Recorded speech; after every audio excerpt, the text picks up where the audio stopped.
This is Ogenkere's profile picture on WhatsApp. If you have his number now, go and check. This is his profile picture. Unless if he's watching now and decide to change it. Now, this is the voice note here. 6.55 seconds. 6 minutes, 55 seconds. He did not respond. What he did was to call me. After listening to the voice note, he put a call across. You can see here, this is missed voice call. I did not pick the call. Because my request was to give me go-ahead order. Just write it for me. Fine. I am fine with your suggestion. You can call for the meeting. That's what I wanted. Just write it for me. I don't need a conversation. I don't need any call from anybody. Mazo Genkere called me. I refused to pick the call. I didn't pick the call. You can see it's a missed call. After listening to the voice note, he called me, but I did not pick. Now, my fellow Biafrans and wonderful, and of course, the lovers of freedom, I want you to pay attention. This one was the response of Dr. Ngozi Orabueze. You can as well look at it here. This is her profile picture on WhatsApp. Anybody that has her WhatsApp number should go and confirm it. As I'm speaking to you right now, this is the authentic number, WhatsApp number of Dr. Ngozi Orabueze. This is her picture, and of course the BLGIE, logo down the picture. This is the same way it is even on the website, if I'm not mistaken. I may not be sure about website, but this is her authentic WhatsApp number, Dr. Ngozi Orabueze. Now, after sending, this is the first one she called me, which I missed, the missed call that I talked about already. Then she sent me a message, call me, COS. That was the message she sent me after missing her call initially. Now, this is the voice note that I sent her, 6 minutes, 5 seconds. Immediately after listening to the voice note, she listened to the voice note immediately. She didn't waste time. Immediately after listening to the voice note, what she did was to send me a message and insulted me. She said, do not drop this type of nonsense to me again. Dr. Ngozi Orabueze insulted me. But that is not my problem. You can insult me as much as you can. I don't care. In as much as you are doing the right thing, I will always support you. I don't care who insults me or who likes me. It's not my business. My business is Biafra first. Once you are doing the right thing, I will always support you. It doesn't matter how you take me. No problem about that. I must not be your friend for us to join hands together to fight for our freedom. I must not be your friend. As long as once we are fighting for the same thing, genuinely fighting for the same thing, and we are genuine in heart, you must not be my friend, and I must not be your friend. So it doesn't matter about the insult. I don't care about the insult. You can insult me as much as you can, no problem. Look at what she said to me. Do not drop this type of nonsense to me again. Directly from Dr. Ngozi Orabueze. No denying. Nobody can deny it. If she denies, anybody that denies it, then I will show the number. I will now show the number. When I come again, if I see anybody who denies that it's not from Ngozi, I will then show the number by the time I will come again. Though I want this broadcast to be the last one. But anybody who doubts whatever I'm going to say this evening, I will show more information moving forward.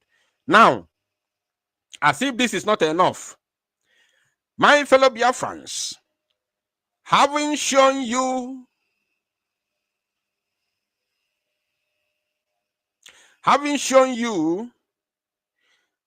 the voice, having played the voice note to you, and having shown you the things that I supposed to show you, or the evidences of what has happened already between me and these two people, it is time to begin to show you the reality on ground.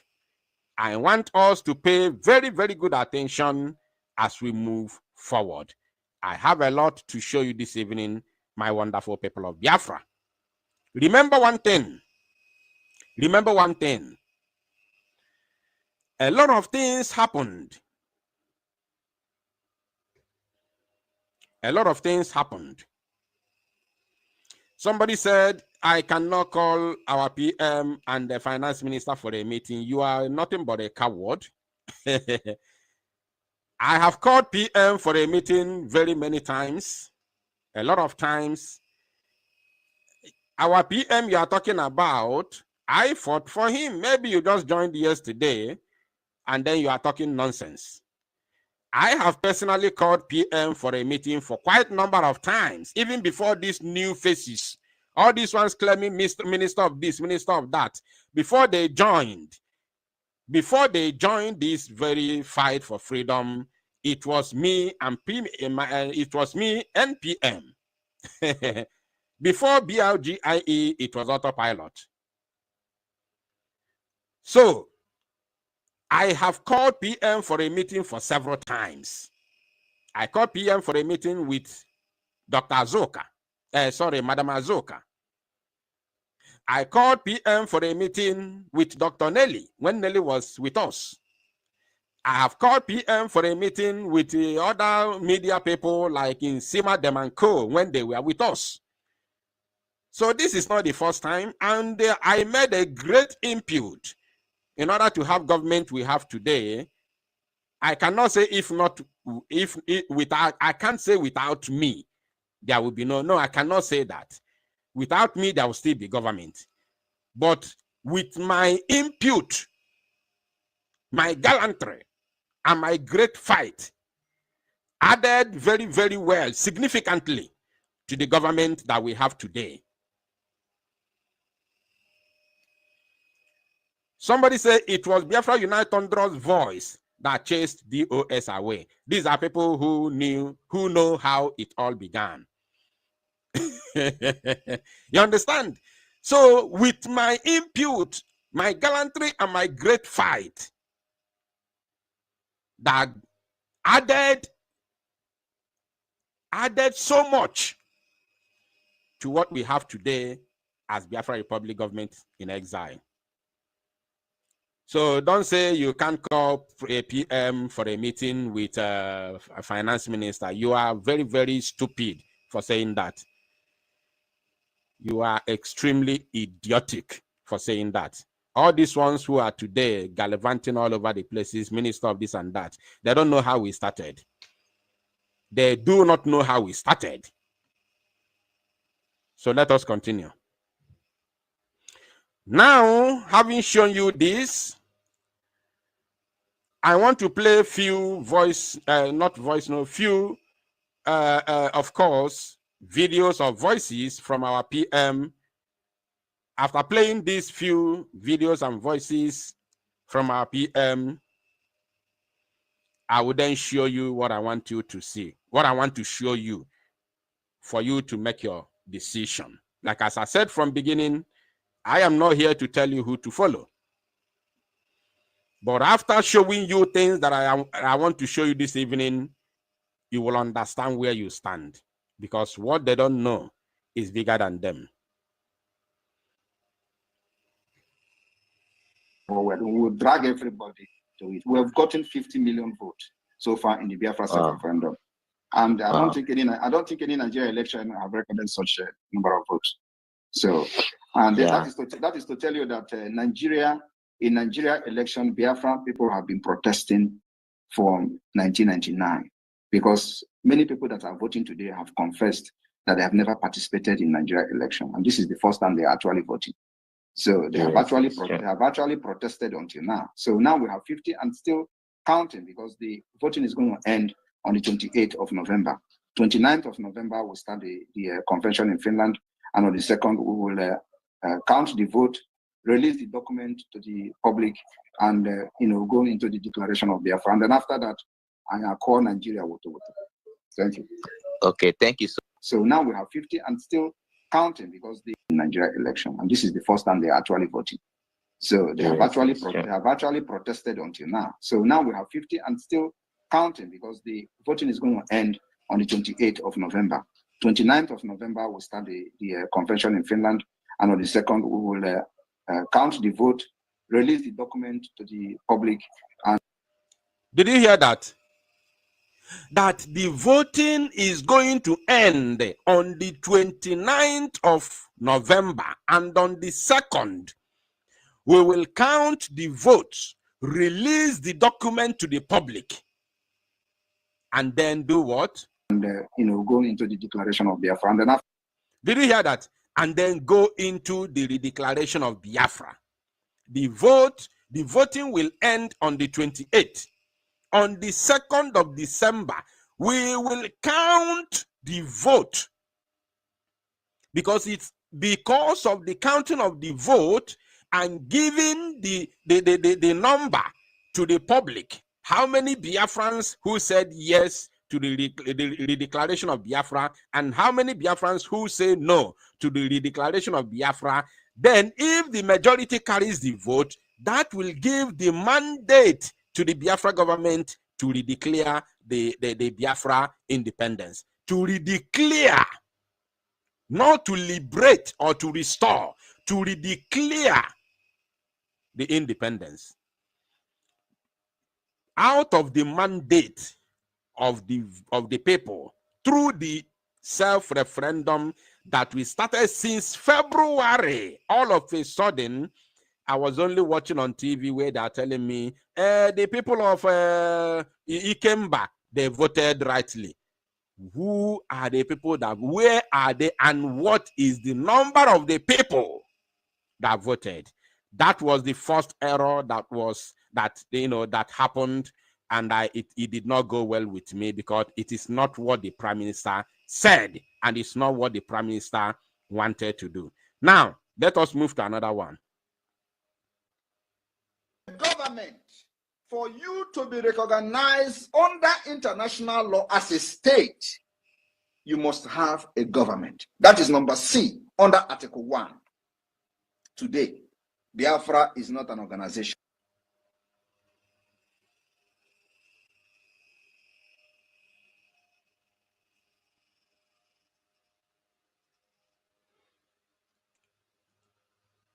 Okay, this has happened again. Now, I'm just building a foundation because I have something to show you.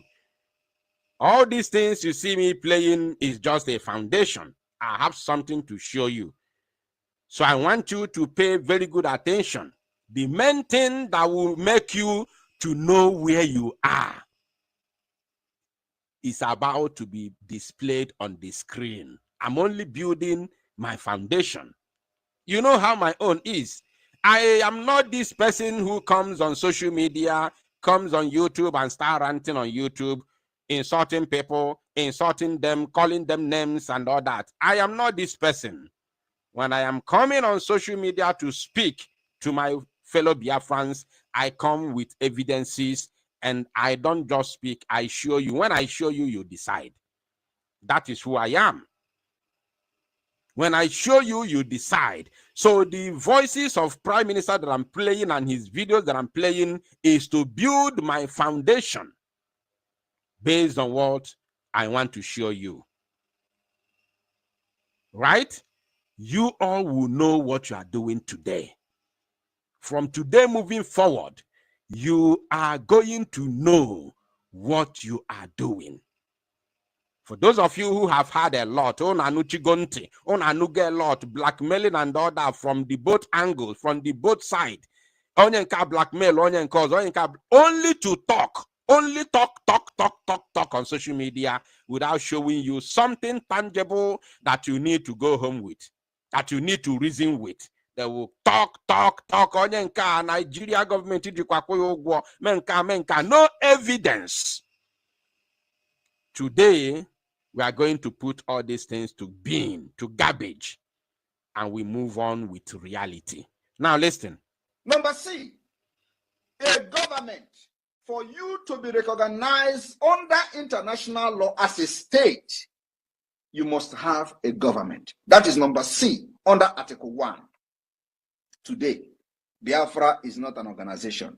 is not IPOB, Indigenous People of Biafra, registered in London. We are a government in exile. We have also a de facto government in the homeland for easy transition of government as soon as recognition starts coming. We have put everything in place. I want you to understand what we are doing because you people don't. Did you hear that? He said, today we have a government, and we have a government in exile and the de facto government in the homeland. For what? For easy let me play it again. Let me play that again. Number C, a government for you to be recognized under international law as a state, you must have a government. That is number C under Article 1. Today, Biafra is not an organization.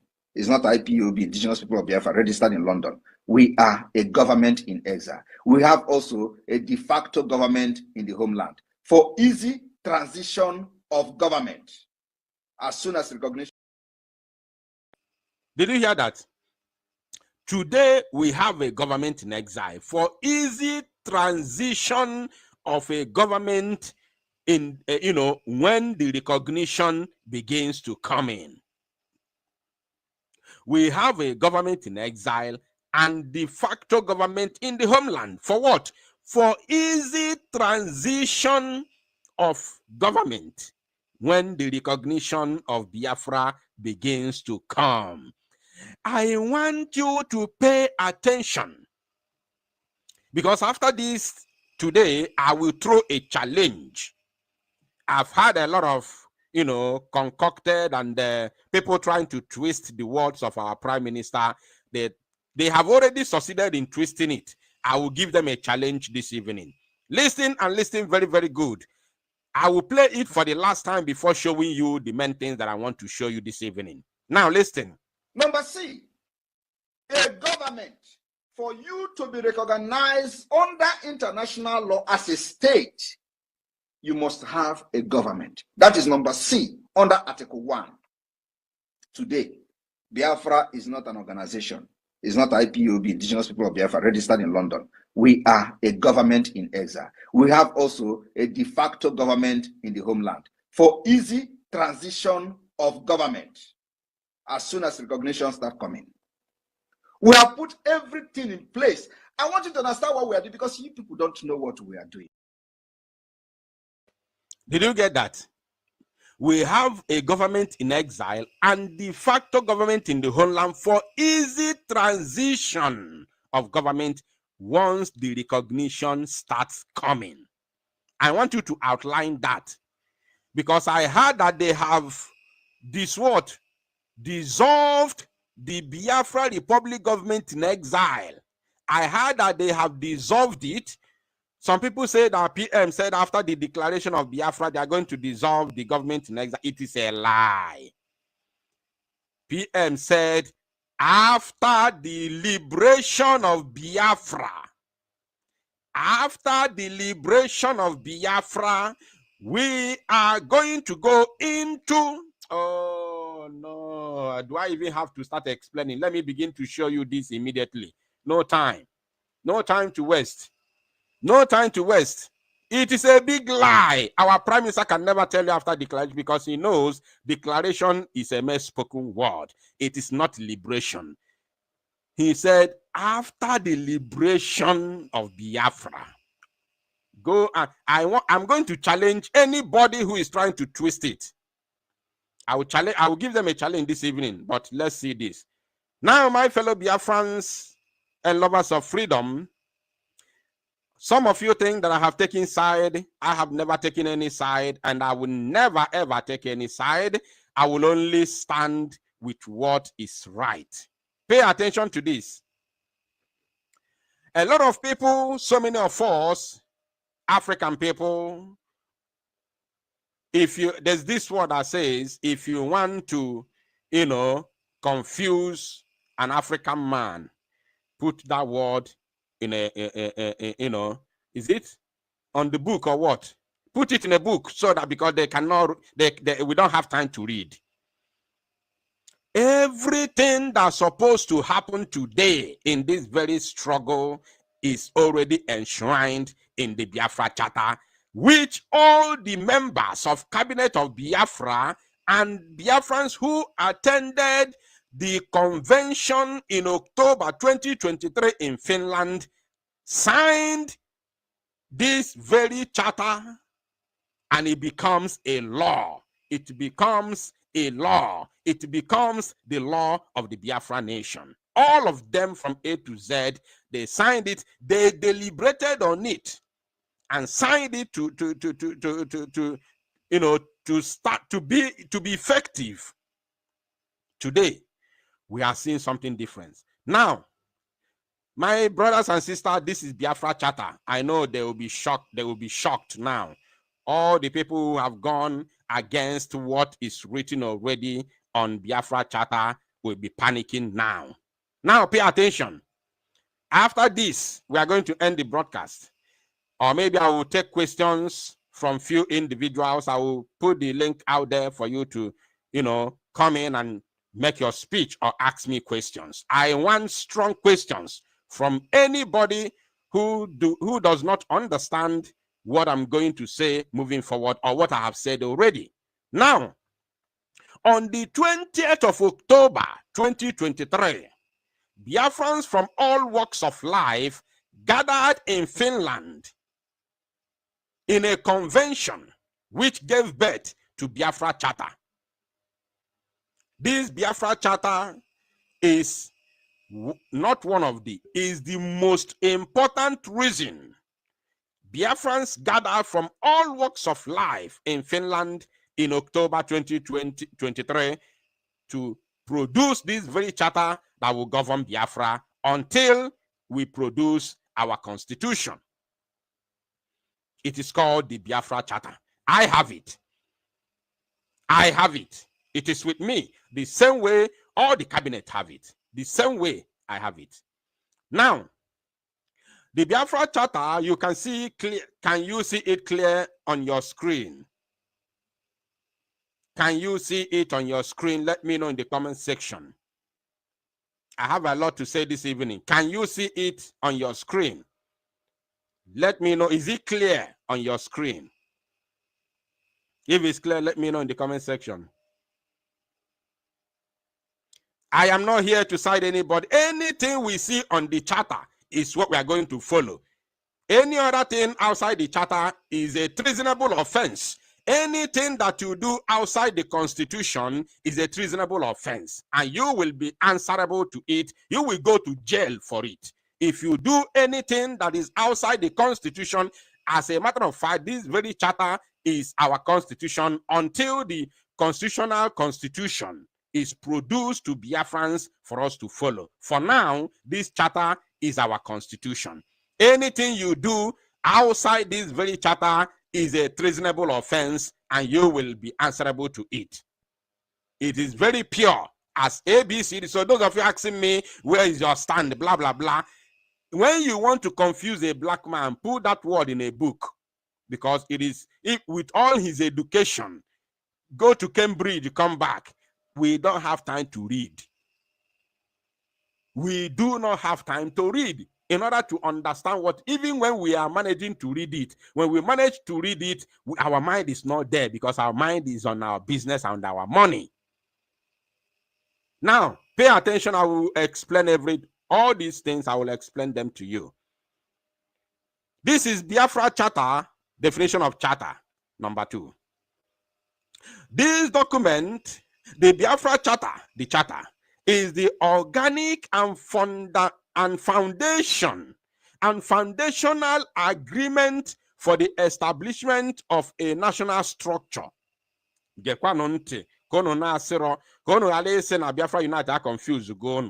This charter is what brought all Biafrans, including the finance minister, including the chief of staff, including all of them that gathered in Finland in October 2023 to declare this charter.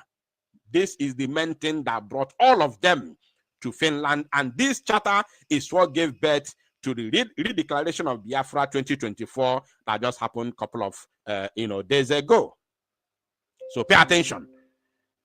Don't be confused. Do not allow any individual to come on social media to lay a baseless allegation against anyone without any proof to confuse you.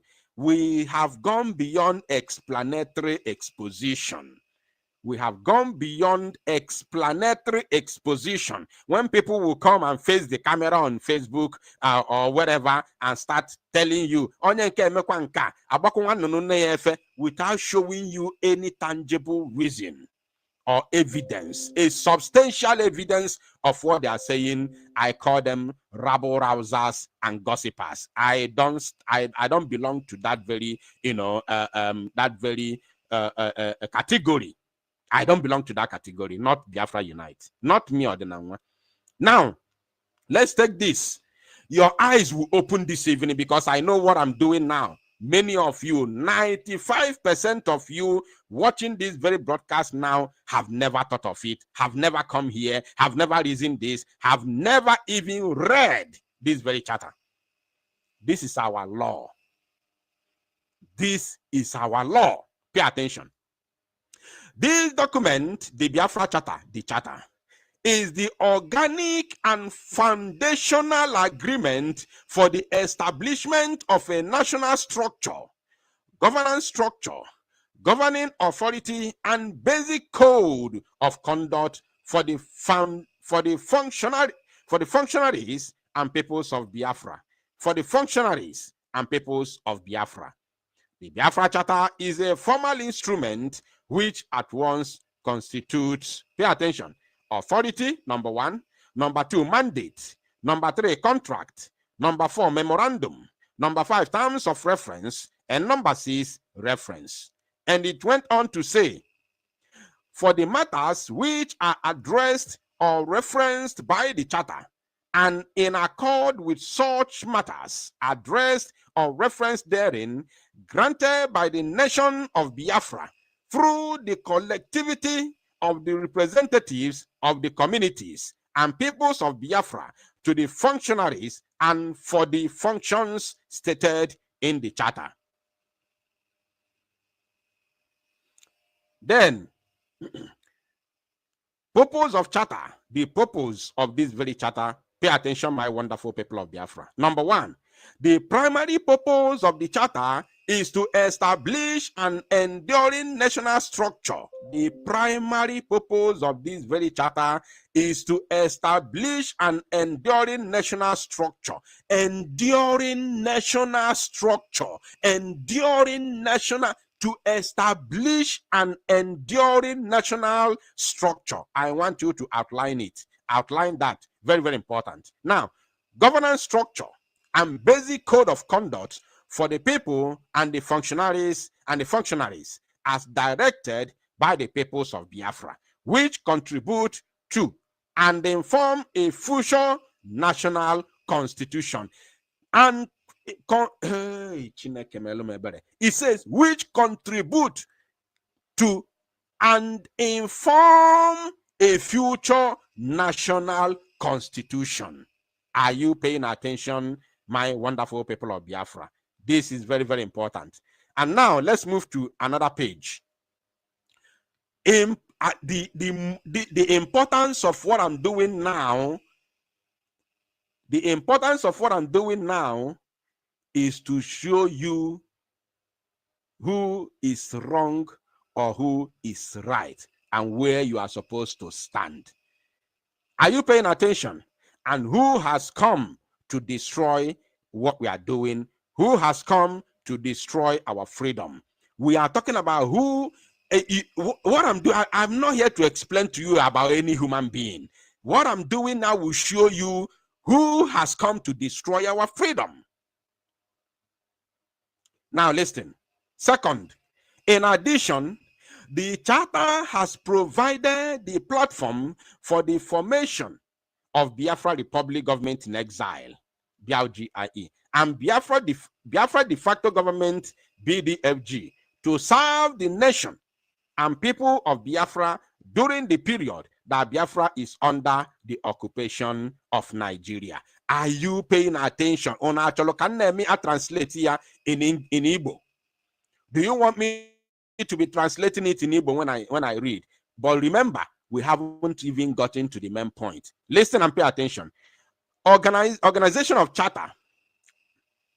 This document is sectionalized into A, Biafra Charter Authorization, B, the federal structure of Biafra, C, the charter constituting the government of the Federation of Biafra, the charter constituting the government of the Federation of Biafra, D, the declaration of 9 basic laws, and E, amendments. E is amendment. Now, listen, Biafra Charter Authorization. Biafra Charter Authorization.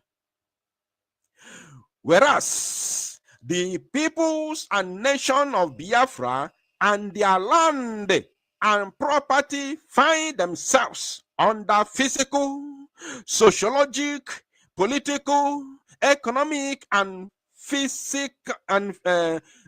physiological subjugation since the 1914 amalgamation of the Southern and Northern Protectorates, and has continued under different political dispensations by the state of Nigeria. In particular, since 1970, a state of occupation by Nigeria of Biafra has existed and continues to exist with indiscriminate indiscriminate killings of Biafra people, forceful disappearance of Biafra people, unlawful invasion, destruction of properties, homes and businesses, government-sponsored invasion of indigenous communities, and being aided by the military, police, and other security agencies with the main objectives of ethnic cleansing, land grabbing, and Islamization.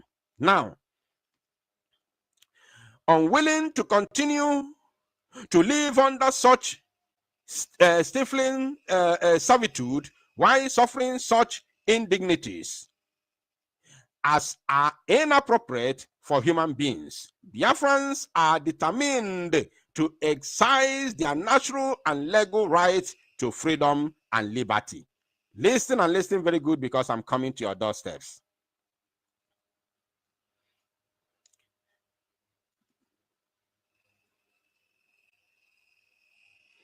It says, now, therefore, we the peoples of the Federation of Biafra have resolved. We have gotten there now. Listen. Have resolved to actualize, renew, reaffirm, and continue in accordance and pursuant to the May 30, 1967 Biafra Independence Declaration with all the implications thereof. In reaffirming the independence of Biafra, the peoples and nation of Biafra make neither war nor peace with the state or peoples of Nigeria. Rather, we exercise a natural right, a popular right, a political right, and a right supported by the United Nations Organization Charter and international laws. The right of self-determination, right to self-defense, and right to self-governance. In the certain realization that only the effective exercise of self-determination by the peoples and nation of Biafra will end the state of occupation and subjugation by Nigeria of Biafra.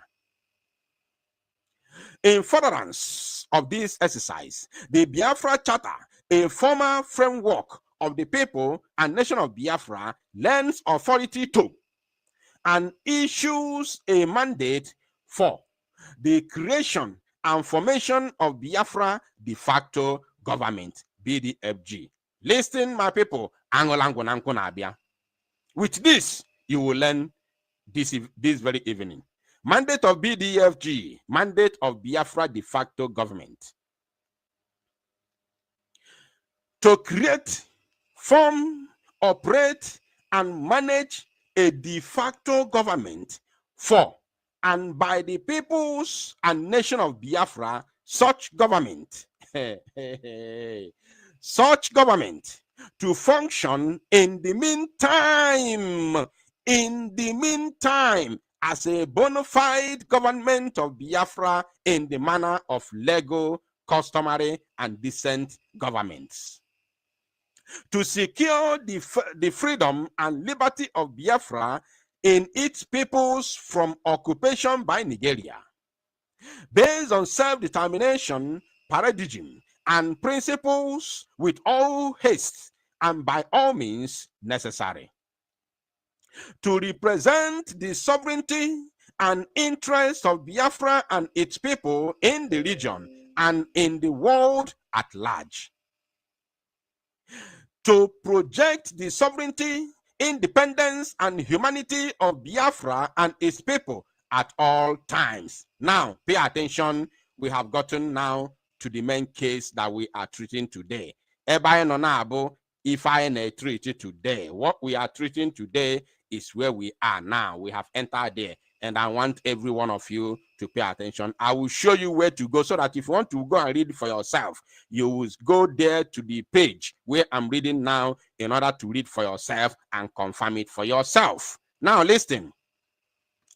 To constitute a transitional government of Biafra, which is known as TGB, Transitional Government of Biafra. Remember, I played you our PM's, conversation, which he talked about how the transitional government of Biafra. Now he said, this very charter, the Biafran charter said, to constitute a transitional government of Biafra, TGB, immediately after liberation of Biafra from Nigeria.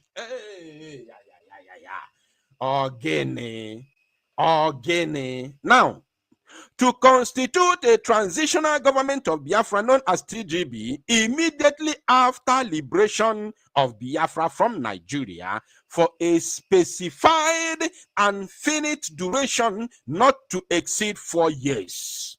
My people, I want you to reason today.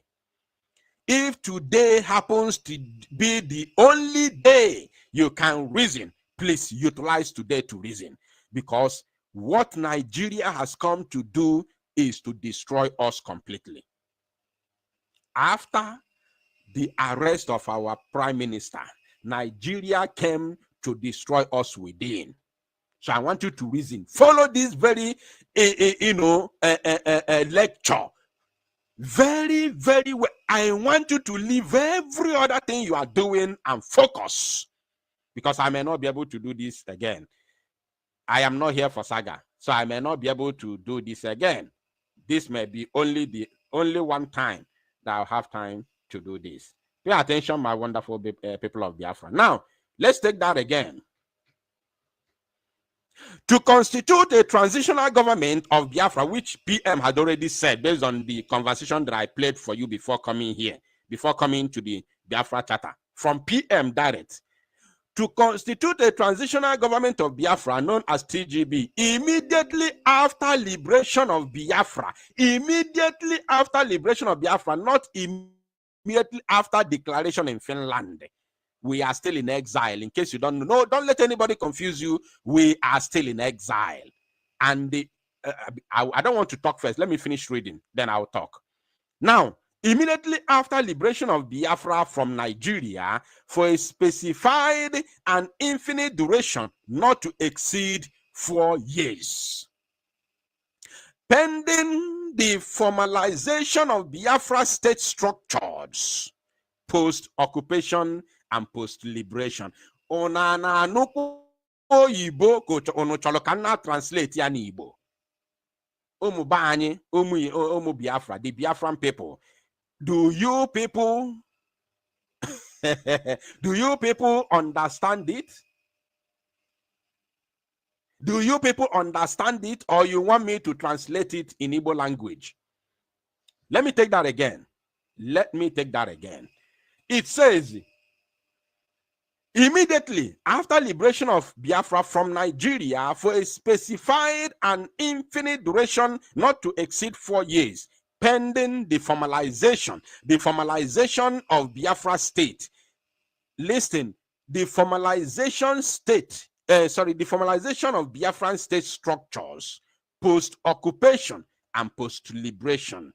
Everything, before we even talk about anything, we are going to first of all liberate ourselves from Nigeria. And this transitional government is post-occupation and post-liberation, post-occupation of Nigeria and Biafra territory, and post-liberation after we must have, evicted Nigeria from Biafra and liberate ourselves from Nigeria. Then we begin to talk about transitional government. We haven't even come to BRGIE. We haven't come to, I want you to follow. Borrow ear this evening. Borrow ear this evening. Borrow ear this evening. I know the reason I said that. Not for insult. I know the reason I said that. Now, to secure Biafra people and its territory, the Biafra Republic government in exile has formed and deployed the Biafra Liberation Army, BLA, Biafra Resistance Fighters, BRF, and Biafra Air Force, Biafra Navy, the Black Marines, and the Dragon Fighters Marine. Structures of BDFG. The Biafra de facto government shall consist of two arms. Now, Ugo Belugonambawu, and I want everybody to listen. Ugo Belugonambawu. Now, the functions of BDFG, Biafra de facto government in the homeland. Now, the Biafra de facto government shall consist of two arms. A Biafra Republic government in exile, BRGIE, which is number one, based outside of Biafra. Remember, the Biafra government consists two arms. Number one is BRGIE, which is based outside of Biafra. And number two, a Biafra government within Biafra, to be known as Biafra Republic government in the homeland, known as BRGH. Biafra Republic government in the homeland. Now, both arms shall function in tight coordination and in harmony with the BRGIA in the apex role.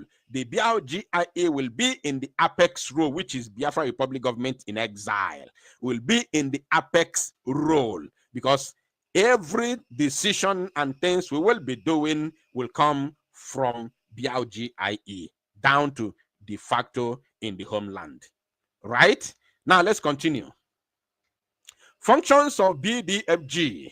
The sole function of Biafra Republic government in exile and Biafra de facto government is to carry out the mandate of the Biafra de facto government as stated in the Biafra Charter Authorization. BRGIE shall respect laws of host communities in furtherance of this mandate. BRGIE shall respect international laws dealing with self-determination and protection of human rights and rely in particular on the Geneva Conventions Protocol 2. BDFG, Biafra de facto government in homeland will work with our peoples at home, will work with our peoples at home in Biafra territory and in Nigeria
Amala no nwere onye nwere ike ịgwa ikuku na voice ya dị apụta maka ihe ọ na-agụ because I'm very very interested ịnụ ife ikuku na-agụ.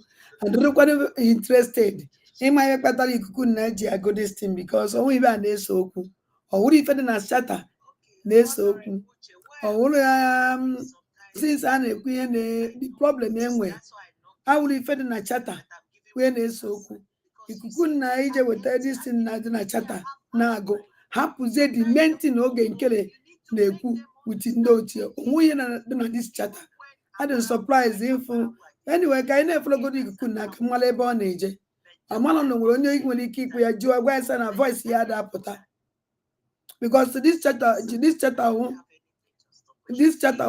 1 year dị ife a this chata dị since I don't understand. Amalụ na onye nwere ike anọlọ n'ihe mụ ya ikpe ya jụ ya si ya biko na voice ya dị apụta mgbe ọ pụtara ka anyị marazie conclusion ikuku number 1 ikuku nọ na cabinet ọ ibe aka ọrịa mana ihe anyị nwe ije weta iwe dị na this chata na-agụ ya I don't understand ebe ọ na-eje. Ọ sị na ya sidere anybody. Yes, of course. Aside anybody remain adamant that probably is not going to allow this. He said the unity of Nigeria is non-negotiable. That clearly indicates that he's not going to relent in his push to silence any voice of dissenting as far as that position is concerned. So which way forward to heal the divide between or amongst the Nigerians, especially on the Biafra crisis? The best thing is to ask them what they want. I remember one time Professor Wole Soyinka said, if we can continue fighting Biafrans for such a long time, it's not long before we go to war, which is actually happening right now. Why don't we ask them what they want? And for sure they have voiced and they have said it, that they want referendum. Why? Because for a long time, they do not have a mutual understanding with the rest of the Nigeria nation. They are not understood. They are marginalized for such a long time. They are not wanted by the rest of the Nigerian government. So the best thing is to take them to a referendum so that we know exactly what they want and separate them if that is exactly what they want. Why? Because if we continue like this, these are crises not only in Nigeria, but it will have a ripple effect to the bordering countries. And with time, it will have a big effect to the African countries. As a continent, as I'm talking, Africa has the largest immigrants to the world. It has the largest refugees to the rest of the continents. Why is that so? It's because of such crises that we can see in Biafra and Amazonia and other countries like Sudan. So I think before we even move forward, it's very important that we give or they're given referendum. From there, they can be able to sort out the rest of the challenges. And it's quite unfortunate because we have diplomatic missions in Nigeria. Why can't they take that issue with them and sort it out? Why are they quiet? Why is the world quiet when Biafrans are suffering? Why is the world quiet when we know very well that such issues can affect the whole of the whole of the African continent? It's quite sad, and that's why as Punchline Africa TV will continue talking to the world and saying that these people need a referendum. They're not needed. If you honestly you don't need me in your space,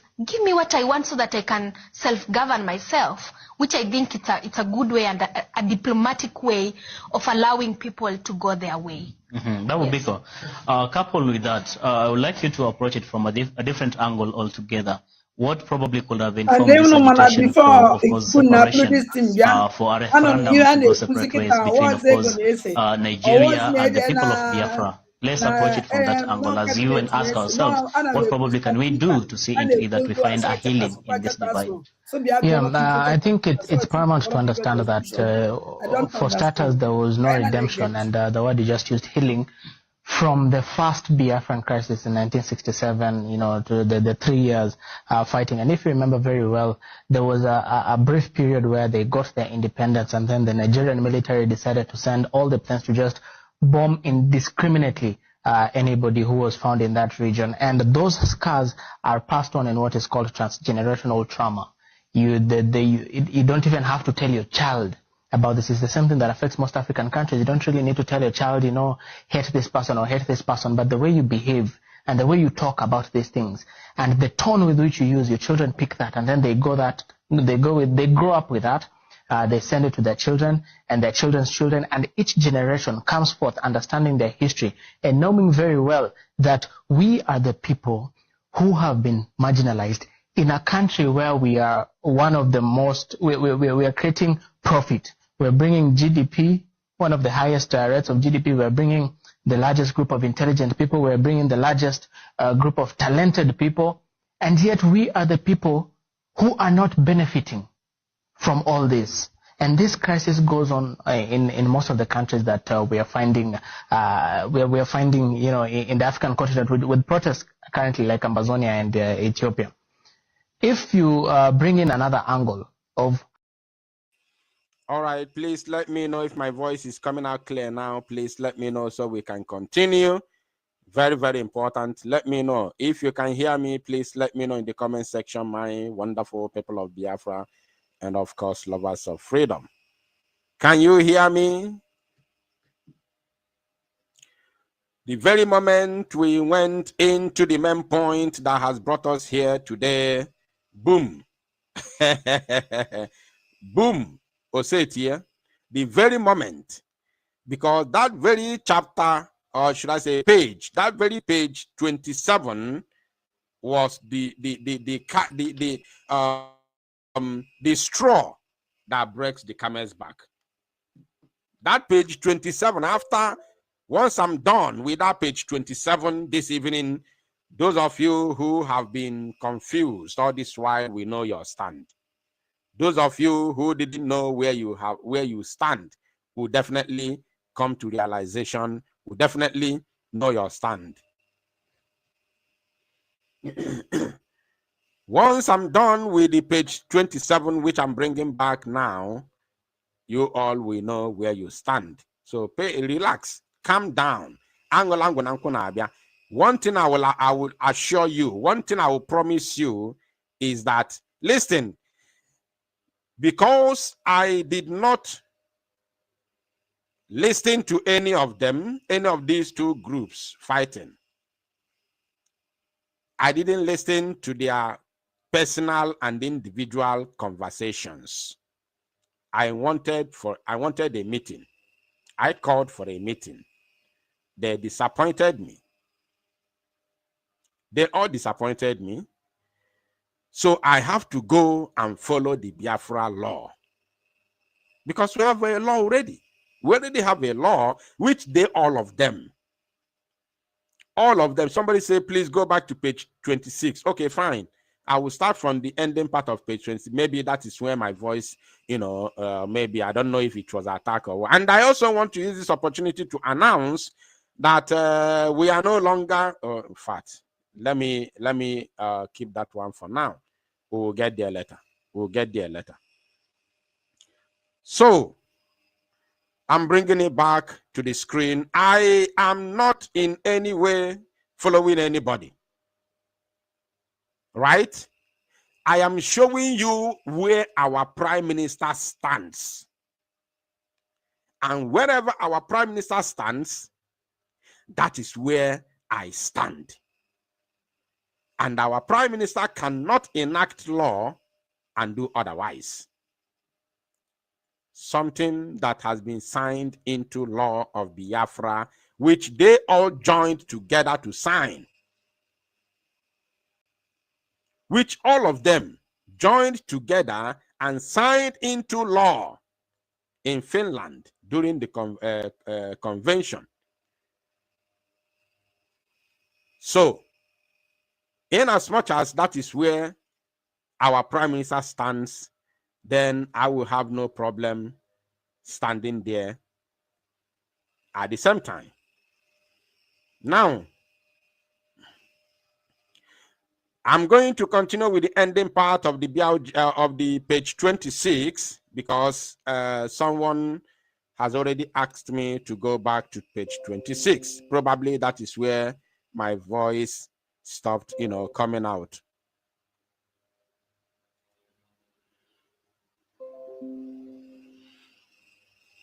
Can you hear me? Please let me know in the comment section so that we'll continue immediately without wasting any further time. Can you hear me? Can you hear me, please? If my voice is coming out clear, let me know now so we continue. Very, very important.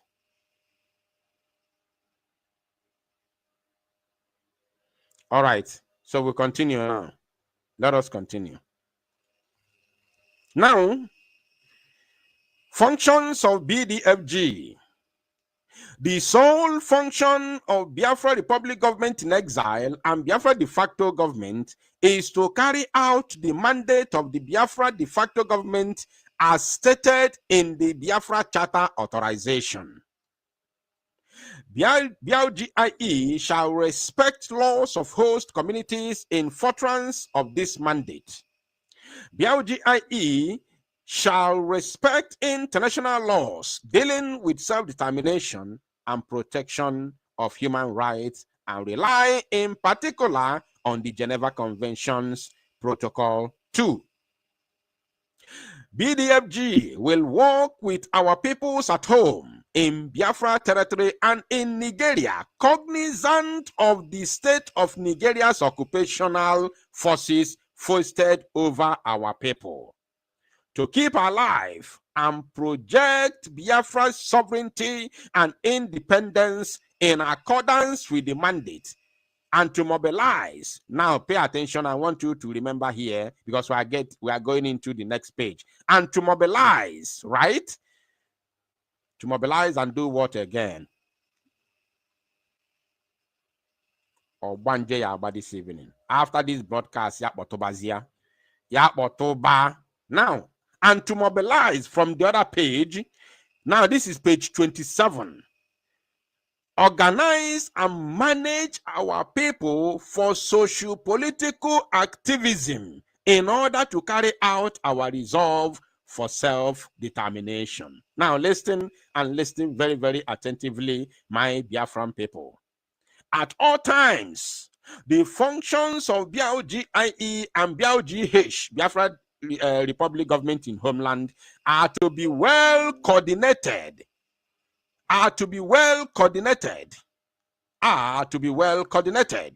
harmonious, complementary, and seamless. Following the liberation of Biafra from Nigeria, the Biafra de facto government, now, this is where we are now. It says, following the liberation of Biafra from Nigeria, the Biafra de facto government consisting of BLGIE and BLGH together shall form the nucleus of the transitional government of Biafra. Oh, should I explain it? Do you want me to explain it in Igbo language so that you will understand it? Following the liberation of Biafra from Nigeria. It did not say following the redeclaration of Biafra in Finland. It said following the liberation of Biafra from Nigeria, the liberation, following the liberation of Biafra from Nigeria, the Biafra de facto government, consisting of BLGIE and BLGH together, BLGIE meaning Biafra Republic Government in Exile, and BLGH, Biafra Republic Government in Homeland, together shall form the nucleus of transitional government of Biafra, which is exactly what the Prime Minister talked about. The conversation, the broadcast that I played for you before we entered into this very Biafra charter, where I will still play it again for you if you want, where our Prime Minister talked about transitional government. When the recognition starts coming in, I hope you outline that. I hope you remember that. Now, this very Biafra charter, the Biafran law, says the Biafra Republic Government in Exile and Biafra Republic Government in the Homeland together shall form the nucleus of transitional government of Biafra. And remember, it says here, following the liberation of Biafra from Nigeria. Don't let these words confuse you. following the liberation of Biafra from Nigeria. It never said following the declaration of Biafra in Finland.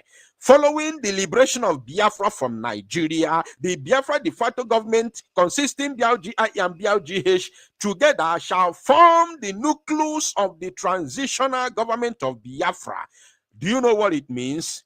BLGIE, Biafra Republic Government in Exile, together, when you all in exile must have come back home with all your offices. You have come, minister of this, minister of that, all of you will come back home after the liberation of Biafra, when the United Nations must have recognized our existence as a nation, and our flag hosted high at the United Nations Geneva. Our flag hosted high, flying high in Geneva, United Nations. Then all of you who are serving under the Biafra Republic government in exile will come back home with joy and gladness. Now meet all of us who are in de facto government in the homeland here. You all shall meet us here. We will all come together and then form the nucleus of transitional government of Biafra. Even na kowalogi bife delon our own law. Not what I'm not talking just to talk, just for talking sake. I am telling you what is written on our own law, that all of them signed on 20th of October 2023, where they all gather for the first convention in Finland. That is what I'm translating to you. That is what I'm reading for you. Shall form the nucleus of the transitional government of Biafra, known as TGB, under the direction of the peoples of the nation of Biafra, in order to conduct. Oh my goodness me, my brain is busting. After this, if you want to go and read for yourself, I will allow you to go and go there, go and read. You can even read it online. I will send you the link if you want the link. Go there and read. It is under Biafra government, not under me. I do not control it.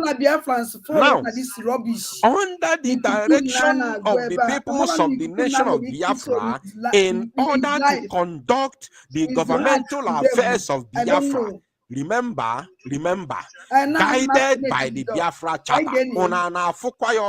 Or do you want me to zoom it again?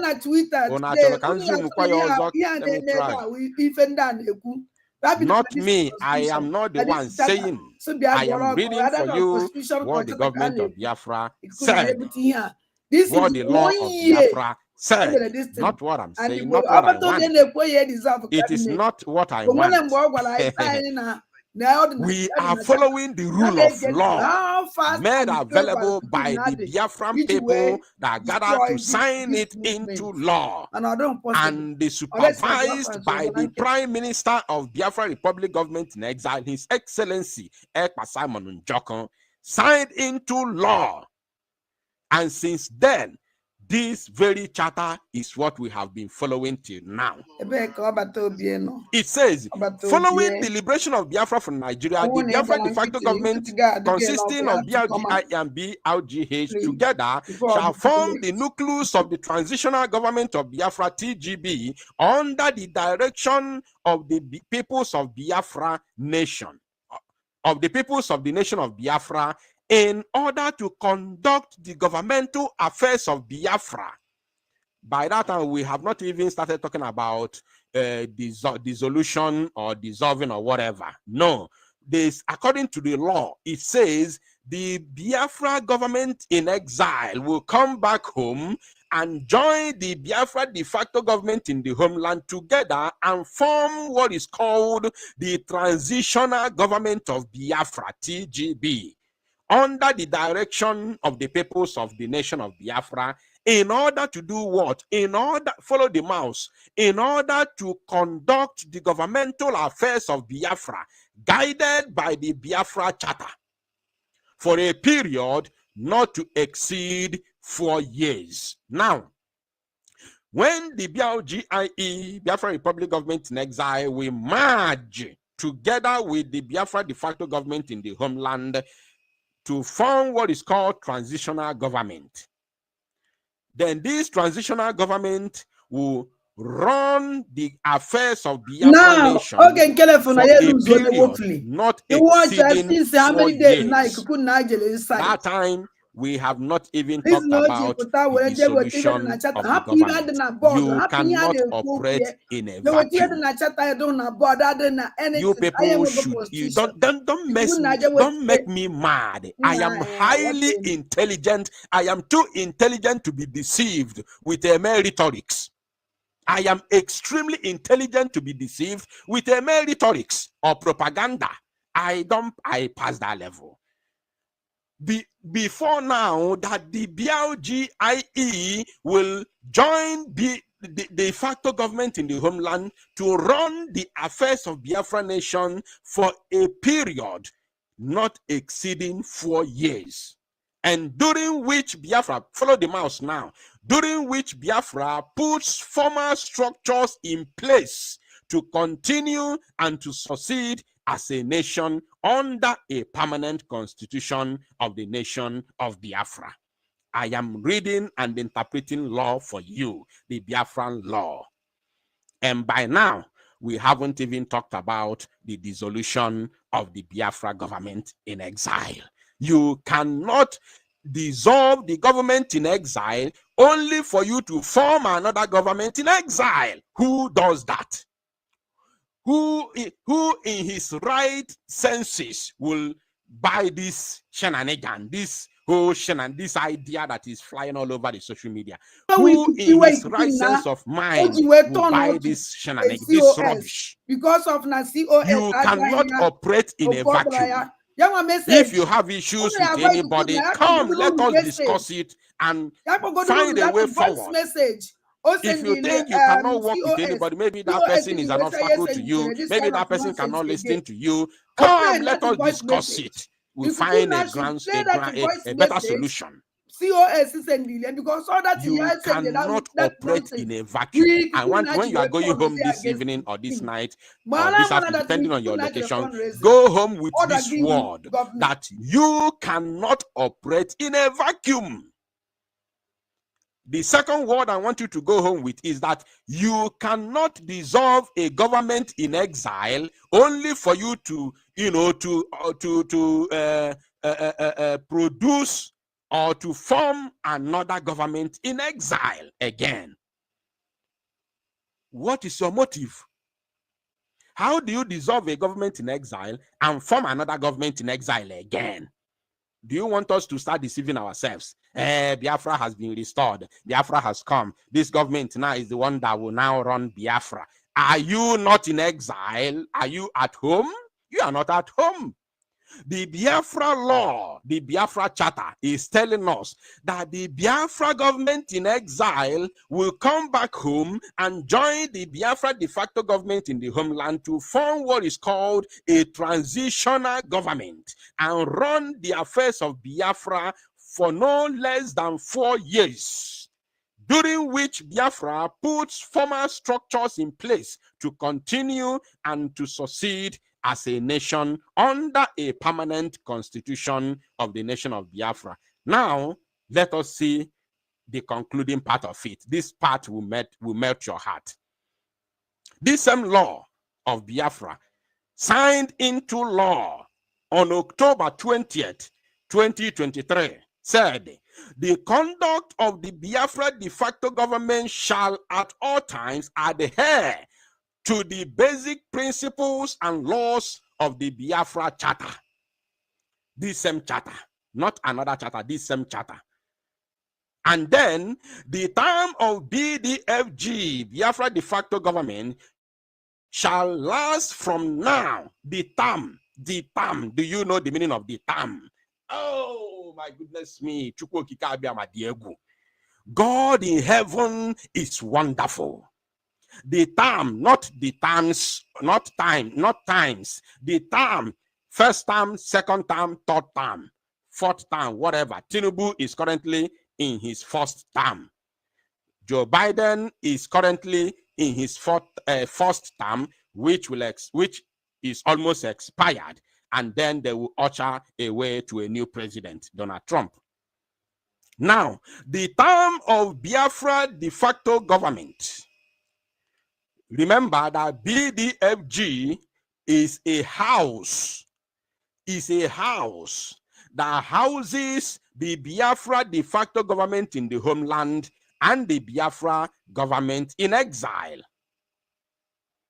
Now, the term of BDFG shall last from now, October 20th, 2023, which is the day this charter was constituted and signed into law by all Biafrans who gathered in Finland from all walks of life during our first convention in October 2023. It says, the term that Biafra government will be in power, Biafra government in exile and Biafra government in the homeland, shall last from now, October 20th, 20. This is the final straw that breaks the camel's back. After now, you don't dare call me on phone and ask me again, Biafra, you know what is going on. After this very last part, the term of BDFG, which is Biafra government in exile and in the homeland, shall last from now, October 20th, 2023, until Biafra is fully liberated. Until Biafra is fully liberated from Nigerian occupation. Oh, God in heaven, I thank you. Thank you so much. Thank you, Jehovah. Any other thing anybody is telling you outside this charter is a false and you know, let's go there. You can worship brain, Biafran's head. Any other thing anybody is doing or telling you outside this charter can never stand.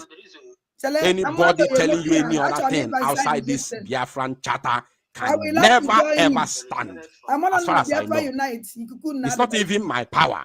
God would disgrace anybody trying to pull this Biafra down or trying to stop the Biafra freedom. If you want to start your own thing, tell the entire Biafra that you have started your own thing, and don't come to deceive us with a mere rhetorics. It cannot happen. Or emotions. It cannot happen. Now, the term of BDF, let me take it again before we continue.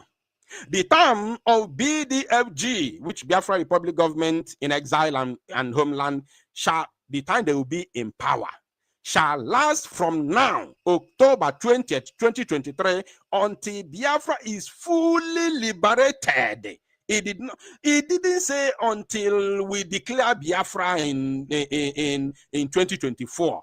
He said until Biafra is fully liberated from Nigerian occupation. He did not say you are going to rule until Biafra is redeclared, on whether you declare it on 29th or on 29th October, or you declare it on 2nd of December, and then you will now dissolve. He did not say that. So anything you do outside this charter is treason. And you will pay dearly for it. You will pay dearly for it. I'm telling you, I swear you will pay dearly for it. Anything you do outside this constitution, you will pay for it. I'm telling you. Now, look at it here, until Biafra is fully liberated from Nigerian occupation. Is Nigeria not occupying Biafra territory as I'm speaking to you right now? The answer is yes. They are occupying our territory because their military barracks are still here. Their police stations are still here. Their law courts are still here. Their airways is still under our roof. Their navy is here. Their air force is here. Their road safety is here. Their DSS are here. They are all here. We, the Biafran people, are still living under the occupation of Nigeria. So Biafra is not yet liberated. If we want to tell ourselves the truth, let us be sincere. Those of you who don't like truth, because eziokwu na-agba agba na ntị. Eziokwu na-agba agba na ntị. Eziokwu na ife ọ na-agba na ntị bụ tawam. Tawam. If you get now, it says, it is very clear here. If you don't know how to read it, send me a message so that I can forward you the link. It is in the internet. You can go and read for yourself. The term of Biafra government in exile and homeland shall last from now, October 20th, 2023, until Biafra is fully liberated from Nigerian occupation. Then it says immediately after the full, it still mentioned that. So those of you who are confused, unless you want to operate outside the charter of Biafra that Prime Minister is proud of, now he has talked about several times. If you want to operate outside the law of Biafra, then you can go on and do whatever you want to do. But Akama Aderoya, my hands are not clear, are not there. When the Prime Minister comes out, because he's going to come, all these ones doing all this, do you know what I don't know? Do you know what Biafrans don't know? What do you know about Prime Minister's situation? If you have put him in prison already, and you know very well that he's no longer coming out, tell us, let us know. These ones you are doing, are you letting us know that PM is now in the same situation of Mazi Nnamdi Kanu? Because the last time I checked, Mazi Nnamdi Kanu is in the zoo where the rule of law does not exist. PM is in Finland where rule of law is the order of the day. So if you know that there is something we don't know, that you know that PM is no longer coming out, or it's not even coming out anytime soon, that you have the time to destroy the government, you have the time to destroy the freedom march, then tell us. Let us know, be open, and stop confusing the I don't want to call Biafrans the gullible, but those who want to be confused. Stop confusing them so that all of them will focus, please. Now, what did he say after the term of the government? What did he say again? He says immediately after the full liberation of Biafra. He didn't say after the declaration of Biafra. He says immediately after the full liberation of Biafra, the Biafra de facto government shall transform into the transitional government of Biafra, known as TGB, during which Biafra's socio-political and civic structures shall be put in place, a period not to exceed 4 years. At the conclusion of that period, the transitional government of Biafra, TGB, shall unconditionally cease to exist. Bam. Odogoganya. Odogoganya. Anybody who did whatever outside this constitution is what is called treasonable offense, and you will pay dearly for it. I'm telling you the truth. You know whoever has sent you, I don't know. Whoever has sent you, you know it, me, I don't know. But if you do anything outside this constitution, you shall pay dearly. I'm telling you the truth. It is clear, everything is clear here. I did not come here to sit down here and start talking, shouting, calling people's names. No. Telling you, Nigeria government, no. Biafran people have gone beyond that explanatory explanations. When the good men keep quiet, evil will thrive. That is the word of our Prime Minister. I played it before the beginning of this broadcast. If you like, I can repeat it again. So we cannot continue to keep quiet. I have called for meeting, they ignored it. It's time for me to come and say what I know. Not what I know about their fracas. Not what I know about their misunderstanding, because I don't know anything about their misunderstanding, as they refused to come for a meeting that I called. So I have come here to tell Biafrans about what I know about the freedom that we are fighting for. I don't care whatever that is causing their fracas. And after reading this and interpreting them, I will now tell you what I want to tell. I have something to tell you which I have not said. I haven't said what I want to say. I will say it later. Now, When the BLGIE, the Biafra Republic Government in Exile, and Biafra de facto government in the homeland must have marched together to form a transitional government, it says, follow the mouse now, the transitional government of Biafra, TGB, shall unconditionally cease to exist. And when is that? It says here, look at it here, during which Biafra, let me take it from here, the Biafra de facto government shall transform. Remember, Biafra de facto government is in two forms, which I read from beginning. The first part is BLGIE, and the second part is the BDFG, Biafra de facto government in the homeland. You understand? So they are in one Biafra de facto government. Now, he says, shall transform into the transitional government after we have fully liberated our Biafra from Nigeria. During which Biafra socio-political, how do you dissolve a government in exile without having socio-political and civic structures put in place? Only for you to form another de facto Biafra Republic government in exile. So the one that is running is already has a care leg. And this care leg is because the prime minister is not around. This care leg is because the prime minister is arrested and is,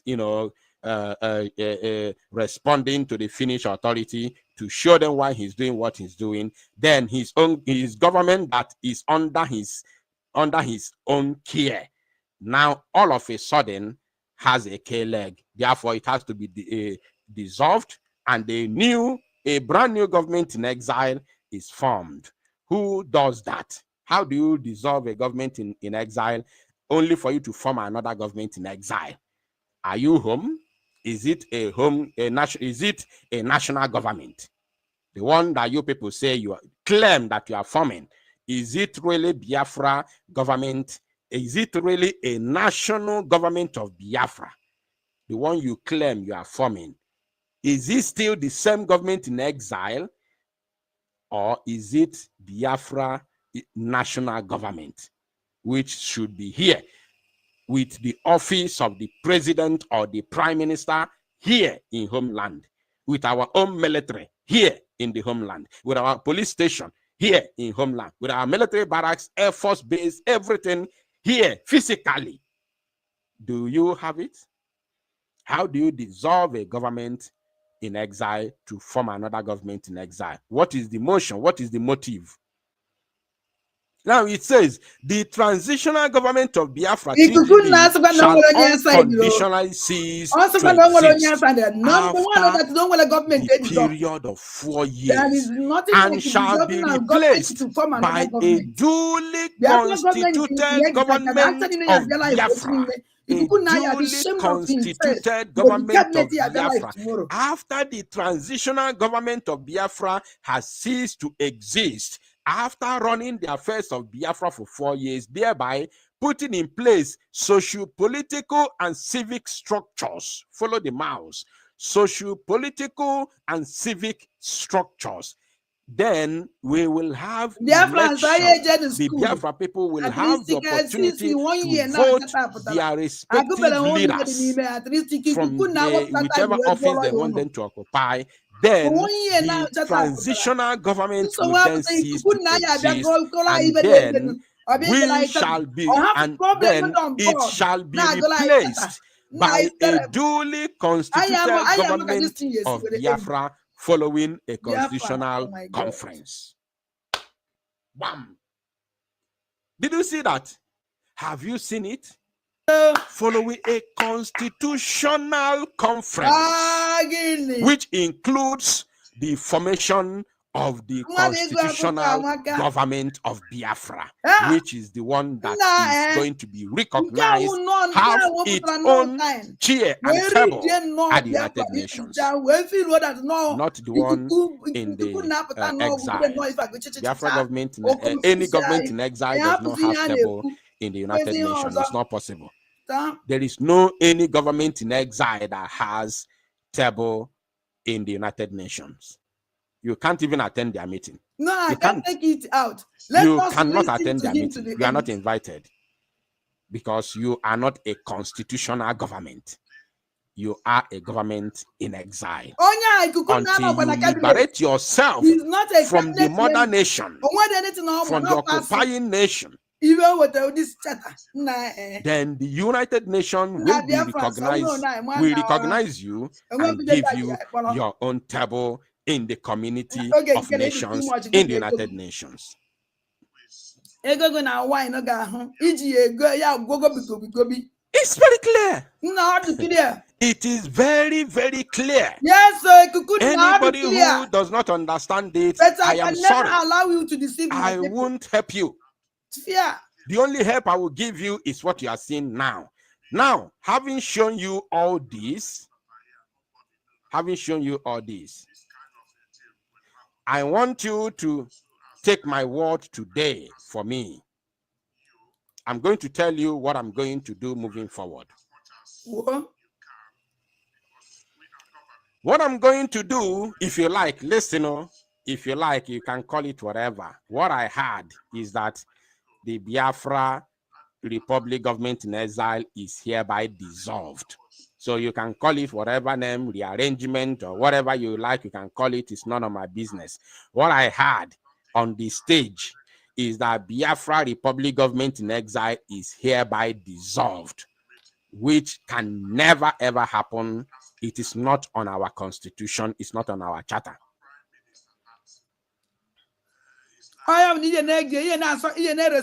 So now, as I have exposed this, they can change the word tomorrow. I've even seen some words being changed in the comment section. They're now telling me that the Biafra government in exile is not dissolved. It is a rearrangement. How do you keep on confusing people? In the comment section, let me even show it, because tomorrow that will be the order of the day. Let me even show it. And you dissolve it. After dissolving it, who is the leader then? Who appoint who? So, let me even show it. Let me even show it in this on the screen. Where is that comment? This one got me wondering. The statement, the language is now changing. Where is it? Where is it? Where is the word? Where is that word? Look at it here. Let me show you. At least credit to. Let me give him the credit, even though his brain is not functioning. He says, Odinawa, stop misleading our people with that statement. Government is not dissolved. Rather, the cabinet to form another. At least now is on the screen. So please, I'm waiting. I'm looking forward for the change of the statement tomorrow, that it was not dissolved, rather it was reshuffled, or the cabinet to form another, or whatever, cabinet changes or whatever. I want to start hearing it tomorrow.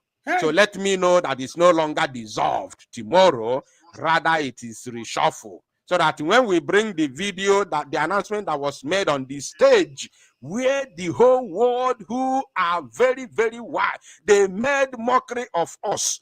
The whole world is aware that you cannot operate in a vacuum. The world is aware that you cannot operate in a vacuum. And you come out on the stage where the whole world is watching during our convention, and make such blunder.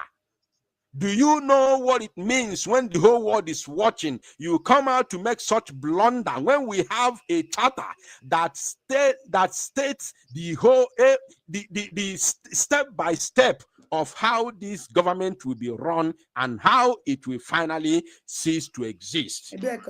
And you know this charter, you are signatory to this charter, you were there in October 20th, 2023, when this charter was was signed into law. You were there. And You put your own since that signature. 2023, Only for you to come back on ihe stage niile ọbata where the obi whole na-ekwu, world is and watching ọbata obi ma and na chata akụ announce nọ the were ọbata obi dissolution wee of kwuo the na same na government that you declaration of serve. Biafra So nwere where ike is your own ibute office? enwere ike idikira enwere ike menye Where is your ọbata own obi ekwukwere ya office?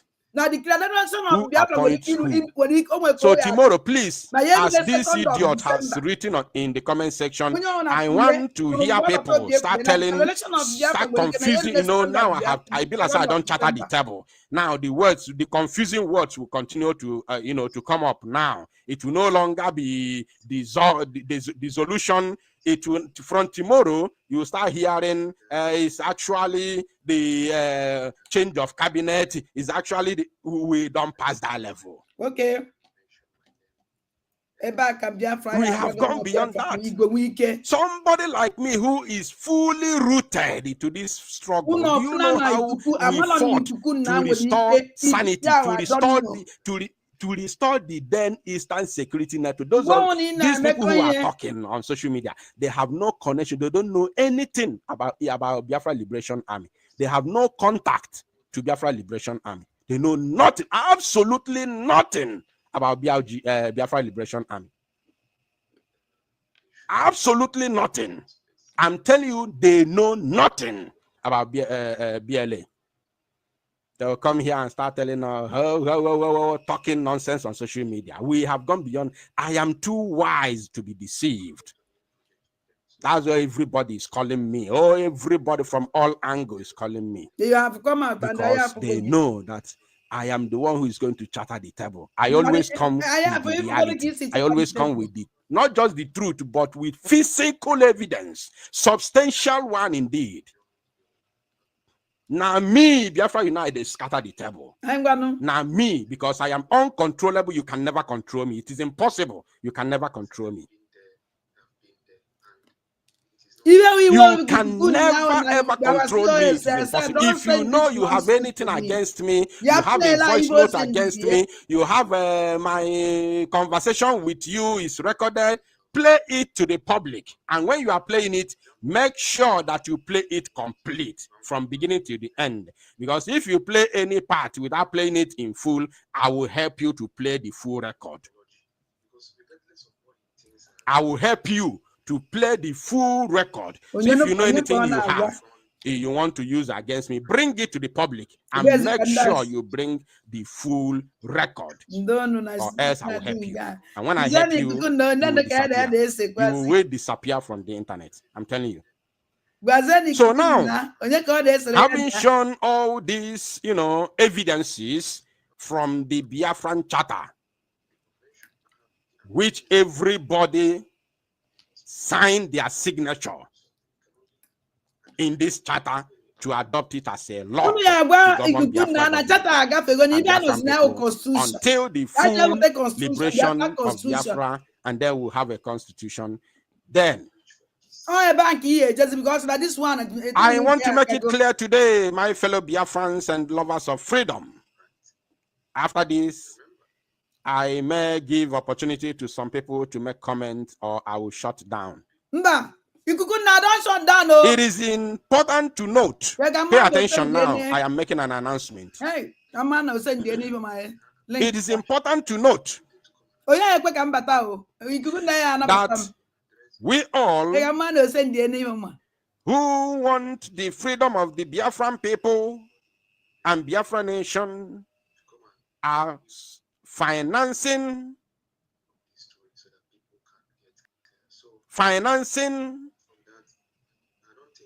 this very movement to restore Biafra, to restore independence, to liberate. Let me start using that word because that is the word that is used in this charter. To finance the total liberation of Biafra from the damnable zoological republic.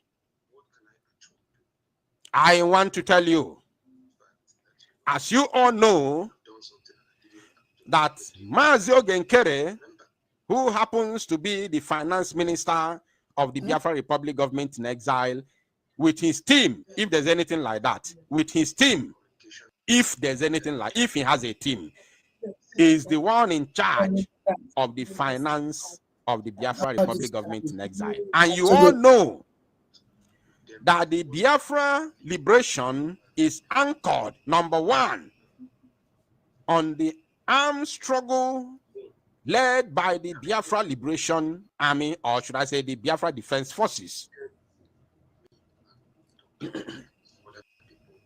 Biafra Defense Forces.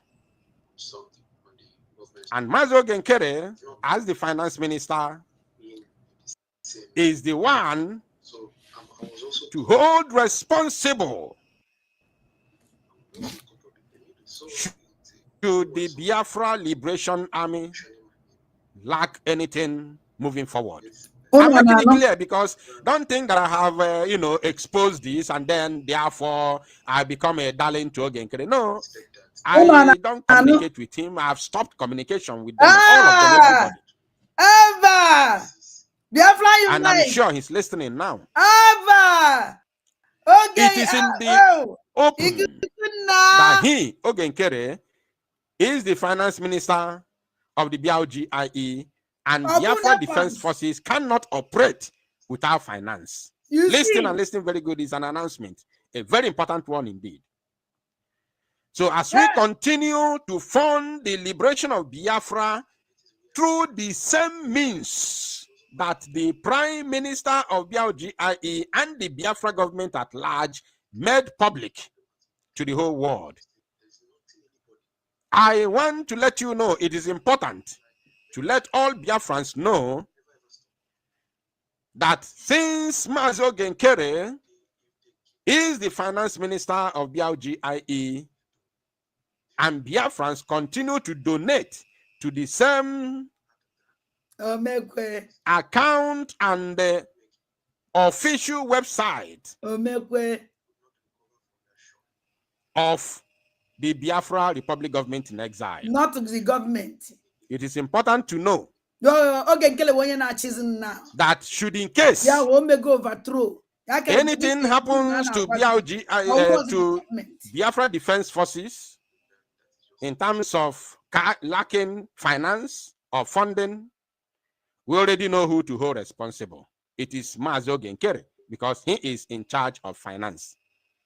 As we continue to fund the liberation of Biafra through the authentic means made available by the BLGIE government and, of course, the Prime Minister of the Biafra Republic government in exile, His Excellency Mazi Samne.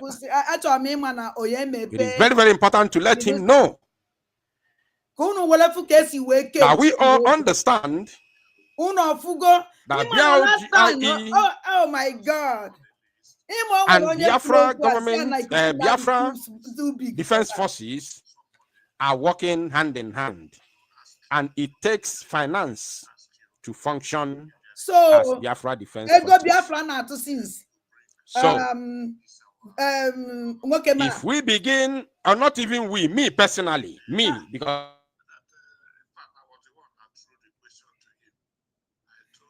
okay. Ikuku na I disappoint God. I'm on that now and will ike I go off like this. I'm on that now in will ike lose God like this. That is why all Batobieji gonna cabinet. That is why you see that there's no time about Batobie trust again. Now can you for why about Batobieji trust even one day. Now I see of all people, all the beginning of this media team, all and all, only middle of media team, Obatobie weje tinye na cabinet. Now can not for the reason why. Now can not connect the dot. That new way betrayer from the beginning. There's no time Obatobie trust again. No wonder. Na cabinet it was not gonna from the beginning. I'm very disappointed. How can a man put the truth ezoku turn out to another thing? Biafrans ọnwụ na ụnụ gba nkịtị ọnwụ na ụnụ gba nkịtị ọnwụ na ụnụ gba nkịtị ikuku na wele tọnụ 100 degree we feel that no ye ji Biafrans we egwu because of no feel that na Biafrans like ya because of no feel that na billions of Biafrans na-egi ntị oge nkele we je meet enya ego bie ikuku na abịazie hapụ ibe a na-akọ gaa na anyị na chata gapụ ihe a na-akọ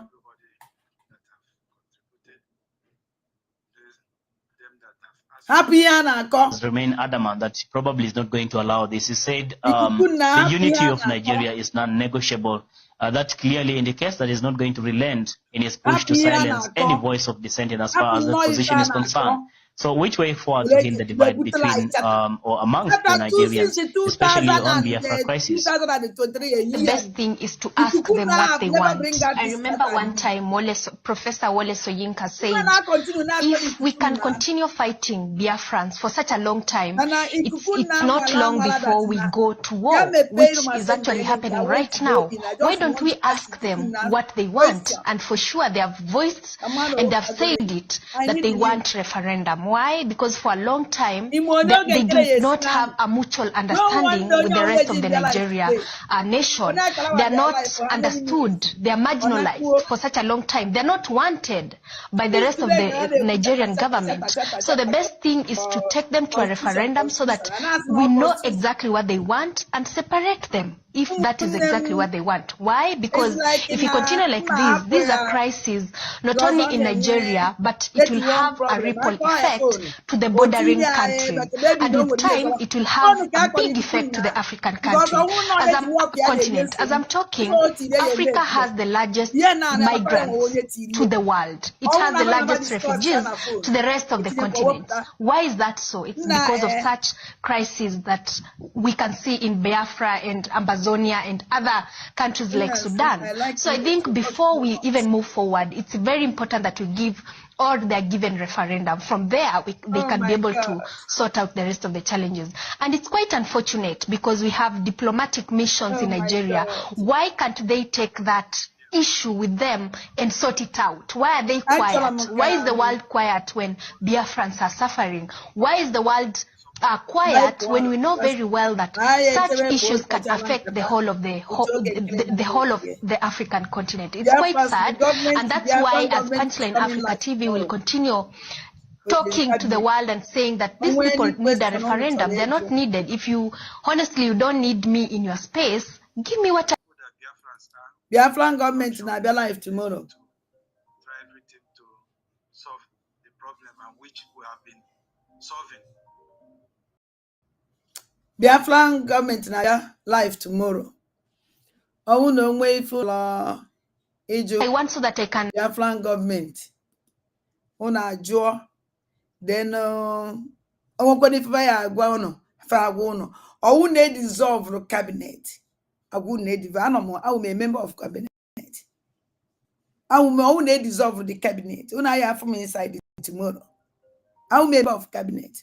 And the during time all this ikuku na so na nde tinyele also na media akona media kono e we kwale as media the only person na media over vam and so na kpalawa. So umunnem I will go out from this actually on phone because I didn't disappoint today. Ebe anyị nwa ụmụ Biafra ya nọ eji ndụ anyị na-egwu egwu eji ndụ anyị na-atụ jonjoloko na somebody nwere any document the only document oge nkele ji without finance oge nkele nwere anything ọma gbasara Biafran Liberation Army. He knows nothing. Onwere ife this nke ọ na-egwu kita onwere ife mere na onwere ife our angels mere today n'abalị a n'Imo State. Breaking news. Chelodo ka ọpụtana Kamano send the go link because I would like to go to in. make a public announcement before the end of this very broadcast. Let me know in the comment section if my voice is back so we can continue. Yeah, Very, very important. It doesn't matter the attack. It doesn't matter whether it's from the internet or whatever. No problem. The gospel must be preached and the message must be delivered. Now, in conclusion, now I know. Based on what I was saying before, I was rudely interrupted by the network. Non-Portugal. We all understand that Biafra Defense Forces can only operate when there is available finance. So, and the finance minister is Mazi Ogenkere. I want to let him know that we, the Biafran people, are going to hold you, Mazi Ogenkere, responsible. You idiot. Should anything happens to Biafra Defense Forces, should we, not when we begin to hear, because during the time of DOS, they were sending some people to disguise as the ESN members to make videos shouting on social media that they are hungry. I know my own contacts. I know my own contacts. I don't need anybody. I don't need anybody. I do not need anybody to tell me what is going on within the Biafra Liberation Army or Biafra Defense Forces. I don't need nobody. I know my own contacts. So, in order to make it very, very simple, I am sending a very strong and important message to Mazi Ogenkere this very evening or this night, depending on where you are listening from, that since he is the finance minister of the BLGIE and the Biafra Defense Forces cannot operate without finance. If I personally, not for anybody making video and posting it on social media claiming that they no longer receive funds, I don't need anybody to tell me when the Biafra Defense Forces are well equipped or when they are starved. If I personally realize that the Biafra Defense Forces are lacking, I will come out and make an announcement to let Biafrans know that they are no longer functioning. Therefore, Mazi Ogenkere, the Biafran people will hold you responsible for sure. So, this announcement is to make sure that everybody who is listening to me right now know that I am not in defense of anybody.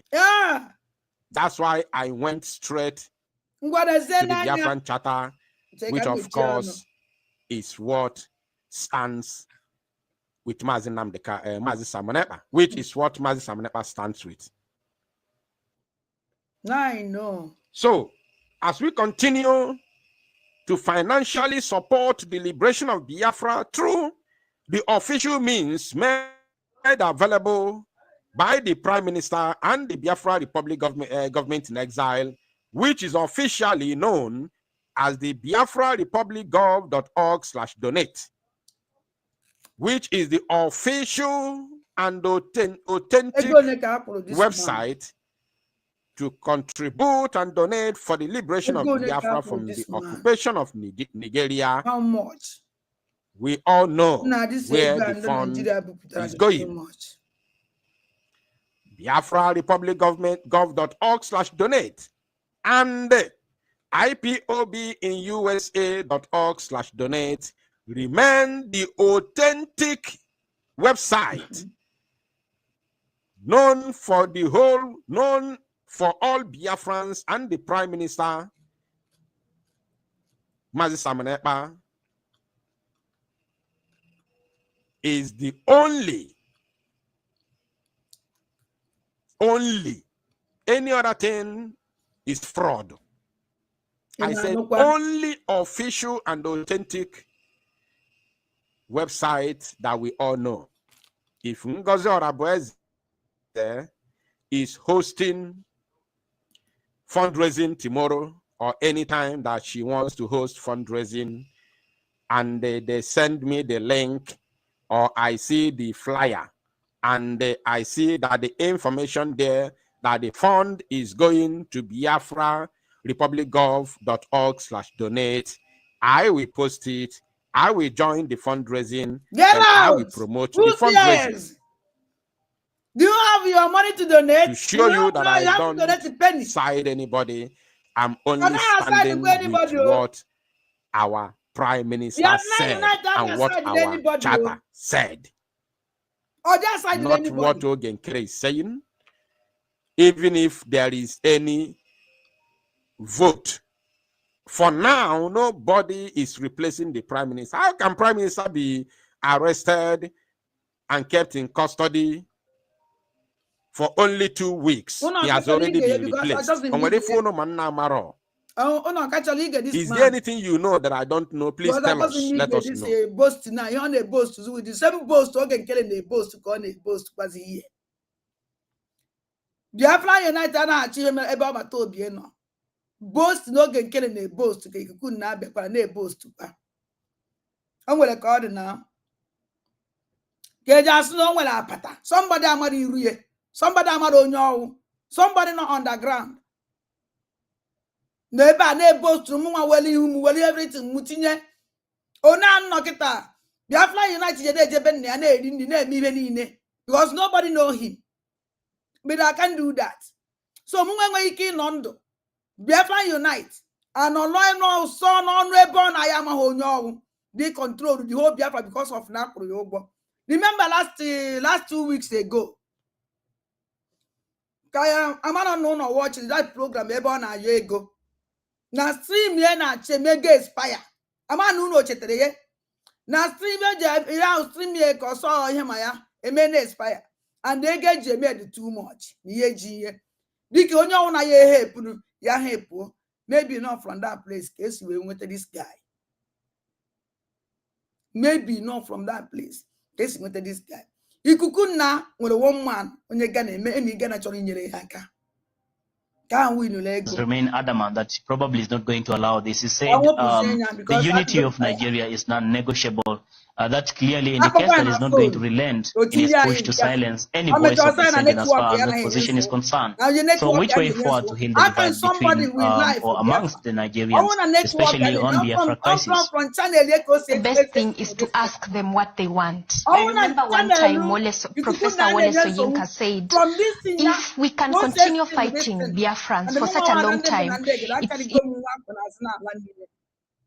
so I don't have Biafrans on a phone. Hello? I don't know. Anna by because on your corner phone, Yago Ivo feel near me this night. From no, I don't for a problem. Ikukuna, if you know, on 28th. Ikukuna, I'm not watching the program. I'm going to go that program. Yes. Ikukuna name that program. You know, coach would not one day ban you yourself. Coach would not program that Ghana the program make up here. Now you ga now one day by name and age here go if you name for Biafra and now Maracona tomorrow got the convention in the yes. Tomorrow one woman in America. Yanena bon patara, but all gone to our prime minister, 42 woman. You want to coach in a so arrogant. You got that if I'm now what now. So and since then, Cheki Kukuna, or no amazing program if I'm Basel Nigerian government.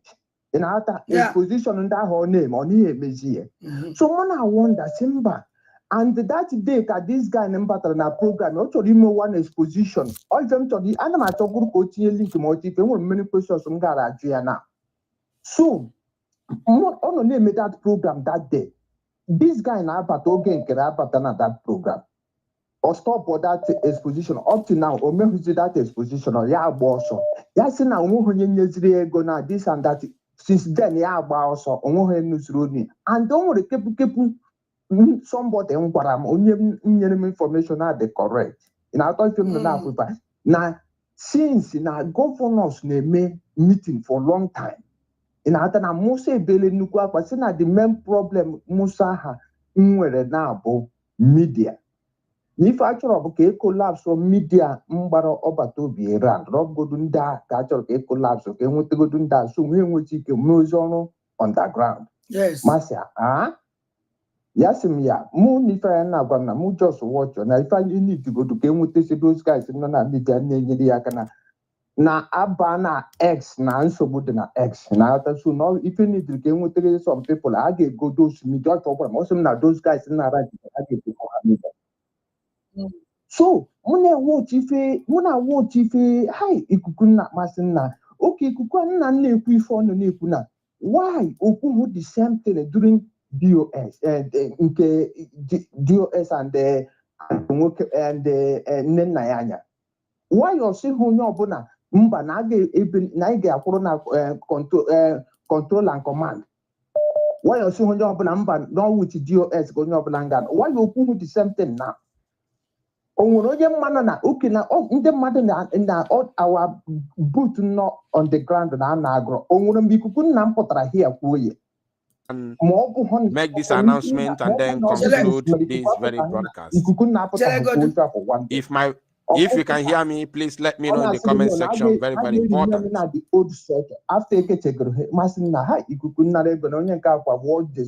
Because of onye nwere anya ga-ama ife na-aka ọnụ lee ikuku n'ọkụ because movement and ife m na-akwago nara data ego mụ achọpụrụ ekwenye data ego ahụ that day si chiji ego but mgbe o bido okwu eziokwu ife okwu ahụ okwu masị mba and icheke na this convention herself ka o si ife ọ na-emebu ọnọtụ ya evi ọnọtụ ya akọtụ ife ọ na-emebu na so he knows what he was doing. Telegodu ka achọrọ m ịma na ikuku na oye tinyere link doritin need the link achọrọ m ịba inside that link.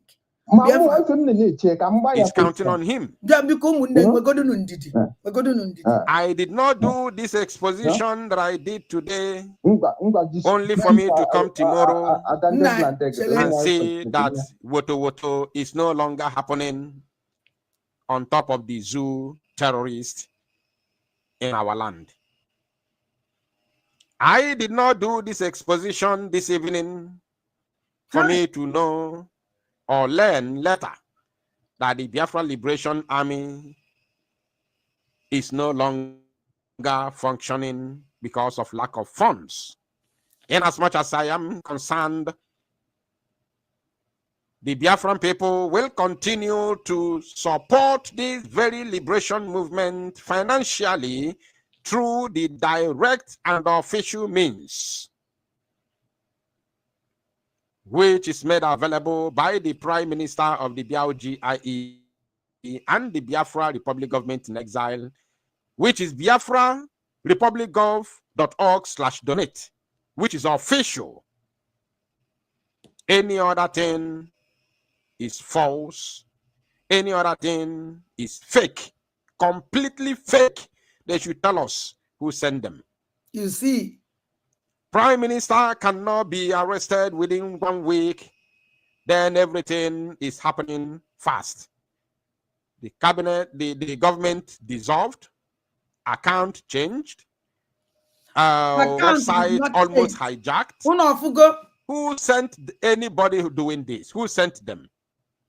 Hi, last time I checked, the leader, the president of the Ambazonian Governing Council, Dr. Cho Ayaba, was arrested in Norway for the past 2 months. He's been there. And I have never heard before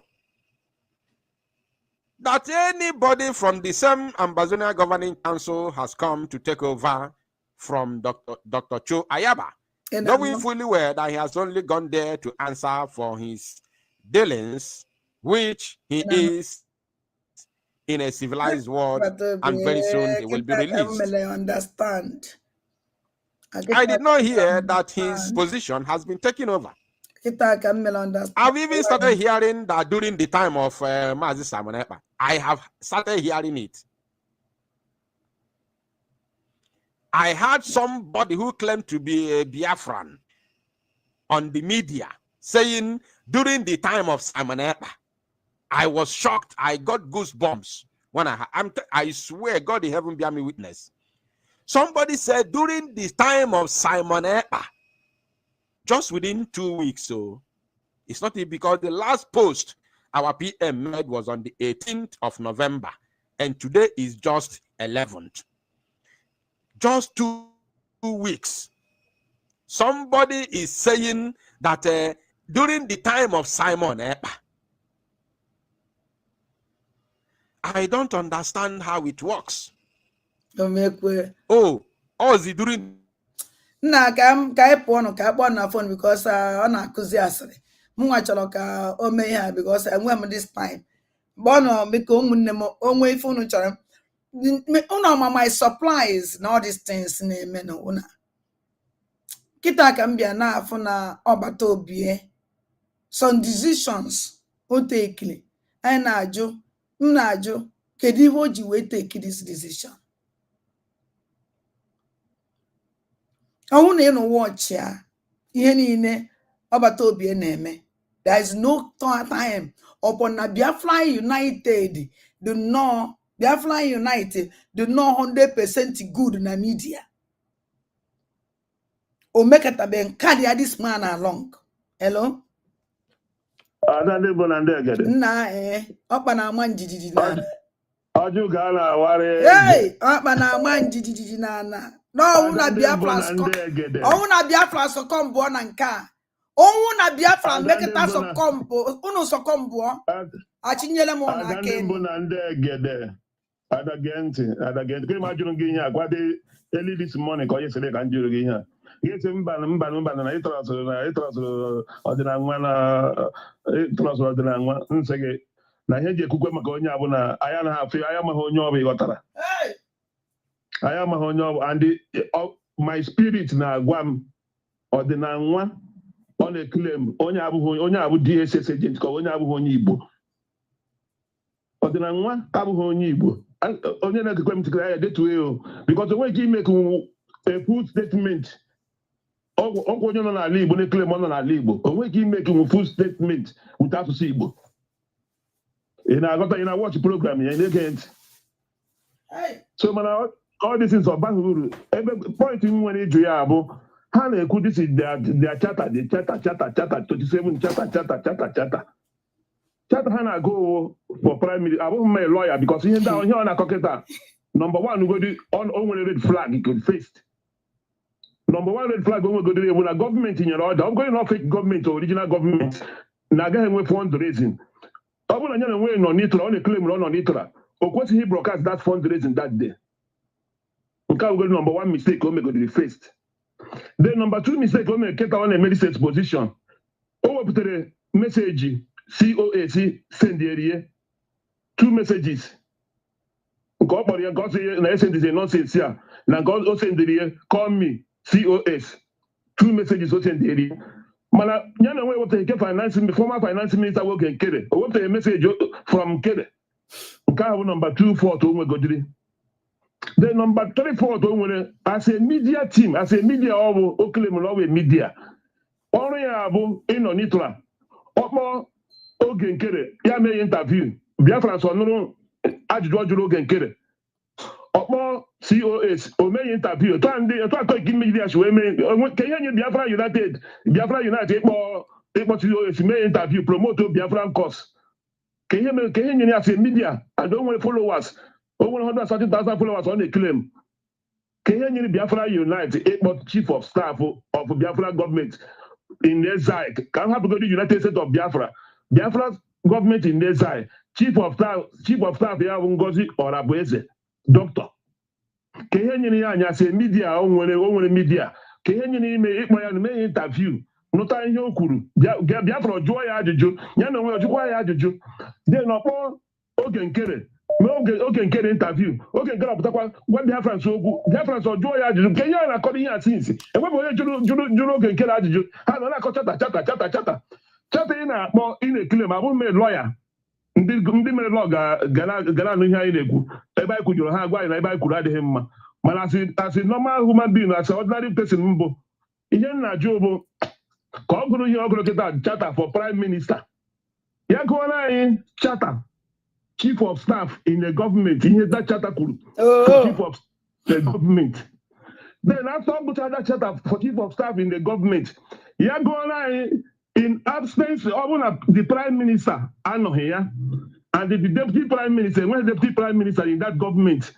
The government. I'm going to make a point to anybody. Coordinate the work of chief of staff in the government and the work of chief of staff in absence of the prime minister. Yeah, simple something about I am spirit. Spirit. Everybody in the good, you must show your face. You must show your face. It's a sacrifice. Before I get into, you must show your face. How come we try at once? Let us of them come out. Now come for the reason why Obato Biejin pocketed this guy in so. Because all that what spirit God was. That is why Obato Biejin got this guy in so. What Eleaka? Oponion on a men Okay, initial time on the claim. All map go from all joining in Nelly. All support to Nelly. Bring their time. On a watch message in the day about all joining in Nelly with the first of Galan.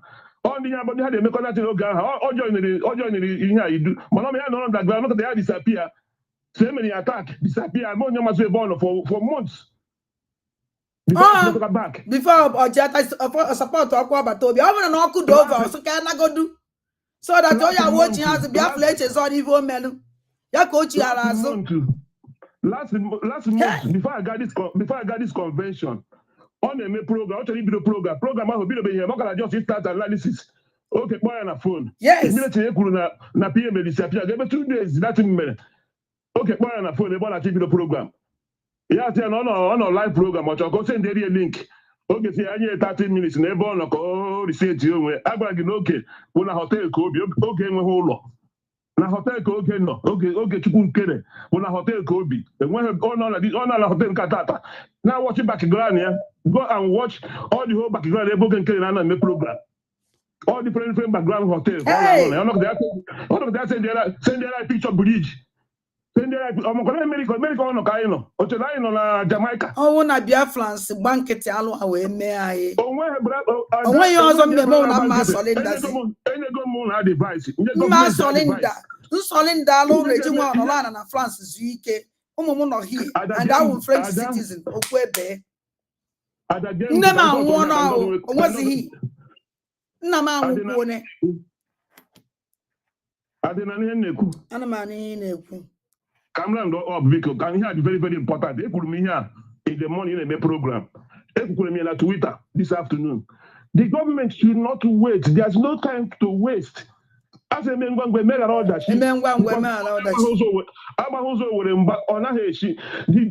The attorney should go direct to court. Court immediately. Let them come. Let them come. Here I was going government kind of we are in government. That is the government. Because they did it when I come here. My Biafra Unite. You have the one at court. You have the one at court.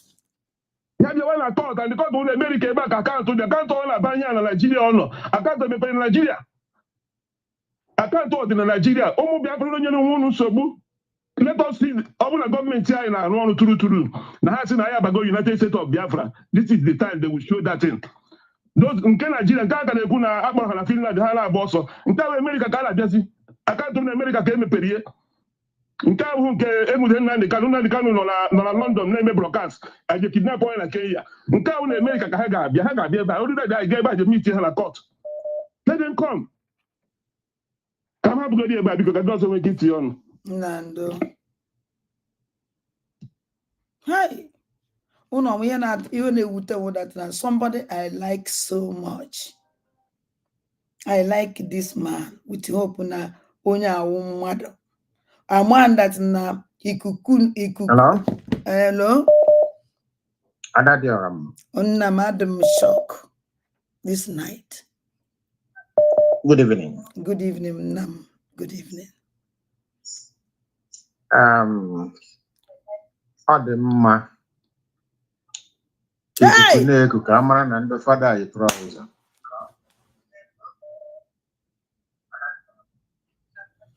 Ihe nna mekweni ka ị mara kịta bụ ọ wụrụ na anyị nwasoro the charter na anyị na-ekwu okwu onye ọbụla ga-ebe a eji m dọkụmentị ya eji m written of it eji m voice mail from ọbata obi o nwere ebe anyị si eme mistake the mistake anyị na-eme ọ gịnị the charter both the reading mgbe PM na-agụ ya ọ si pronouncement of the charter then we defend it. I defend ya I enwe na ground I nwezie ground dissolve all this very government only pronounce I dissolve all government. That is where the problem is. Onwe ebe ndị mmadụ chi ghọta here akpọpụtakwa PM tomorrow ọ ga-agwa onye ọbụla na-give up na-enwe onye ọ na-support mara ihe ọ na-support. That thing is written in that chapter. Only when a copy, go and read it. Ndị mmadụ na-ekwu aji ha ọnụ destroy ahụhụ anyị niile na-ata. They are using their mouth to destroy both ndị propaganda ejuru ha ebe niile. Enyi m akwuru okwu before mụnwa na-ekwu. Ọ na-akọ ni ka ọzọ public anakwa ha mazụ public. Na chelo nwere ife nchọrọ ịgwa gị. Wait. Yes. Stop. Chere go nwere ife nchọrọ ịgwa gị. I nwere ike ịnụ mgbe ọbata obi esi that na Biafra na enwere ike pronounce ya before na o nwere ka o ya a pronounce a declare before Biafra before 2nd of December. Enụrụ ka o kwere ka ịnụ ya. Yeah. Enụrụ chelu. Wakwa chelu. He said it. I just nchijugo ajụjụ. Let us go agbo nwa ya eziokwu na ebibali defend the charter. This charter efroketa. Ihe niile PM na-eme. Ihe niile PM na-eme since that 1 year now. On a charter. Ka o si ewetie. That is one thing. No. I just ask you a simple question. Because this charter now is 1 year this charter. And the vote, after vote. Yes. After this charter now. Ya can you say? Because ordinary one that now second. Declare Biafra. A declare before the time after with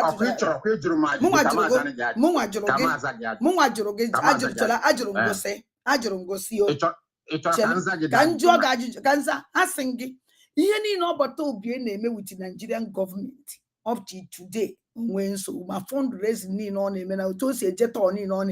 or from charter with here.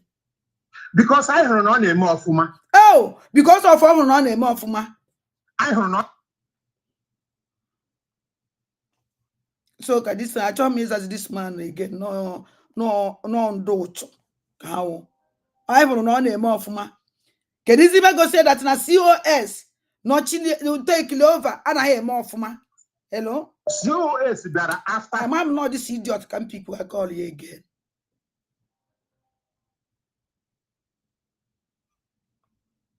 Hello? Hello?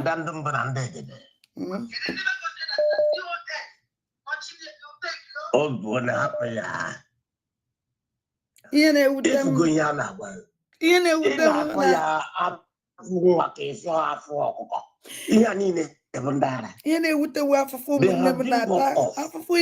I thought it got too much. I don't believe in that. If I learn it. And the way I continue that. I'm not thinking about what I'm doing. You're not born movie. You may make a banana than the zone. And when be after them. Every money, every million man, the cannon and man, the cannon there. Even I've run as I'm on it, I know nothing land. Before you got it, a good boy is. Beg Obatobia, no me, Obatobia, Bicono. Try yes, or wait to talk to us. Oh, yeah, look at my husband and got it.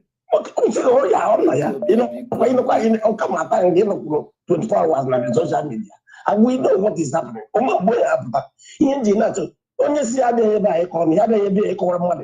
the other inside anybody.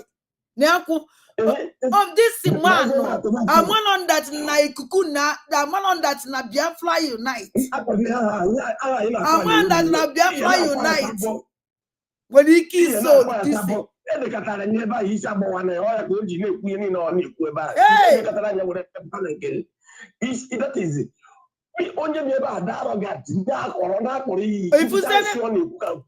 If you say Biafra United say Kubikita, I was go see dress Biafra before it was leaking, Kandona Biafra. Then this boy a faceless person, not underground. Na Biazia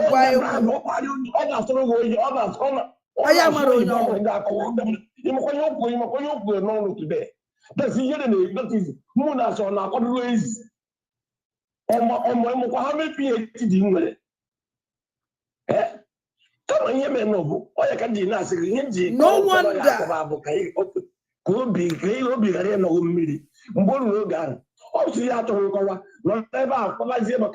Okay, Akamedia, okay, oh, you have a prime minister, Boro treasurer.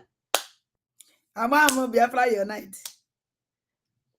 Oh, you enter India. Oh, see, I told you, Akamedia, you come number idiom. My carriage is got I did today. Oh, go carry a prime minister. Prime minister, every prime minister, no, yeah. Oh, okay, I'm a John. I'm a John. You job to John. You know, after the happening, the never happened. You can answer your call. Yeah, be about no Biafra now. Yeah, on our go to Papa. Yakina, who hold no wrong in it, but no be number one. You know, when you have a concern to yeah. You know, outside the Kubo. Is what the daughter outside the Kubo. Open now, what put that? Oh,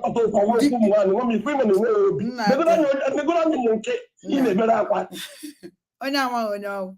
You know what I'm was from the Bayanata. Can him buy up when are we going to come out from this place? I'm getting that on the so when I took a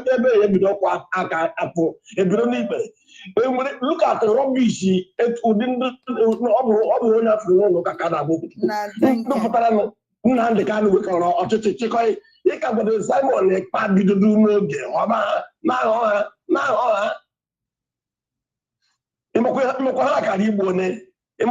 Nigeria booked it. Nigeria booked the Simon, like Paddy do it. Yes. Yes. Nah, thank you very much. Thank you very much.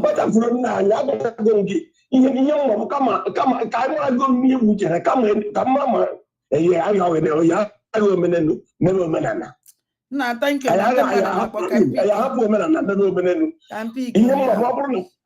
Prime Minister, Dr. Ngozi or a beze. Then, I mean, I'm a pocket, how I have treasure. Then, every Dr. Ngozi or a beze. Finalize. Can you hear me? Oh, you are trying without our case. Nah, thank you. Our own government to carry on with the job. Thank you. Thank you. You see, not take it attention. We are there waiting for their actions. Thank you. Hi, Guinea no Bicono. Umuneme Ajupromo. One Biafra United in no Biafra chata ko wule water ko Biafra ni isi. Ya ko wule bupu ayiru ni ife na emenu ka apuzi ba na ekwu ka chata and they do proud of himself. Now kwa na ye hit go the distance. Kwa na onye na ago chata ko bata obi ese that na onwere ko ya dey na ya be clear Biafra before that 2nd of December. Ajụrụ this man akpọrọ kịta na akọrọ bishi ọ na-akọ na ọnụrụ mgbe ọ bata obi ekwuru ọsị yes. Hello. Anna biko isi ya Adam supplies. Hey! Adam ezigbo nna biko onye ọra ka okwu. Ada ihe enwe obi. Yes, I will be strong. Ihe enwe obi. Mantle are follow on you people. Yes. I am from now. Ụmụ nwaanyị enwetaziri anyị Biafra, ụmụ nwoke dị ya ripụgodo anyị nwere unu. Yes, I am from now. Cheta ihe anyị mere na Finland. I was following you people. Mgbe COS na-ebe akwa isi anwụ obi. Isi anwụ obi ọ bụrụ ngwa na-agwa ya nwe obi. I will never cry again for this useless people. That is what they want you to do. I will be strong. Stop it. I will be strong. Hey, Nkele. You have one in Nigerian government. Ego on everybody. Go come and Biafra unite. And I was saying, no wonder. Any Ghana join Biafra unite. Biafra unite. Because no butega. Oh, onye na yo. No onye Biafra unite na yo. Their life when I undo yenyele aka. Go le you go stream yard. Na ye ego. Kamwadi chozi inye Biafra unite ego. Biafra unite ekwe hana ego. Even over juga. Even si ko si ekwu okwu. Biafra unite yawo. Oh my God. Biafra unite, let me tell you something. Na mwadi ekwu okwu. Abada akwefra dande banande gede ekwochiri gom. Ono sokolo no ha. Biafra unite. I'm a woman. On neka wu. Iwe nwe ike pụta wee zo di John Jolo ka isu today. Because of Logan Kele Gogi. Mama, how many years he did that morning? Don't worry. Don't worry. Oh, thank you. I was highly disappointed. I'm on my Biafra Unite. Oh yeah, heat here now, Bania. Oh yeah, heat.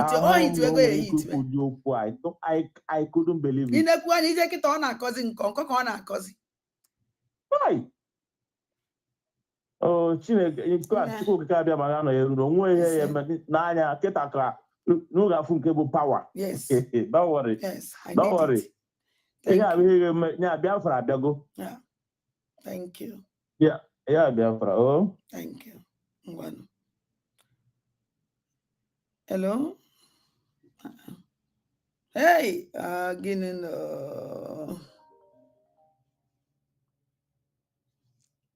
I think I'm a woman.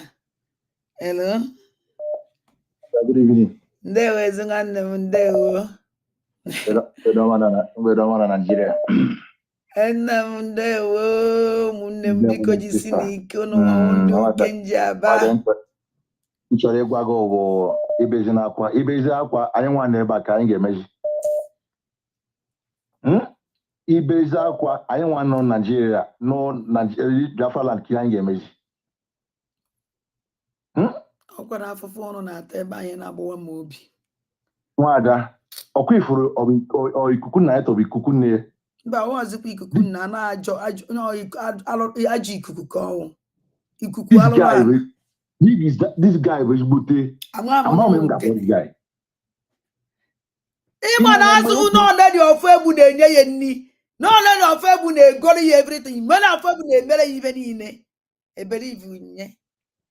Now on with the name. And we take up Biafra now to KJ go be this useless people. Wada, Iman came into this guy. Okay, if she needs to send somebody voice message. Okay, yes, onye ga-eche gị wee gosi gị na isendere ya. O nwere onye akwụrụ. Okay, onye a wee sị gị na achọrọ ka this can voice message again. Ya no ikuku na Biafra unite and they pray like that's a voice I was send the COS. O just say yes send this kind of thing again because somebody force send the Yes. Okwe play like ebe you Biafra unite I go Biafra unite. Ya play like that voice sound. O send the COS. OG one here. Yes, and this kind of thing again.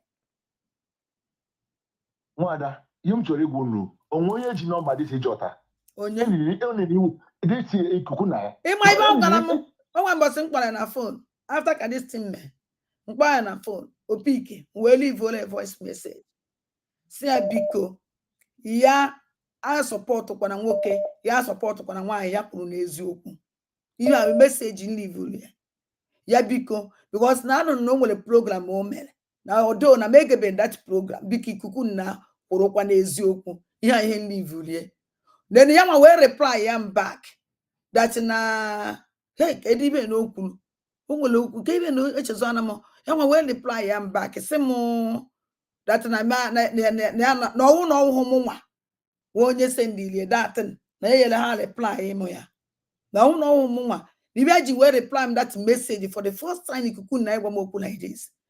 Libya ji wee reply me ano ọmụnwa. Although na most na mụnwa I watch be that program. Na na agwa mu je watch that program. Me ge ibe ya kwuru na that program. Na emechaze mu leave kwazele message. Mu leave ole voice message. Mu leave ole message by voice. Mama akpọkwana ya. Mgbe ahụ ọ sị na ma akpọkwana ya. Mu leave ole message ya by voice.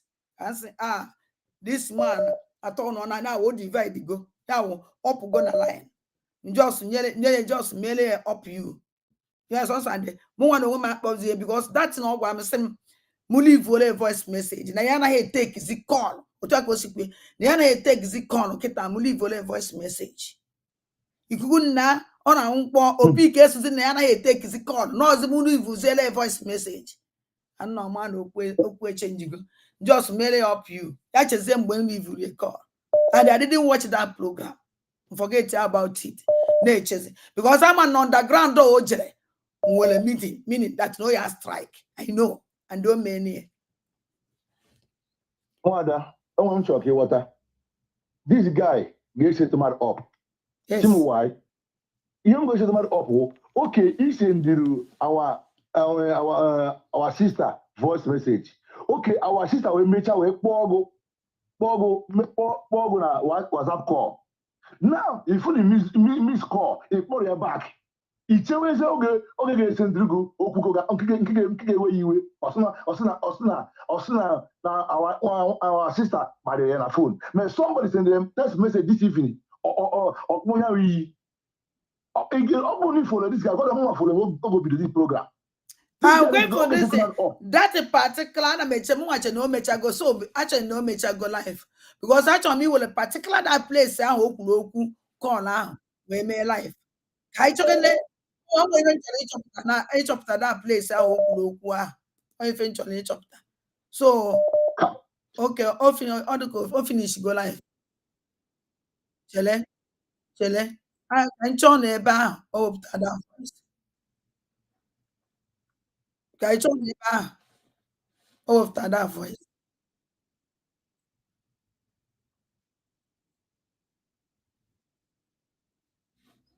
Cheleno. Nna mma like ka ichi inwe ndidi. Ikusi na just kusi if in egu because I chọrọ m ije na this program this man wepụtara here. Mma ikuku na. Hello? Hello? Bia France achọ nkunu nwe ndidi. Biko nwe ndidi. That very Friday, a call came to my phone, though I did not pick the call. Just when that call came to my phone, I will show you screenshot. What you are seeing right now is directly from WhatsApp, but I will show you the screenshot. Thank you for super chat. So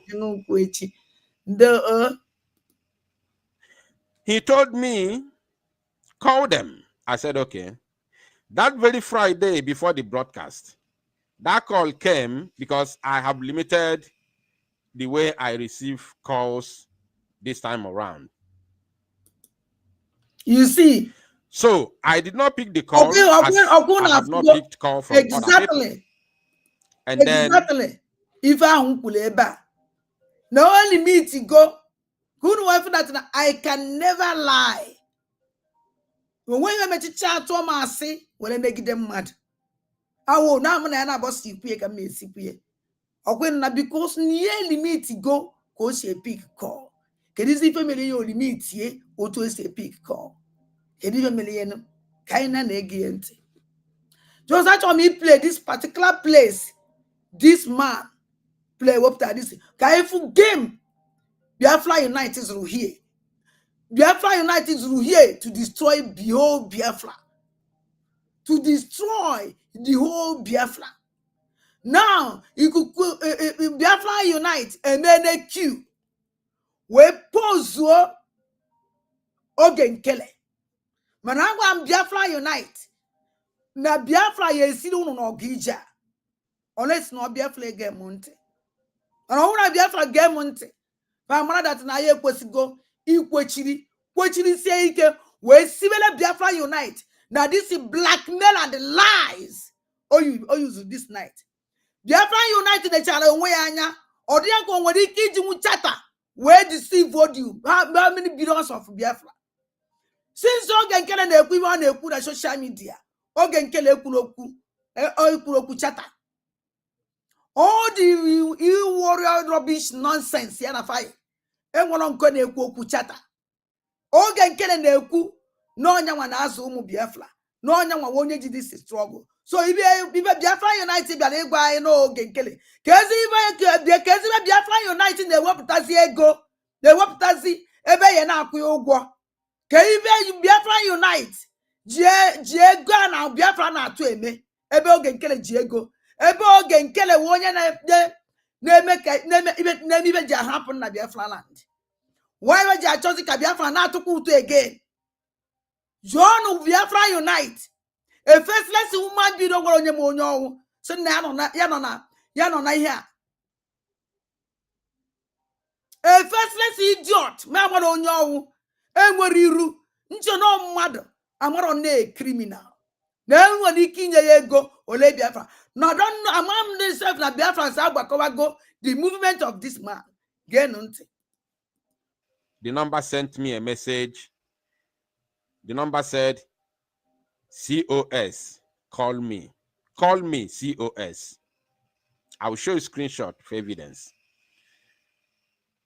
Then, when I saw the number, because I did not have the COS number before, I've never spoken to Dr. Ngozo Rabeza before on telephone. I did not have her number.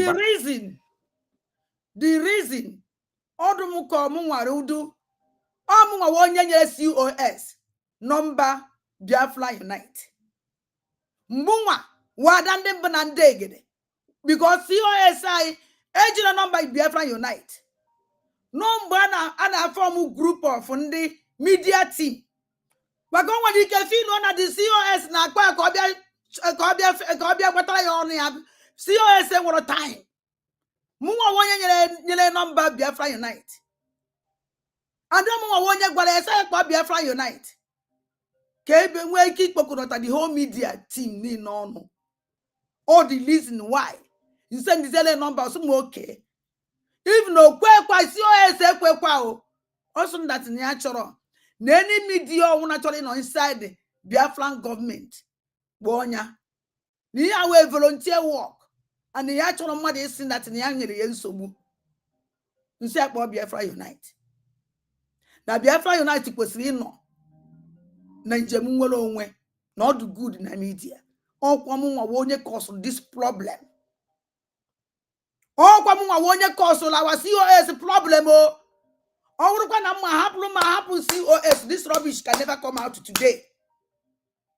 Biafra United ya go chata since 1 year and Biafra United ya go ya.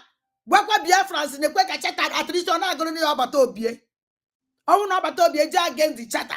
Or what I go on the on Babatobia, no way Koya a declare Biafra before 2nd of December.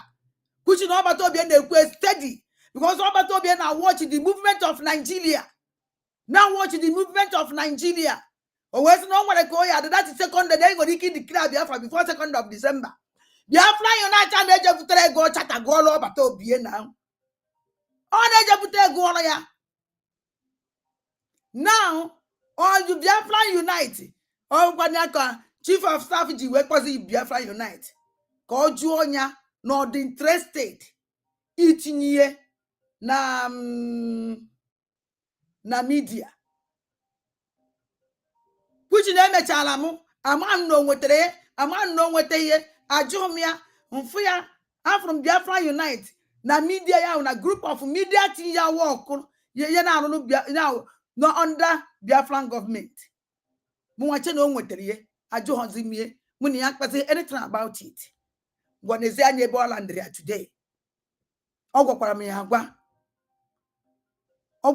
agwa so na ya chọrọ onye obodo ọbụla chọrọ ịlụ Biafra ọrụ ọbịa mitie Biafran gọọmenti o mitie our information minister ọwụ ọchọ ya etinye ihe ọkụ ife ọ gwara m si ya na nsogbu adịghị akpọ Biafran Unite and I'm on reason ji wee say akpọ Biafran Unite which we even might be able to because this Biafran Unite is somebody that I discuss very well. Now can now connect the dot. The reason why upon the good Biafra United on social media Obatobie done near this guy. And this is Biafra United on a cabinet at all. I'm one on that no Obatobie is in there. I'm on that this man will betray. Now can now connect why Obatobie what tell him Biafra United aka. Actually, Obatobie can be Minister of Information when you Biafra Unite. Why you me? Why you Minister of Information? E were nye Sonia Akparawa. Kwa di ona wo wonye kputere Sonia Akparawa na media. Now can now connect na this man. We all. And from today, Biafra Unite, enwe ike what anything ever consider as a saboteur. Eben tili vam. Eba nkanti this Biafra Unite. Eba nkanti nyele. Oh me oge nkele ha. Ego bigie. That ega hopụtara achọ na social media. Oye ji wekwe oge nkele akwugo ye. Ege buri e karịrị aka maka ego Nigeria bujere ha too much. O kelego nkie wele obefsi na ya onye Biafra ọ na fight Biafra. O levone Biafra n'aka neri of egbu. Mee ọbata obi abandon. Jewalo. Jechachi ha kwa azụ. Onka ochi ha kwazi azụ ka ọbata obi say stop there. You can do anything you want each other with Biafra. You can do everything. But no. On the last side.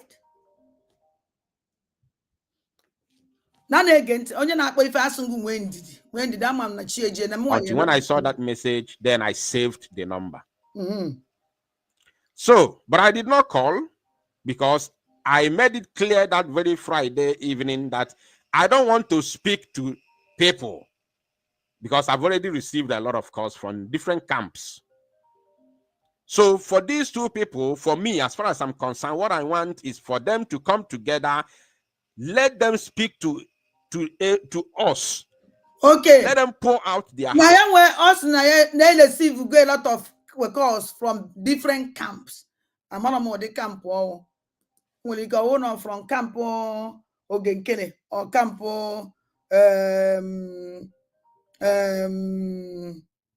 COS or camp Adadolama or camp Vam or camp Sonia Akparawa. Maybe.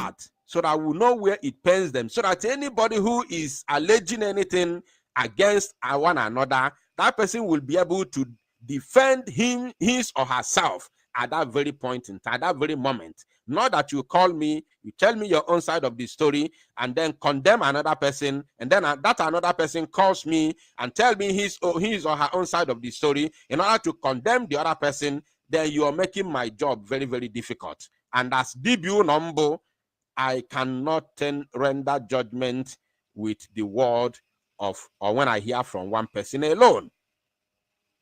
Anything I hear from this one and hear from the other one without them being present is a gossip to me. Because you are calling one on here, keep maya no wa. When anybody will keep maya. Are they possible? So when you're telling me something about another person, and that person is not there, is a gossip. And I don't entertain that. Which nobody. So what I did after listening to that very Biafran elder, who I respect so much, what I did was What I did was to call, not to call, I sent a voice note. I'll be showing you everything and also playing them. I sent a voice note to the COS. I also sent a voice note to the finance minister, Ogenkere. Now I'll be playing the voice note that I sent to them, respectively, because I sent 2 different voice notes to 2 of them separately. I'll be playing that voice note right now. After playing the voice note, I will show you the response. And then I will begin to show you some other important things that you must know, that will make you to know where you stand. Chata. I told you from beginning that I have not come here to tell you follow this one or that one. No. I was not there when they were doing those meetings. They did not invite me to their cabinet meeting. I was not there. Anybody who said I was there should bring evidence. I was never there. I have never attended their cabinet meeting. You are not a cabinet, so you're not supposed to be there. How can you be in a place that you are not to belong? You don't belong in the cabinet meeting. I can't be there. So, there's a reason for that. And they will tell you the reason. So, for me to come and start taking side, because make my own decision and then follow this person, or this is where I am. This thing. If this government to for now, or come on Simon Pabidoria. Or come on Simon Pabidoria. In case you're a journey by that time. You see, Gunnar Simon Pabidoria, look at you today. You started it with him and you tried to end it without him. You started it, but you are not you do the well for media. In the email and now arise very, very well. Man, I look at you today. Yeni na although one even in a church or even in fact, it's a good number. Hello? I put this is the nigga nonsense on it. Man, even now, Biafra Unite. That voice message I will leave with COS or G1. Ya play Biafra. No? Hello? Hello. Hello, good evening, sir. Hello. There's a couple of points from you. Biafra Unite. Now, get it. Biafra Unite na told you go see you. Religious. I want on a Zoom. No, the religious na buy. On a corner go see you. Since you bidoro, or go to the every one day. What on your money? Now, card number 1. Now, another one, Ima, on your now sabo once year sabo, it sabotage her anything. That spirit will hovering around you. Yes. When it happen, Ebo need join us so nazo. Oh, you never take up from here, Banyeba. Card number 2. Ima, Biafra United bidoro with Nelly. The problem, Nelly and the Biafra Unite and our Prime Minister Bido from Biafra Unite, that meeting happened. It was forcing our PM. It was forcing our PM to accept that not the fault. A PM you were from that program. He was in the camp of Honor Campo Nelly. Nelly bought a lot of things for him. He compromised with Nelly. August picture. So why have a problem with our PM and Nelly making it on underground, because Nelly threatened him. In only for almost 1 year. No. Also, because only didn't wait in GPO.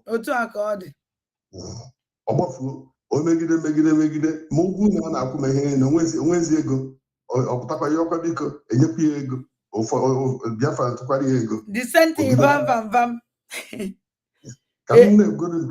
So now, also na okpotara Chuayaba. Na Chuayaba since emeli ihe na no bonye take it over. Now Chuayaba the leader. You check the name Ambassador Naza when had the exile ever. No. Their name Ambassador Governing Council. Ambazonia has declared their independence already. And Hamelu government in a homeland and we're outside. Which Ayaba is the leader of both. Unlike just like Prime Minister. Their name is Ambazonian Governing Council. It's not in exile. And they declare their independence. So when I compare Nkai na Ambazonia, it's wrong. And this guy insulted the PM. This guy insulted PM. That's why PM made you a lot more battle. Because PM have fugo with the mother. Yes. So when you kill about that. Yeah. When you kill about yeah. Now, sure, yeah, but when you replace it, because of the leader, how we go government, and we vice, yeah, then we go, establish, you go, everything, all the government personnel is working. So no need to replace. What of their men? Even I try about their leader. On eto onyendu, no nime. Ka their leader no nime. Their leader no nime kado their leader. Yes. But Ayaba Naza, leader of Ambazonia War of Liberation. You know? So, Ambazonia, or yeah, I'm gonna compare with Ambazonia. We are in almost the same format with Ambazonia. Leader of Ambazonia Governing Council, Ayaba. So, and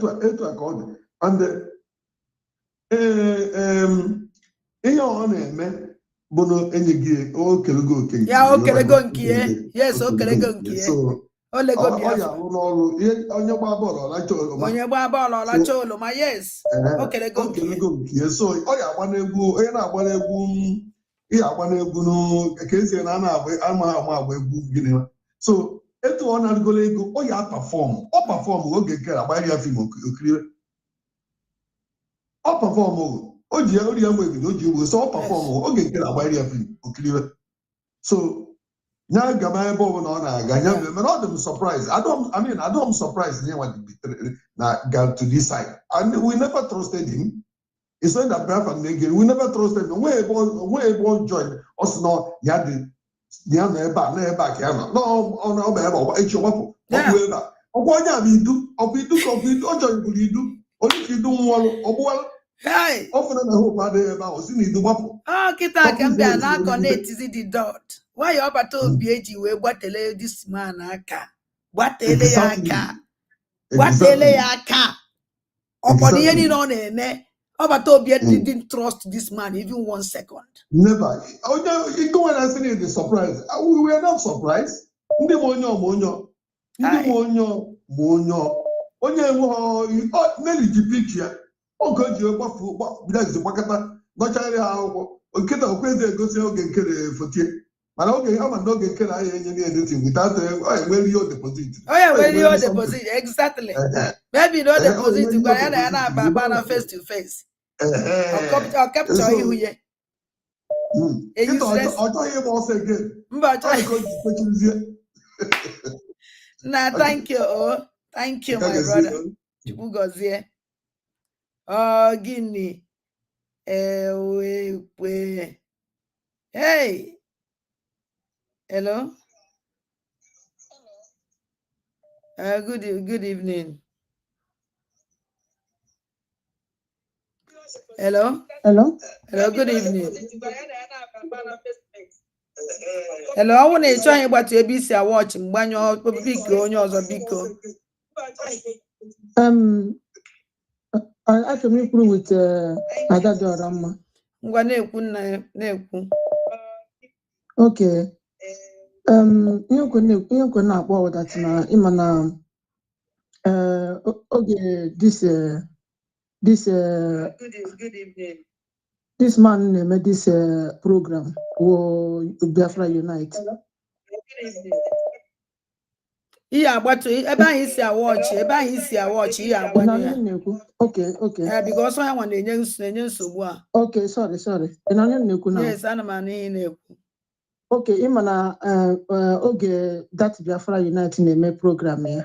Ana m ebe ahụ na bombard ya with na-echetara ya ihe o mere our PM oge Lady. Hey.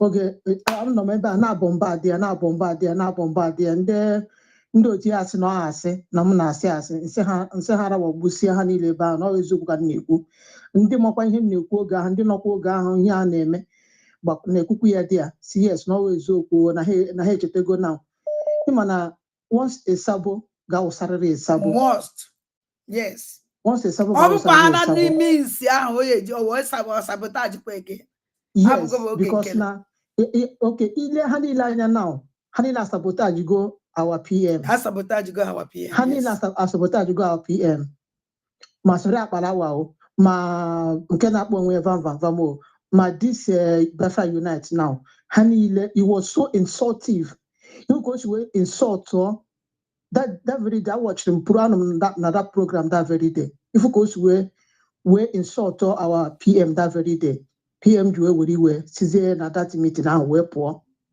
si na that broadcast ha na-eme that very day si ebe wee pụọ ya na Faith Ogala na Ụwa Sofia ọ ga ha that very day and in Sema no wonder na yes na-eme our PM insult our PM size na that program wee pụọ so adịghị m surprise na ihe o mere understand if ndị niile nwere na-ede egosi ihe ha na all this our Biafra freedom ha niile wucha sabo all of them ndị niile na-adị egosi ihu ha all of them would sabo so ndị nke vam na Sonia Akparawa wee join ya ha so ha adịghị m surprise ihe ha na-eme kịta because na ya mere na our PM ji na-agbara ha ọsọ na ọha fa although PMs na agbaghara go ha but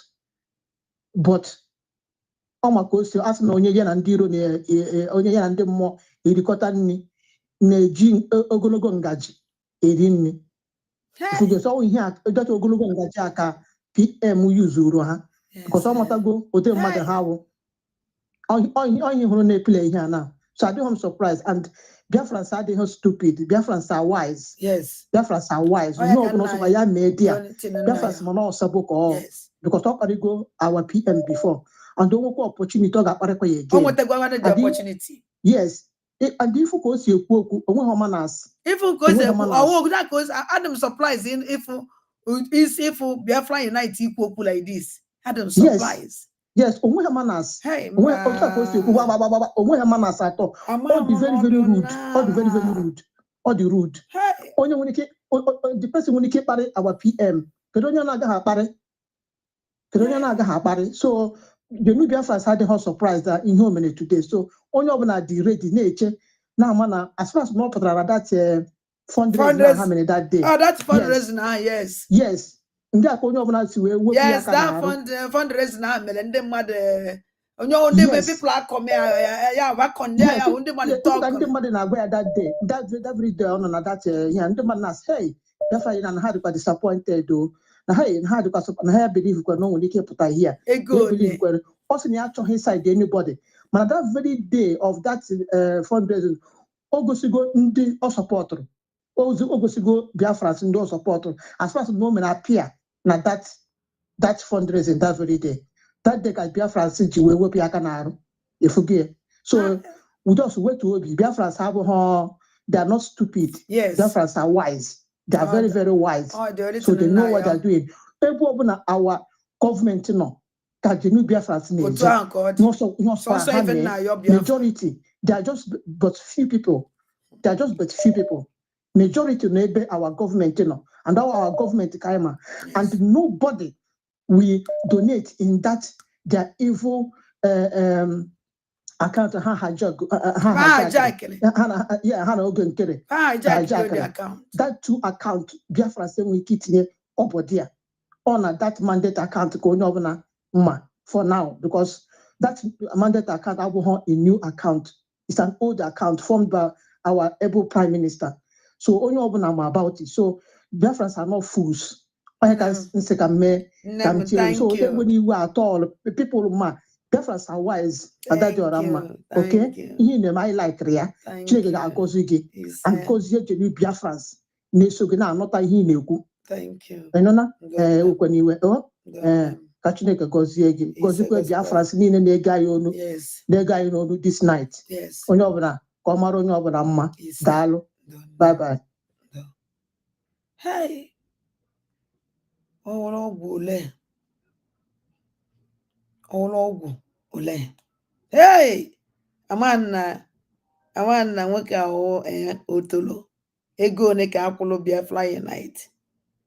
Ego one ka akwụlụ ya. Hello? Hey, ote na Honorable ndị mbụ na ndị egede. ote na Ada ndị mbụ na ndị egede. nna m. Onye isi nta akụkọ ezinụlọ. Ekelele m gị. Nnọkọ ezinụlọ ekelele m unu. Ya mara anyị niile mma. Ma agbaje kịta, ma agbala ọsọ kịta, jeje wefu ya na etu nnọkọ ezinụlọ. Mba, we don't need it. Wepụ ya, yes, wepụ ya, because that, just like ihe my sister kwuru now, that day before the fundraising or whatever, ọ nọrọ nnọọ kwucha na ya nọrọ onwe ya neutral, enweghị nke nwanne. Mana eruzie the next day ya fundraising, ya nwawa onye bụ ụzọ nọrọ dị na-stream ihe a live. Na-stream ya live, mana ọ sị anyị na ya nọ neutral. And ọ dị ka okwu Obieze kwuru, nwanne anyị nwoke Obieze kwupụrụ now. I ahụbedo onye anya o. Nobody know him. Nobody know him. Yes, just like no pụtara na I'm onye right from Iduma mekwe bịa chazi to autopilot kwa na-alụkwa na-ekwukwe. So ihe niile wu nnọọ kperekpere n'ihu gọmpete n'azụ ka ha ndị ahụ. Just obere space Prime Minister nyere. Have turned everything upside down. Look at what Ali Igbo is now. Lekwe ihe ndị flying in the Mesu school. Lekwe ihe ndị, that is if one woman I kidnap. Eziokwu that woman ebe ọ na-ere ahịa Igbo so. I be baba kidnap onye. And then when he ndị amụtara now, ha gaziri na X gaga nọrọ gbachishie that you cannot chat, you can't comment. Amadam ka ha si abanye n'ime that their S. Achọrọ m iso ha banye there ka m jụọ ha one or two questions. Because mama na Biafrans if you ever try to receive insult. You can't comment. How about this everything? They just block ya na ihe na-ewute m. Lenu mmadụ dị ka vam lenu so na ọ dị ka ihe na ji so na akparawa. I will stop following you because you don't make sense. You cannot tell you mama wa ya get enyeziri gị aka. Bye bye. Onye na-akọkọ elekwana onye na-akọ ndị uchu ha nọrọkwa na-ege ihe niile a na-ekwu ma ọ bụrụ na ihe a na-ekwu na-agbụ na-agba na ntị. So ọta now and enwere ihe ọzọ mere kwigbe aka ndị a nyere ha meziri ndị arafusichara efu na social media na-amapụtasị ndị mmadụ dịka nwa Solomon Prime Minister nyere won ya afọ ọ mapụta ha na onye ihe onye azụ. Ihe a na-eme n'ala Biafra na ọ dị obi mma. Ọ dị ka ihe na-adị na ji so na akparawa onwene mgbe anyị nụrụ na ndị Fulani gara na your village ga gbuchie mmadụ. Onwene mgbe anyị nụrụ na kidnappers gara na Boone gaga kidnap shandụ mmadụ. Why are you people fighting the hand that feeds you? Okay. Nna ama egwu na-atụzi m egwu na-atụ m ebe onye n'ihu onye ọwụla eziokwu ihe agwara m ha sị ha look ha echekwara na ọsọsọ ha nwa nọ na social media dị ma o nwere platform uwe officers anyị na onwe anyị so wụrụ officer anyị na onwe anyị na-eso apụtakwa anyị na onwe anyị na-eso etinye ihe anyị na onwe anyị na-etinye ego anyị na onwe anyị enwe enemies both in and out. What is their problem? Ihe m na won ha feel ukwe na ha makwa too much just like ihe kwuru na anyị ga-achọrọkwa ihe niile chiga ndị Fulani n'aka ha mana ama m na Chukwu agide ekwe ka ndị Fulani bịa were ala ya bịa were ala ya mana ha zuzukwa ihe ha na-ezuzu anyị ga-ewerekwa ya eresi ndị Fulani onye ọ ga-atọ ọnụzi eke that Muslim by force. Eleghị isi m kwuo sister, just look at ihe megana ịmakwa na ihe ndị mmadụ nọ na-eche ka ha bido. Okay, this platform now ha gara hijack. People are waiting ka ha otu unu si Finland bata ndị na-enwetabeghị ID card bidoro na solicit. Look at how wall everything n'ala. How about you? Biafra Unite, yes, Sonia Akpala was na media is power. So, all when you have media is power, sister. Yes. Biafra Unite, even a news. Yes, media is power. But say, look, media is power. Kwanota now. Mbia na your platform no de. Igom na ufonya batala. Onyo ozo bisi onyo ozo batala. What of it no kwandi enwo onye bira. Ihe akwa jukwa ajuju uche mefo.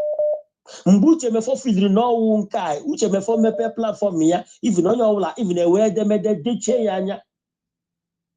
Sometimes ịgbape nwere onye ga-ahụ look at mmadụ dịka idiot awụ Nshima nọ na program o nwere ike Nshima nwere ike nọ 5-6 hours sọsọ mmadụ abụọ wụ ihe nọ dị na-eviu mgbe ahụ nwere isi anyị nwa bata mee like ifile na ị na-ahụ just like onye anọrọ si na Twitter ọ nọ 1 million ebe ọ nọ 500 anyị pụshikwana now and ihe na-ewute na these people wọ ndara they should conduct themselves fine. Ha try feel kwe na ha ga-eji nke ha mebie nke anyị ọ Biafra anyị wetegele aha pụkwara anyị onye ọbata obi were ihe niile tinye aka ka ọ na-arụkwa ọrụ ya na-aga o ị gaghị ahụ financial minister wụrụ COS that Italian government ọ chọrọ ịfọ na ọfọm wago now ihuru na ọfọm wago ya that overthrow ahụ ọ chọrọ ime o mewego ya. Just imagine that overthrow under the cabinet. Oh my God, that overthrow. Oh na practice now. Come on, not Biafrans can not show. It was Adam sorry. No banquet. This rubbish. Amen. Yes, I'm here. Enwere program hụrụ vam mege na train ọ si na ndị mmadụ na compare ya now with nke ngụra atụ bla bla bla m say okay ndị mmadụ na compare with nke ngụra atụ which means look at ihe na-ekwu watch abịa life today to us abịa life because I na-eche the only hope these people nwere kita because vam mana ya efelugo anja niile mara efe the only hope ha nwere kita Biafra Unite the only hope ha nwere it will turn the whole Biafra towards them, Biafra Unite. Unless na Chineke nefe, na aja na Igbo, na mmụọ ndị mbụ na ndị gere mmụọ niile Igbo ji dee ebe adị ndụ. Unless ka na ụmụ Igbo achọrọ ka nke ha gwụzie. Yes, Biafra Unite nke o mere tata mmadụ ole nọkwa na the program. Onye ọ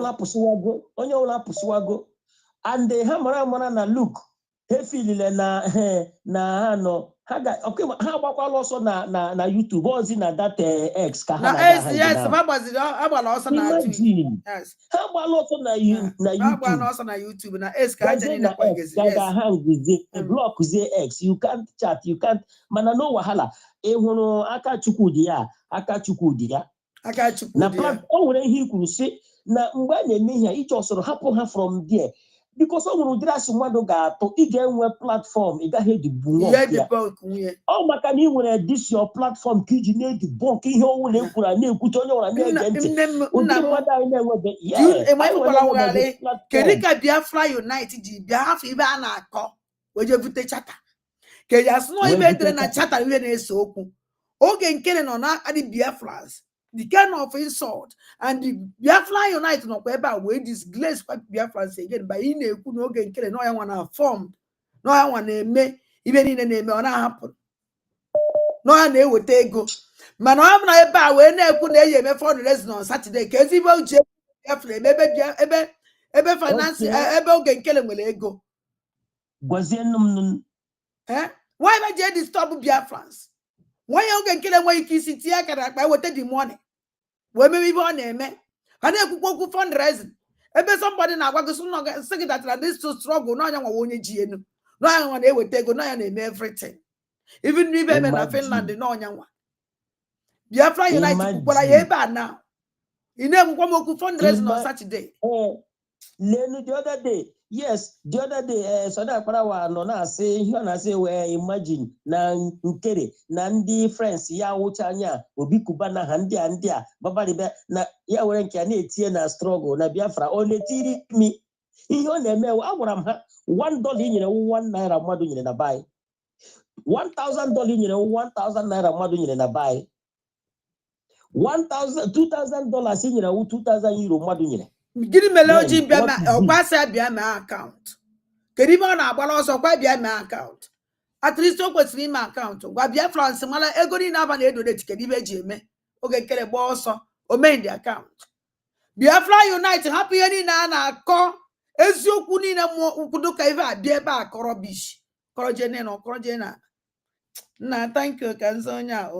Thank you very much, sister. Just not every no. I know why I stick Kurena. I know why I stick Kurena Akachukwu. Hotel I know Reba. So you need to know what Biafran so that's now. Biafran so kita agwa mono na ocha. This is the time I need to one voice. Move. Yes. Yes. Now the only people when they can stop this madness will be Biafrans. And we must stop it. The only person where they can stop this madness will be Biafrans. Because when we Biafrans don't listen to them, a man to go. Yes. Man, that's nine or they get this rubbish and they follow these people. Or you be in their business. Or you be a man that don't care Google. Obatobie, the government of Babatobie and Obatobie no kwa prison. Yeni na name no Obatobie na fear. Yeni na name. Nah, thank you very much. One more thing. All na ndị anile ga na-eme ka mmadụ dị ka obi nwanne ama m na anyị niile ga-enwedata obi nwanne ahụ. Ahụrụ m ya yesterday mgbe ọ bịara na your platform wee gee ihe o kwukwara at least okwuo ka mmadụ. Okwuo na o gosiri data obi nwanne ahụ ọwụ. In short, asị m ka Chukwu oke abịa ma nọnyere anyị na ihe niile anyị na-eme. Ọkwa ndị ọjọọ anyị na ha ga-eji ala ezere mmiri. Thank you very much, sister. Thank you.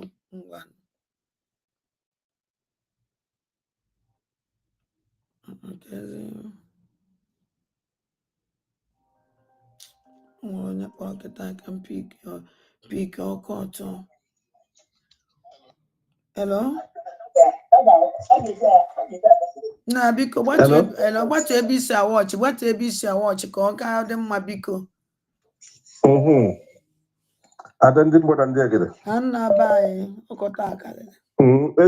Esim Spain when I watching. Yes. I want to hear actually Egwagi. I pay for air. Mgbe ndị Israel na-esi Egypt wee na-ana ụfọdụ nwụrụ n'ụzọ ụfọdụ mechara sị na Moses karị hapụ ha ka ha taba onions na garlic because na ọ karịrị ha ahụ but ha mechara ndị nwere the faith mechara baa ihe ifuru na-eme nkịta Akachukwu Di Ya mana ihe na-agwa ụnụ enwere ihe onye ndu kwuru ọ sị mgbe ụmụ nwanyị pụta njem a na Biafra enwerego onwe and ụmụ nwanyị apụtago ndị a efu na-eme ihe niile efu ha na-eme ikuku ga-ebu ha ncha go and mark this thing na gozi n'abalị a ikuku ga-ebu ha ncha mgbe e nwere aba women riot ụmụ nwanyị standịrị ụmụ nwanyị chụrụ ndị Britain n'ala Igbo nke a ga-eme ihe a ụmụ nwanyị nwụrụ wumb ọgbajuo dọrọ nnọ na-akpọ n'ime ụlọ enwere ihe ụmụ nwanyị ga-eme ịgbara ọtọ ịkpọkọ Chukwu onye ọbụla pụtara ka ọ bịa afọ niile ụmụ Igbo na-ata ụmụ Biafra na-ata onye ọbụla pụtara ka ọ tụsị ihe ahụ onye ahụ pụta n'ụzọ ya gbara ọtọ ọ na-eje na krota ya yipụ pantị ya yipụ akwa ya gbara ọtọ jewe odo ha anya na ha ekweta na ihe na-eme na enweghị n'anya there is no amount of money ịma ndị niile amaghị ihe ụfọdụ ndị be anyị amaghị ihe there is no amount of money eji enye mmadụ ihe ji wee ree your conscience. Call your conscience. What will it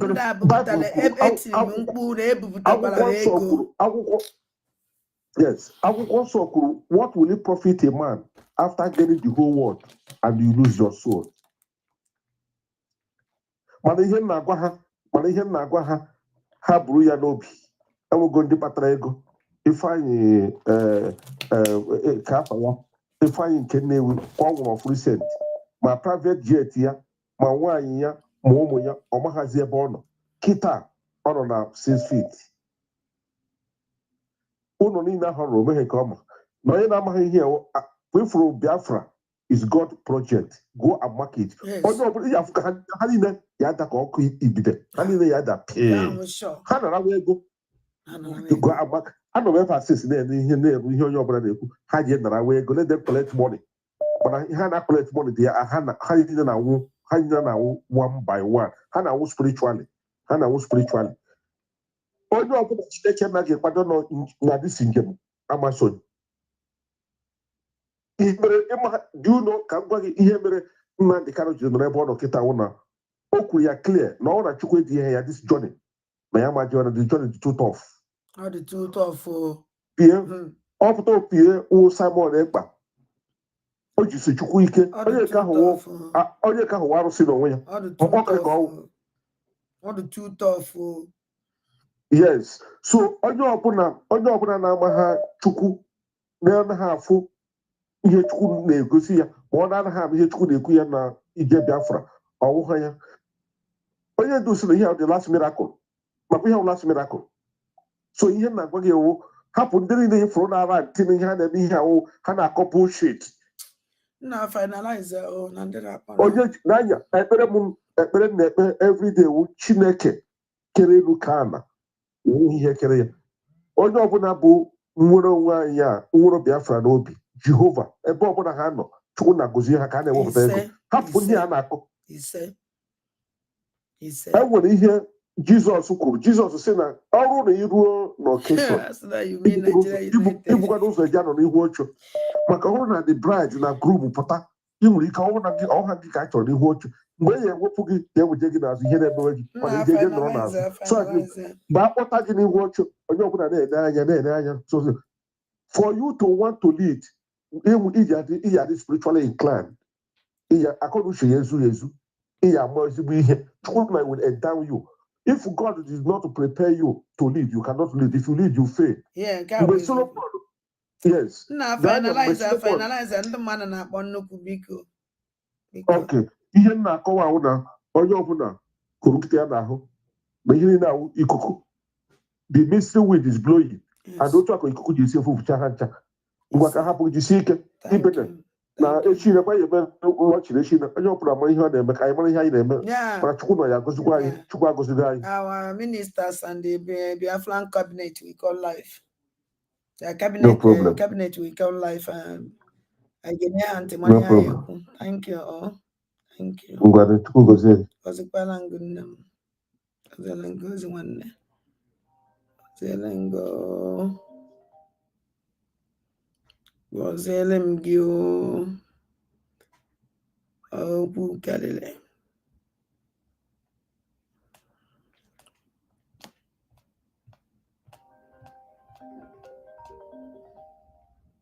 Ana m abịa n'ụmụnne m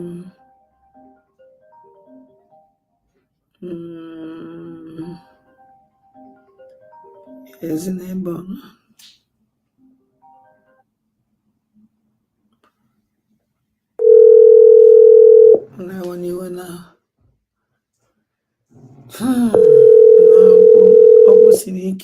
Hello.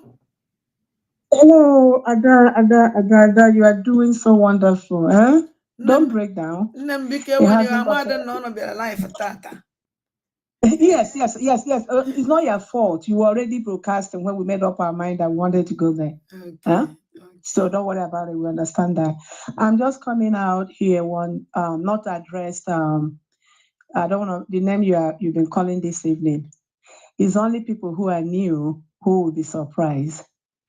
We're all together 2021 with this guy. And if you listen to the broadcast he made today, when it got to the point of money, whether you are paid or not, He said, nobody has paid me salary, but somebody has helped me. Okay? So the help, go and listen to that part. Okay. So go and listen to that. And I kind of tweet, I tested a couple of times to ask him, Mazi, why are you doing this? What's your objective for what you're doing? I said, I know you're upset that the test you received from COS, but the COS is not USB. What are you doing? Okay. On April live voice all send the COS so you will reply at that. Yes. The meeting he was calling the other guy and COS, on what capacity? What capacity? Meeting? And then a faceless human being. Yeah, let me just chip in a little bit. I know you're upset, but I'm just telling you not to cry. Okay. So because I wasn't surprised. It's just that I didn't know he would just arrogate so much importance to himself. So much arrogance and egocentric guy. And reading charter, I know it's like he's a lawyer now. Nah. I just don't know. Everyone talking about charter. Okay. So if all I'm here to tell Biafrans, the cabinet is coming out tomorrow, and the time is 8 p.m. Biafran time. Yes. Let's not, I know some of you are disappointed. Some of you that don't know who this guy is, claiming everything. He said he started the autopilot media. That's not true. There are people like us who don't talk, who don't make noise. We know the history of the whole thing. He did not start any autopilot media. At the right time, we tell the story if it's necessary. But things like that is not necessary. Whether whoever that started autopilot media or who didn't start it is not going to cook any rice or beans for us. We need money and we need moral support and we need prayers to deliver USB to Biafrans. Yes. That is where our focus is. Anyone can claim to have started, even Mazi Nnamdi Kanu, who is a fan of IPOB, cannot even boastfully claim anything. Yes. Anybody that is working in this Biafra restoration, most of them that have sacrificed, they don't make noise. They don't make noise. When you see, they don't make noise. When someone just trying, because of the gift of voice or whatever, he cannot confuse intellectuals. It's good that he came out today because he has gone back to where he has been. These are people who believe that they should have been in the position of prime minister. To them, prime minister just came, that they want envy is the bottom line. Yes. So whatever he did today is not new. Like I've always said, all these actions are premeditated.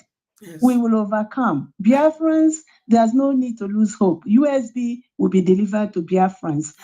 The less you listen to a lot of crap, the better for you because you get confused.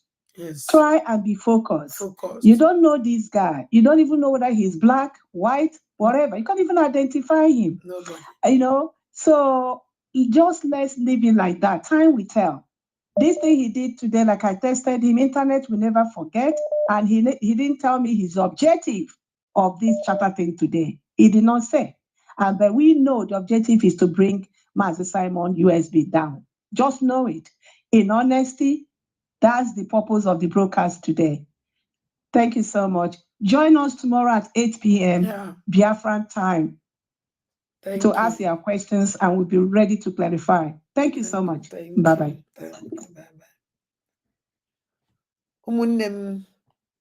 Biafran cabinet is coming live tomorrow. I was here,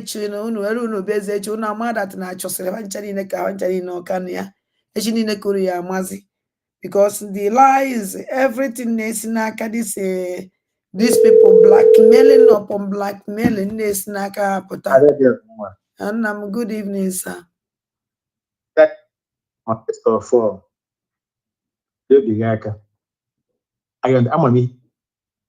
If there's you, now, Yajanenu. I'm going Maka, Biafran Unite, women, Grammy. Network gonna call to a court. Network gonna call to a court. Okay, and I'm here now. Can you hear me? Yes, after go off. Okay. I'm going to Biafra Unite. You remember PPM. At time of Mary. Mbawa, Vam, if we make you back, Mbana me 4% me fundraising. So our Prime Minister, Sick organ your man, I'm going 1 million per time. Oh, no one I want the mud. That time, Biafra Unite so also there, which is in Sima, which is Navy.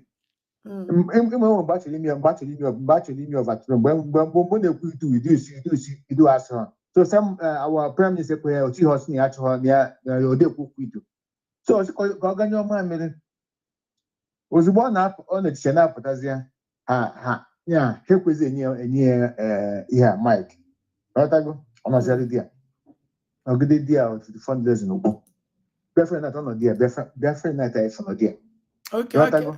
If not, knock it I can for release no but to be what I let this guy another one. Let me tell you. Even this guy now, bon. Everybody get his name will order your silver to be actually the Finland. Today. Yes. Of least every 1 month ago. So they will go and blackmail Obatobia. This in Kenya always na itago hey they will no Obatobia actually near visa. We all your Obatobia naturally be Finland. Rotago. We say that you accumulated anger.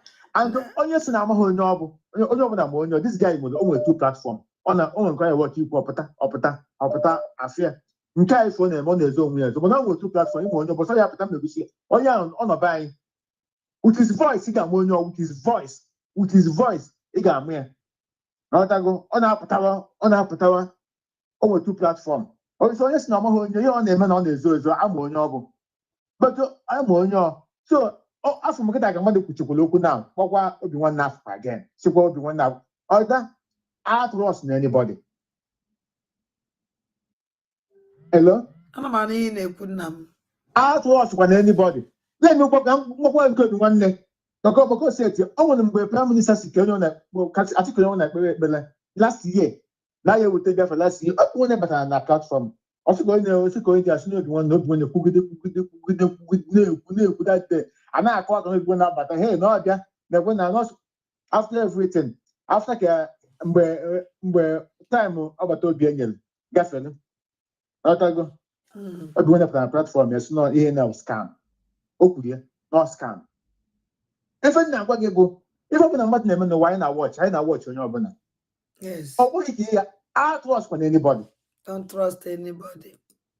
Anwụkwana nwa na ndụ gị si na onye a ka ị ga-aṅụli iyi ị ga-aṅụli iyi onwe gị onwe gị na gị ga-aṅụli iyi. Ka nna agwa agbata obi ya trust kwana onye anybody even mụ nwa na onwe ya trust kwana m na ọ nwale ebe lahara n'abalị.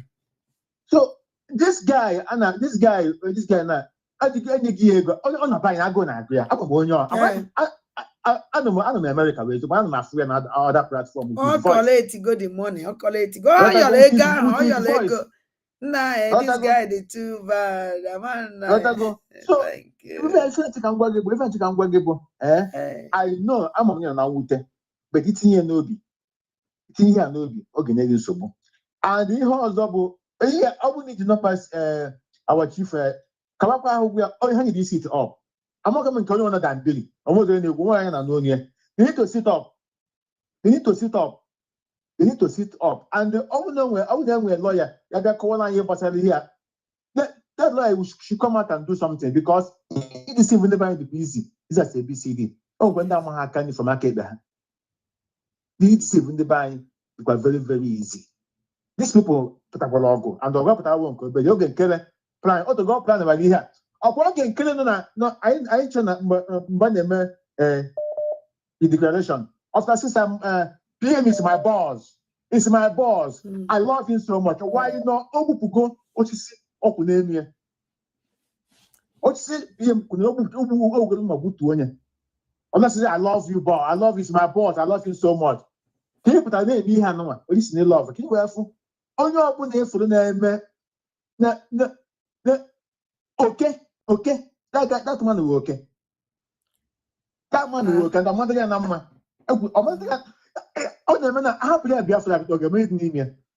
Ịma ihe dị n'ime dị sịrị ma mmenwu ya ihe dị n'ime ya. Disaster ka ị ga-ebute. Disaster. Mana nsogbu adịghị.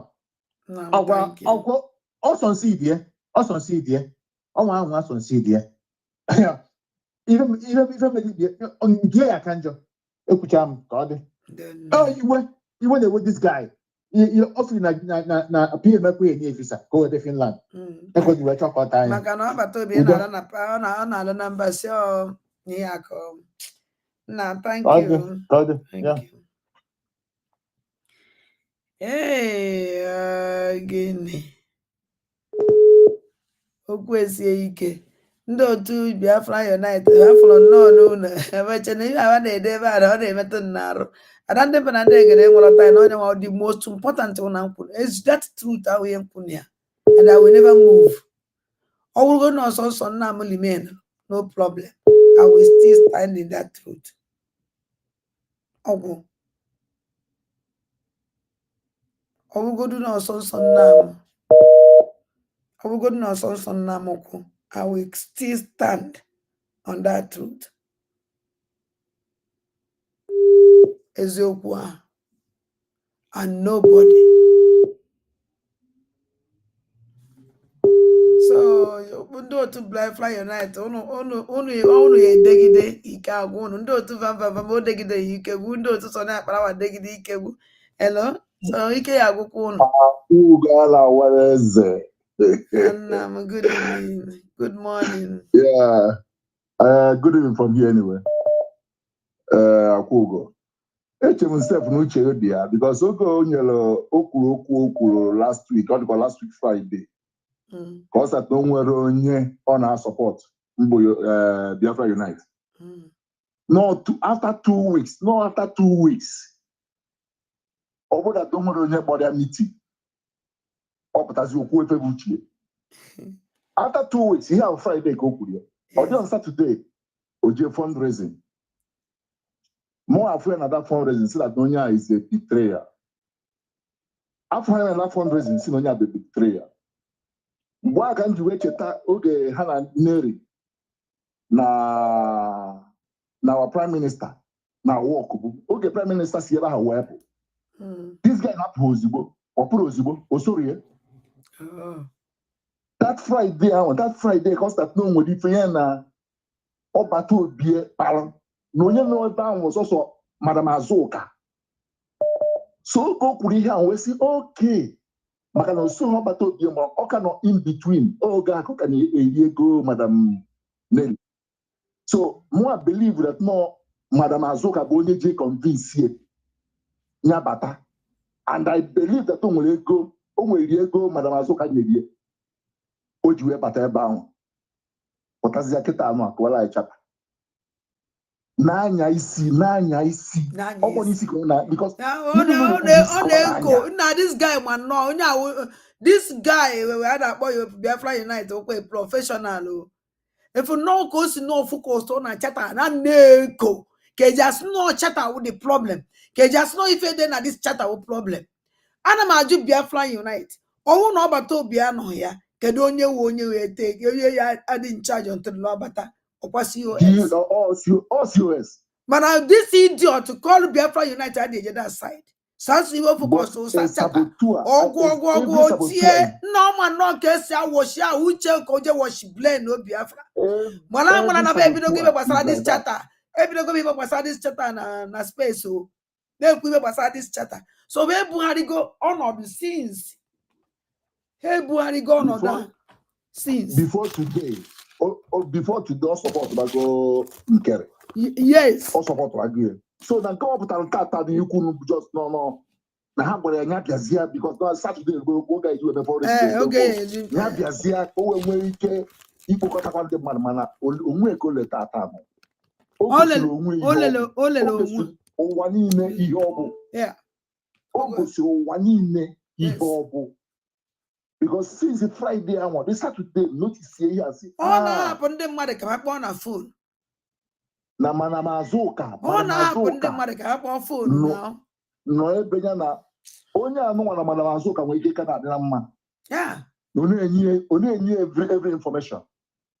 Up to on a mela, okay for sabotua, or madre fam. Yeah, the fam. And only in Kano, on after Hannah go to Mayano, you can still be a more when Jenna, Wopia immediately. Wopia immediately because I've got that boy. My just rematch on my mana or your link. Can the mother better? Because I told me back and enjoy a juju. I can just stream. Anyway, actually, no, they whoop the link. So I forgot, maybe not forgot the insult everybody in here. So what's in mind? He may pick a joy a juju. He may put the link because some of the time yes. too much. On a link, about title, about a meta, or me pay link, happy Biafra, I joy as you can't walk because on your Roma, or no opinion on them mad. Yes. Women are Ude Nganga. Ngara ona kelene meeting ebe oge nkele na asali dokubo ebe oge nkele bili akwụkwọ nyawo sali dokubo na recruit ndị amị success na recruit side nke asali dokubo na recruit with better lady Biafran government ikuku this one a na-akpọ Biafran United no ihe niile and okwu ada okwu ndị ba isat na nganga buru ụzọ ọdịde megini nna amakwa na ọ na-ekoka ite ọka o kokwere na ọdị CV ọ na-ebost onye ma ego na-ebuli ya ọ na-ekobu before ịghọtago ọ na-ekobu onweghị onye notisiri ya mana nọ na-agba ọkwa n'ihe mee ịghọtago anyị amalụ ya sị ikuku amala fada na-eyi transis ikuku ekugo anyị mara onye ọgba ọfụma ọ na-eme ngara too much ọ na-eme ngara na-ajụ onye anụnwa kedu ihe ọ bụ kedu ihe ọ na-emekarị kedu ihe ọ na-emekarị kedu ihe na-ebu ya isi kedu ihe na-enye data ihe na-ebu isi ọ na-alụtakwa ọrụ ya ọfụma ọ na-eme analysis ya ọfụma ọ na-emete ya atụ asị but for you to kill your people because of now mma amazi ka o ya esizi mezi ndị zu expose because he can't do it again na-emezi ya n'afọ onye ọzi ya oge nkeleziri ọgwụ ifena na ọ sị na dat na ndị nke ọzọ ama ewere anybody amama onye ọsọ nwe onye anybody ma ife gbasara ndị men on ground no amam na oge nkele ụzọ onye mana finance minister ụzọ onye kara defense minister bịa ọbata obi ewepụtara nyere ọkwa ka bụzi finance minister na-enyezi warning ya ekwuzina with the men on ground ya desist from men on ground abam na program Keza for this woman Forge na London Keza Forge somebody Forge nke anyị na-ekwu na onye kpatara ya bụ this guy nke Keza for this man Gaddafi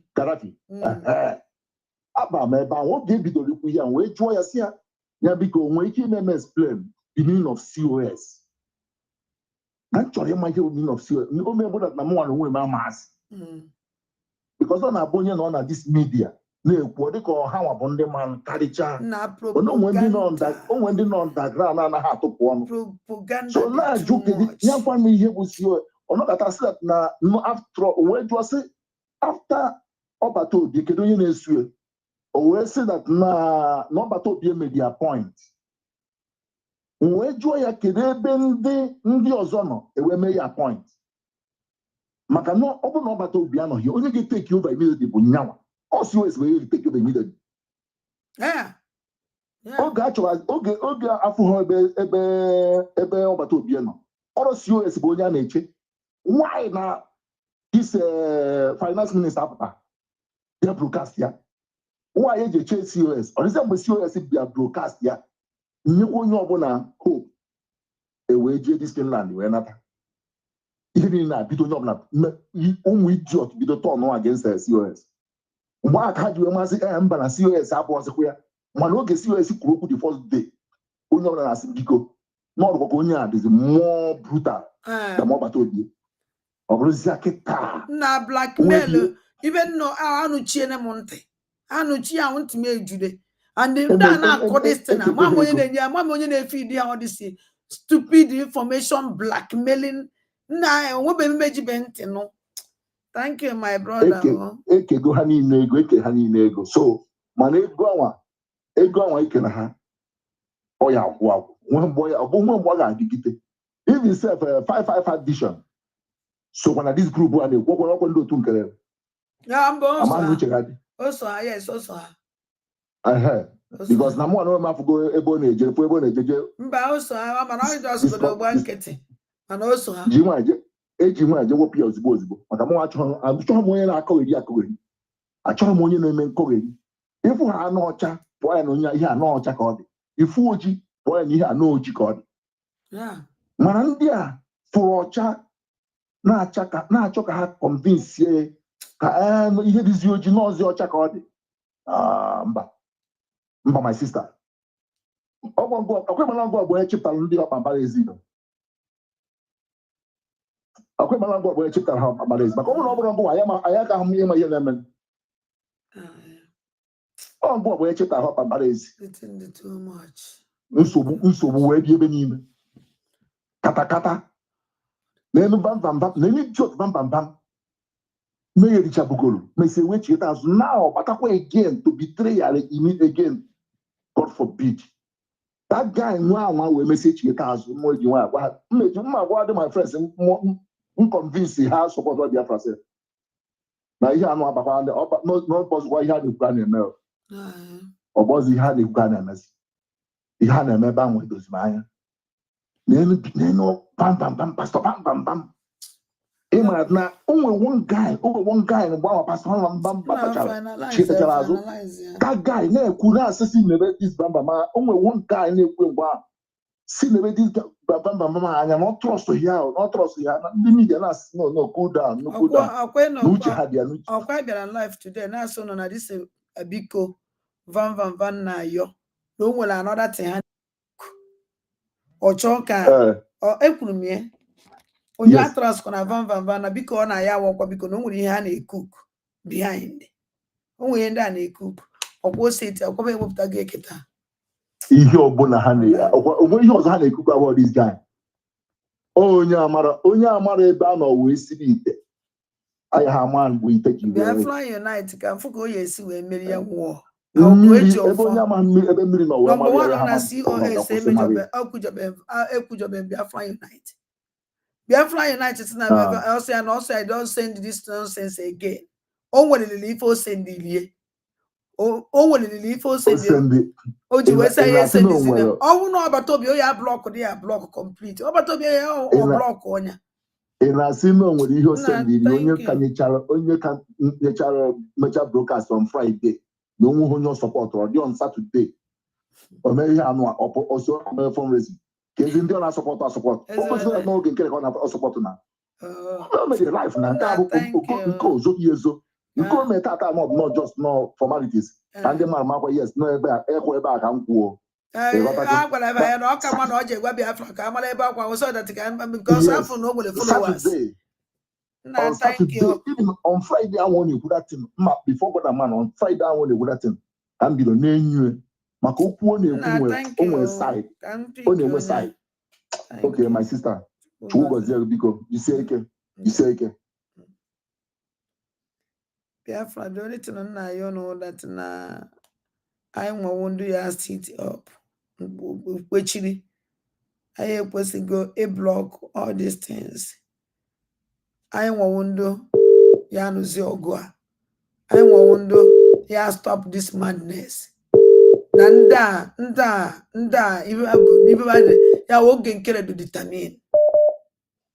Hello you gonna Wallace na okwu karịrị nne m ya sị ebe ka abụ mmanya na ife merụ na ndị be anyị amara ife a na-akpọ international law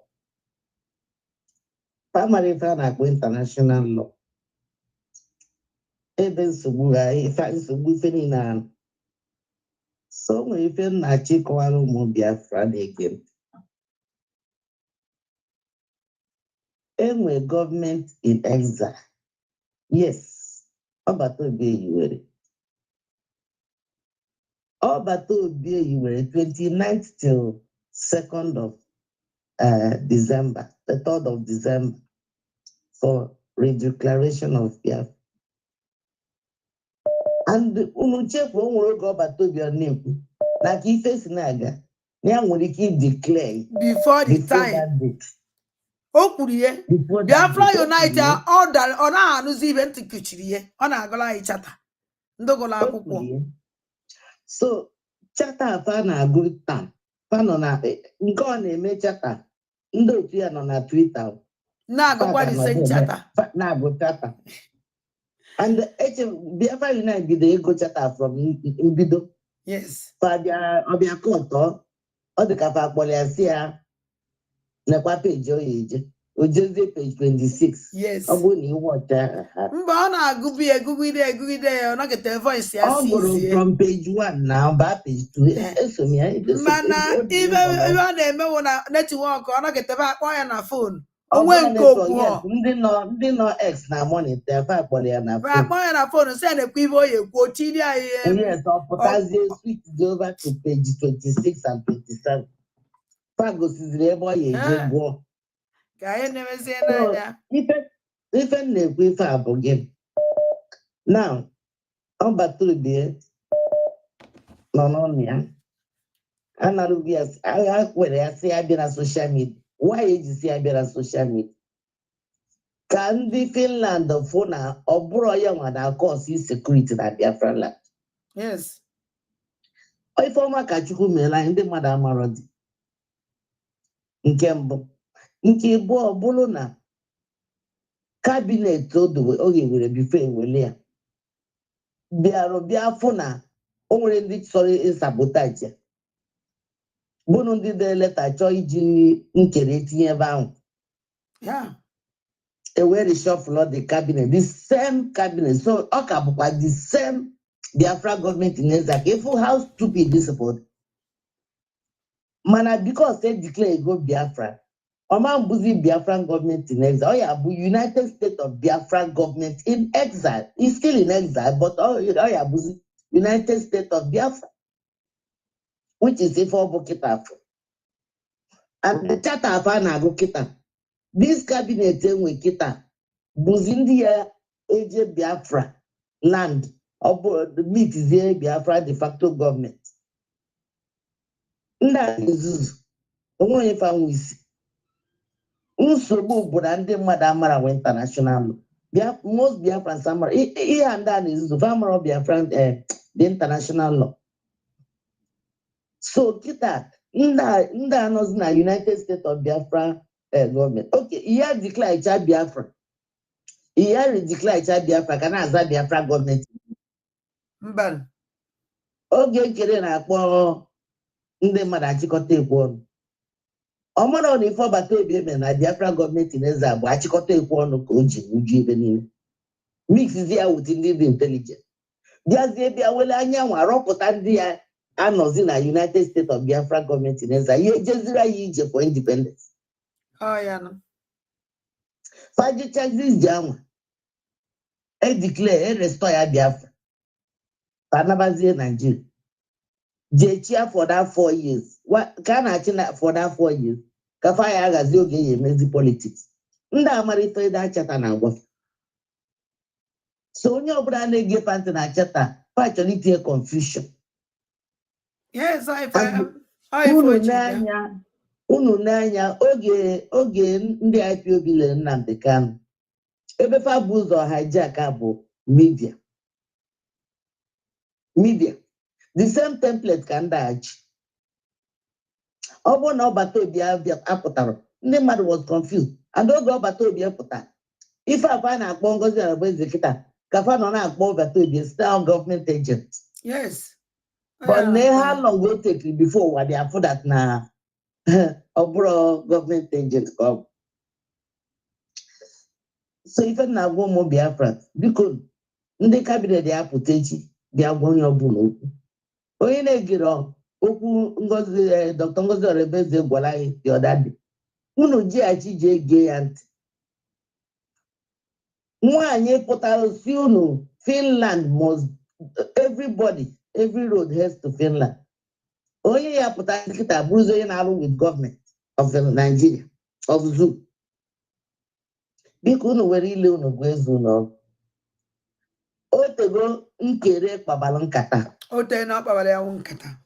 Otego kpabara nkata. Because and immediately o jecha Congress ka nwoke a bido kobe. Since o jechala Washington DC. And the program also see a Congress. Oh, so na je Congress ahụ. Oh, kwa sonso ya. Obia wolu nwayo kwalo yi jekwuru Stefan Agboya, our lobbyist. Papa said them much.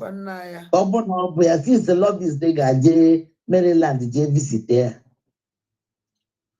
Nda je number 2 be. Anyway, achọrọ m ikwu nnukwu okwu ife nchọrọ egwu ụmụ Biafra today bụ na onwebi ife emebilinu aka nọkwa na Biafran government in exile mana all the United States of Biafran government in exile.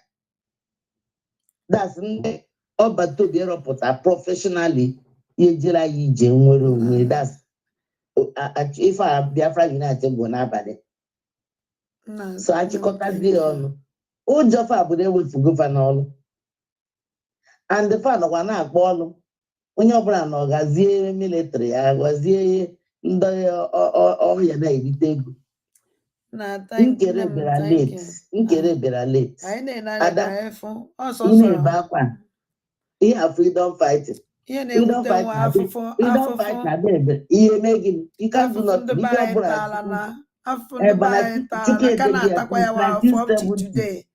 ndị wa tụkwasara obi na-egbu ha since after the war ka chọbara the declaration anyị enwetago our country ife a na-ejezi ije ugbu a bụ diplomatic move mistake ndị Ambazonia mere ọbata obi emere ọda mistake so unu nwere ike dị surprise anyị nwa ya enweta independence before ndị Ambazonia. Thank you. If case not taken, the way ọbata obi eji agasi ife niile. So biko ụmụ Biafra onye ọbụla mụrụ anya ka azụ. Thank you very much. Na ihe ada na-akọfa mara ife bụ international law. Nigerian gọọmenti azụgo fa Musa na-ebe akwa since media airspace. 5 good ozu believe for the head of media. Ọdụnka nwere ihe ndị angel anyị mere n'Imo State this night. Nne m ka mpik onye ahụ. Thank you. Isi ọ dị ka gị. Ọdụnka nwere ihe ndị angel anyị mere n'Imo State this night. Ọ bụrụ na this night, this afternoon, sir. Yes, okay. This afternoon. Okay. Na FNC ka na-efe. Egburu fa ka ọkụkọ. Okay, so nwanne m ndewo jisi ike. Hello? Hello? Good morning. I'm going to pull it you, boss. Ndewo. Nemo madame de Bonandeg. Anna bai. Dalo. It's in UK now. There is one name there. Now I'm my home. That's it. I'm okay. Madame de Bonandeg. So him to me on your blood they against our COS. Anyone there against our COS na here ukwa na Ghana. Mana onya ha enemy of Biafra. Otu akode. Onya ha enemy of Biafra because onya obula hu chira hini na mere na Finland. How Omanya na nyoma bu COS ngozi okpora bụ eze. Mbọ niile ọgbara afụfụ niile ọtara ihe niile otu o si kpee ike ụmụ Biafra niile dị happy everywhere na-shake the arena was vibrating with fire onye ọbụla fụrụ ihe na-eme ebe ahụ na ndị mmadụ ji nwee ọṅụ ndị be anyị niile ji nwụọ ọnwụ otu nwaanyị a ji ike onye ọbụla fụrụ Biafra n'anya kwesịrị ịkwudosi nwaanyị kwudosi ukwu ike abịa emecha niile all the joy all the jubilation abịa some people abịa were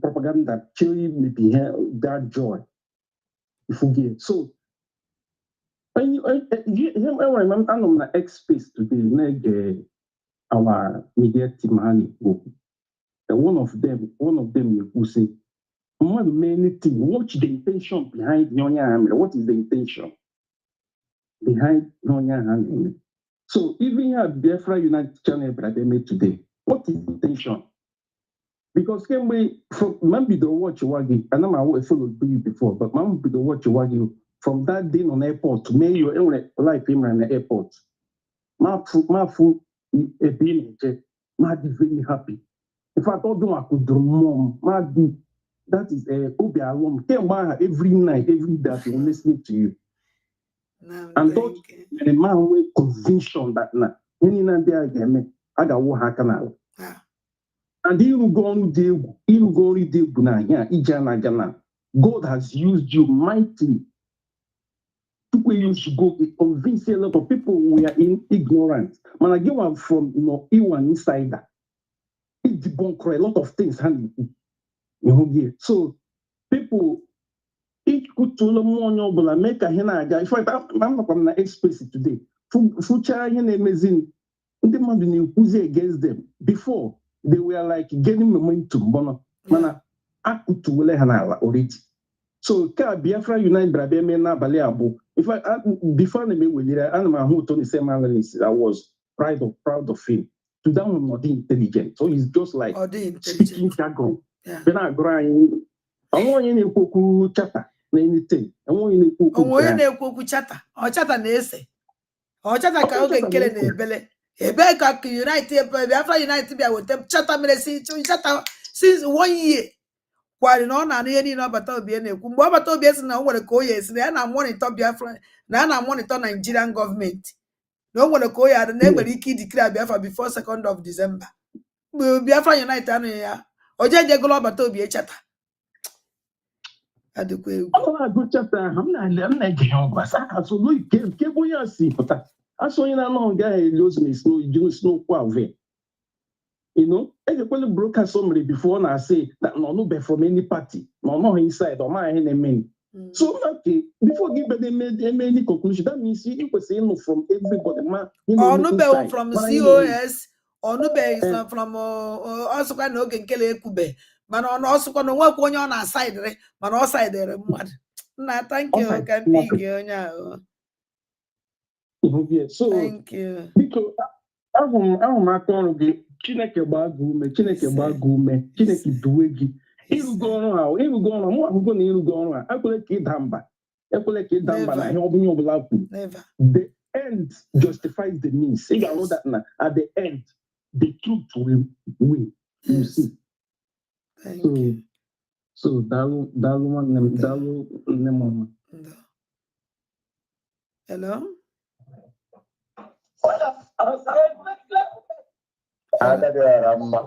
Nna m good morning Ada Biafra.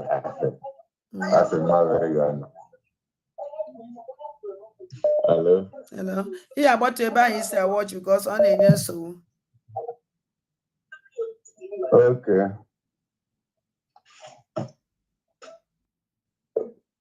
Kekwana Ada. Nna m adụm mma. Great job because you know you are in Adresi. My first link is that is as a make an egg in the second hour. Look at my own go and him maybe go. You know, my own go and that's I got it. Thank God finally. Hence na ụmụnne m ndị gboo ọndụ na-ekwupụrụ ọndụ nji nọrọ hence na ụmụnne m ndị gboo kwetara anyị jikọta aka ọnụ were ofu obi rubbish. Rubbish. And actually we destroy any number to be built from A to Z. Kai bidopani see again. I'm confused. If not you not I'm confused. There's a say, what is this? Enwere ike ejekwa onye ọzọ nwere ofe onye rụkwa stupid karịa oge nke na-apụta ọhịọkwa ya collapse kwa bidokwa n'isi kwa mbọsa ya na-eje ana kwa mbọsa ya je na-eje ana ya ka na-agwa Biafrans say that na Obatobia is not in prison kama na agwara ya chele godu maka ihe na-eme ka aka ndị afụgodo dat na ya nwa na-epusha ihe anyị na-eme Obatobia nọ na be ihe niile na-eme na ọ na-awa ọcha mana onye ha ekwu okwu. So let everybody get talk. Great sacrifice na the video. Been a program. That is Chineke ntị eziokwu. Oge tiwa. Nothing can stand. Only the truth can stand. Only the truth. Imagine. Yes. Thank you. Thank you. I don't know from. And when the said that I'm like, I form your link. I'm not for your. Thank you. Chikugazie. I'm gonna Lala Biafrans biko no. Onwe ihe nna yo. Oya ka wuruzikwo biko wa. Kan yowa. No problem. And because I had to go tired, then I continue not to have for. Onwelo onye ji Obatobia. Come on, I go like that. Anything social media now. Ya put a good from late. Ya put a good. Because Nando Nigeria America no European Union believe or no Obatobia na gwa ihe anyị na-eme. Hello? Emesigo program. Emesibe m. Eche na ekpo okay contribute. Mba, ihe m akpọ m ka achọ ka. Bye bye.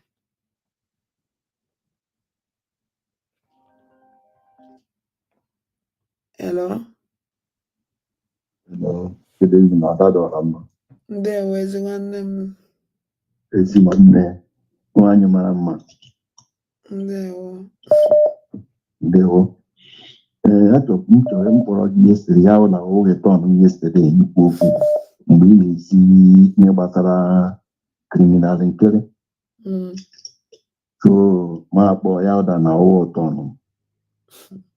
Then mgbe ị nakwa na-ekwu about n'ezigwe video nke one of media zikwara ebe criminal vam nọ na-eme interview ya rụrụ uche ya adịghị dị ahụ uche ya dị ụda na otu o si ebitray gị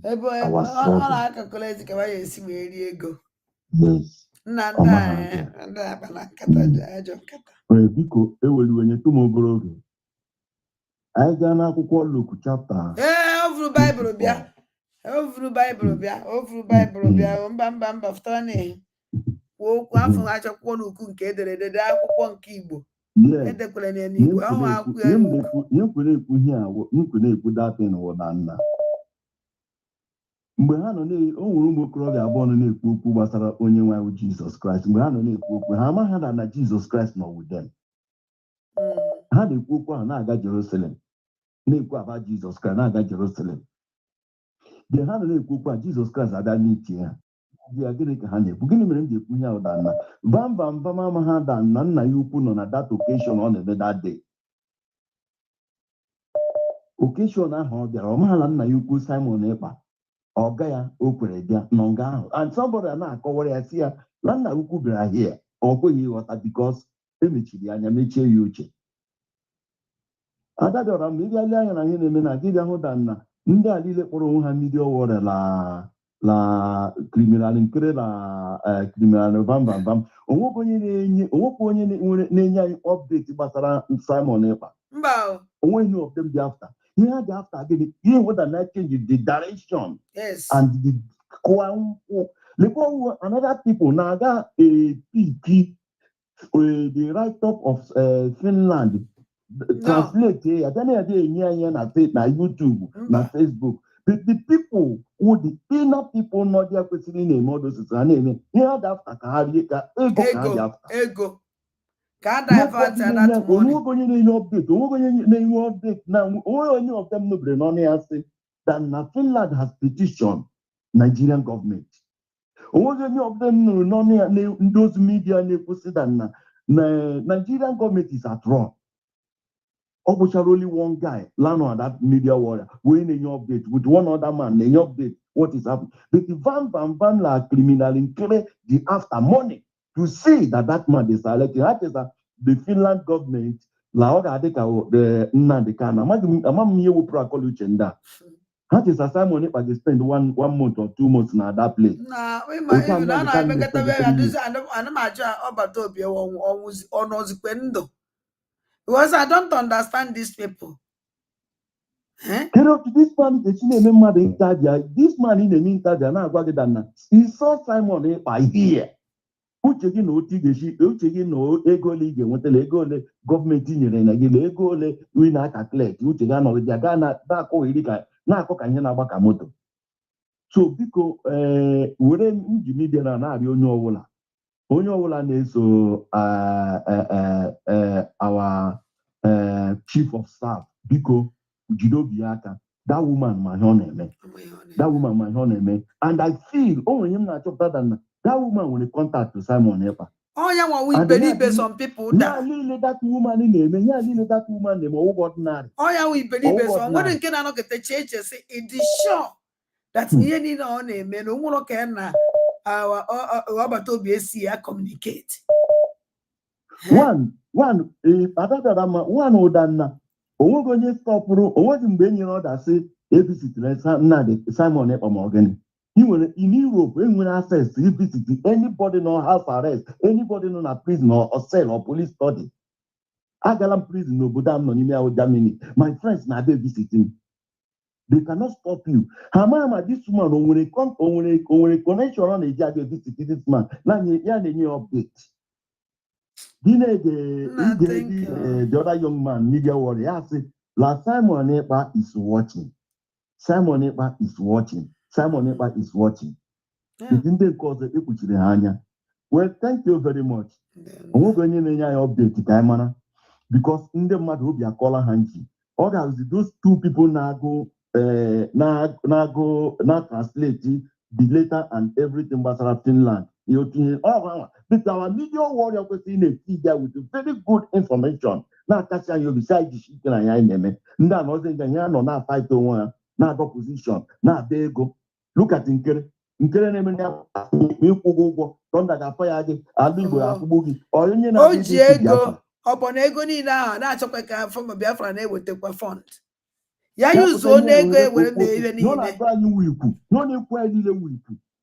Biafra United na afunka. Right, fair. Thank you. Thank you very much. Continue. So what the wrong? The little now Biafran government to sit up. On boy Abelechi. I am one of Echi can the whole Biafran for that now the whole cabinet the intact. Hello? Hello. Adande mbuna ndi egede. Anamdewo. Adande ora anyuma. Okay, a few things into account immediately, okay?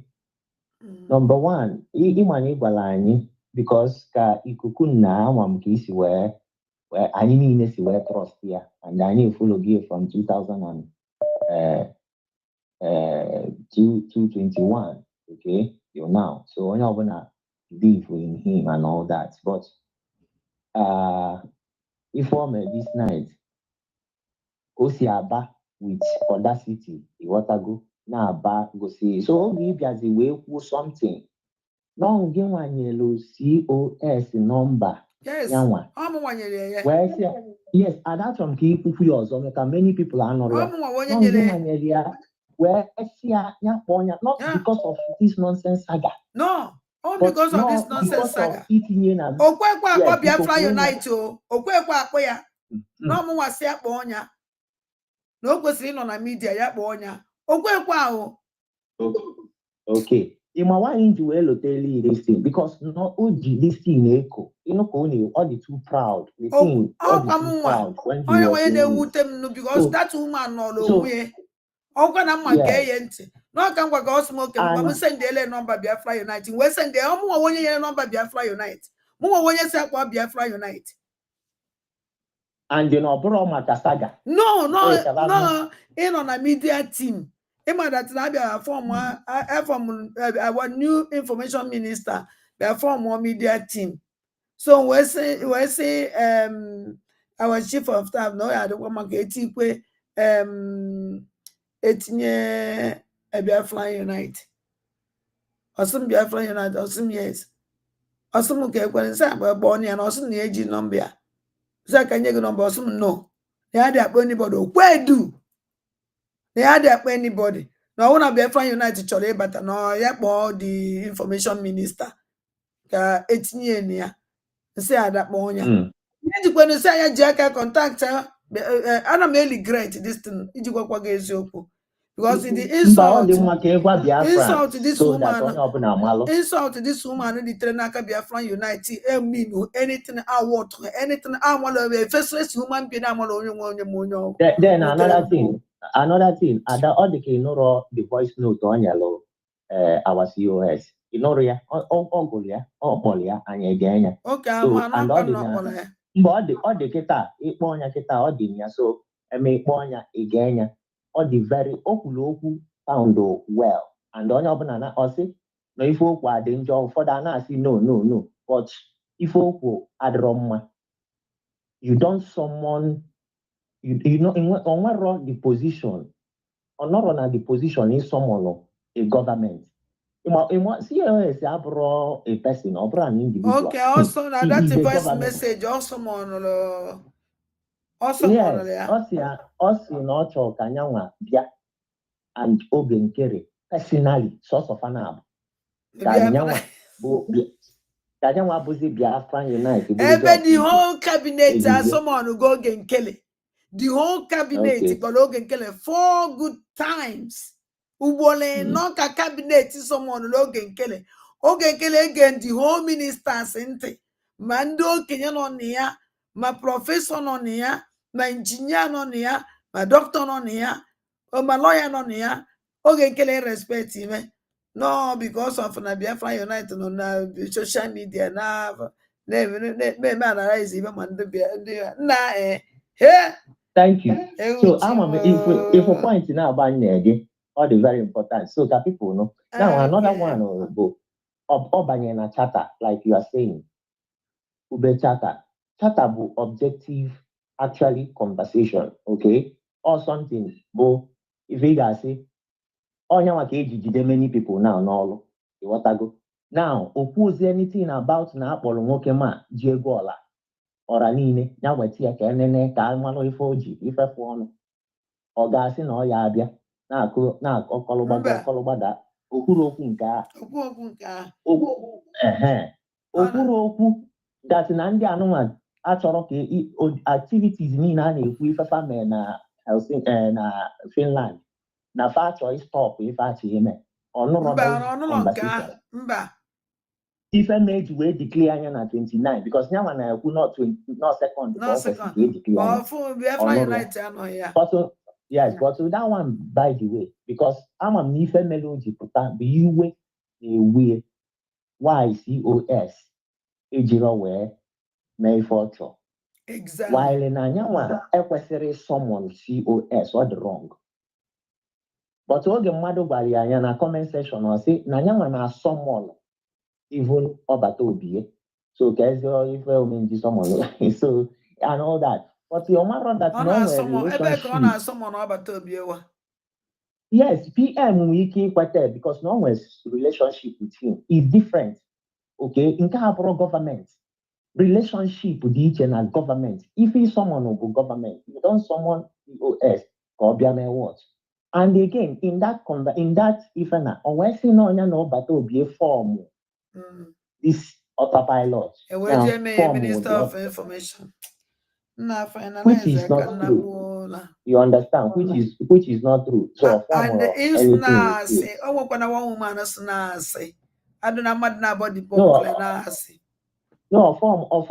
formula anything. Anyway, those are these things, all the things you can just so that's what. But another thing, but tomorrow, Biko, can they appear with attorney?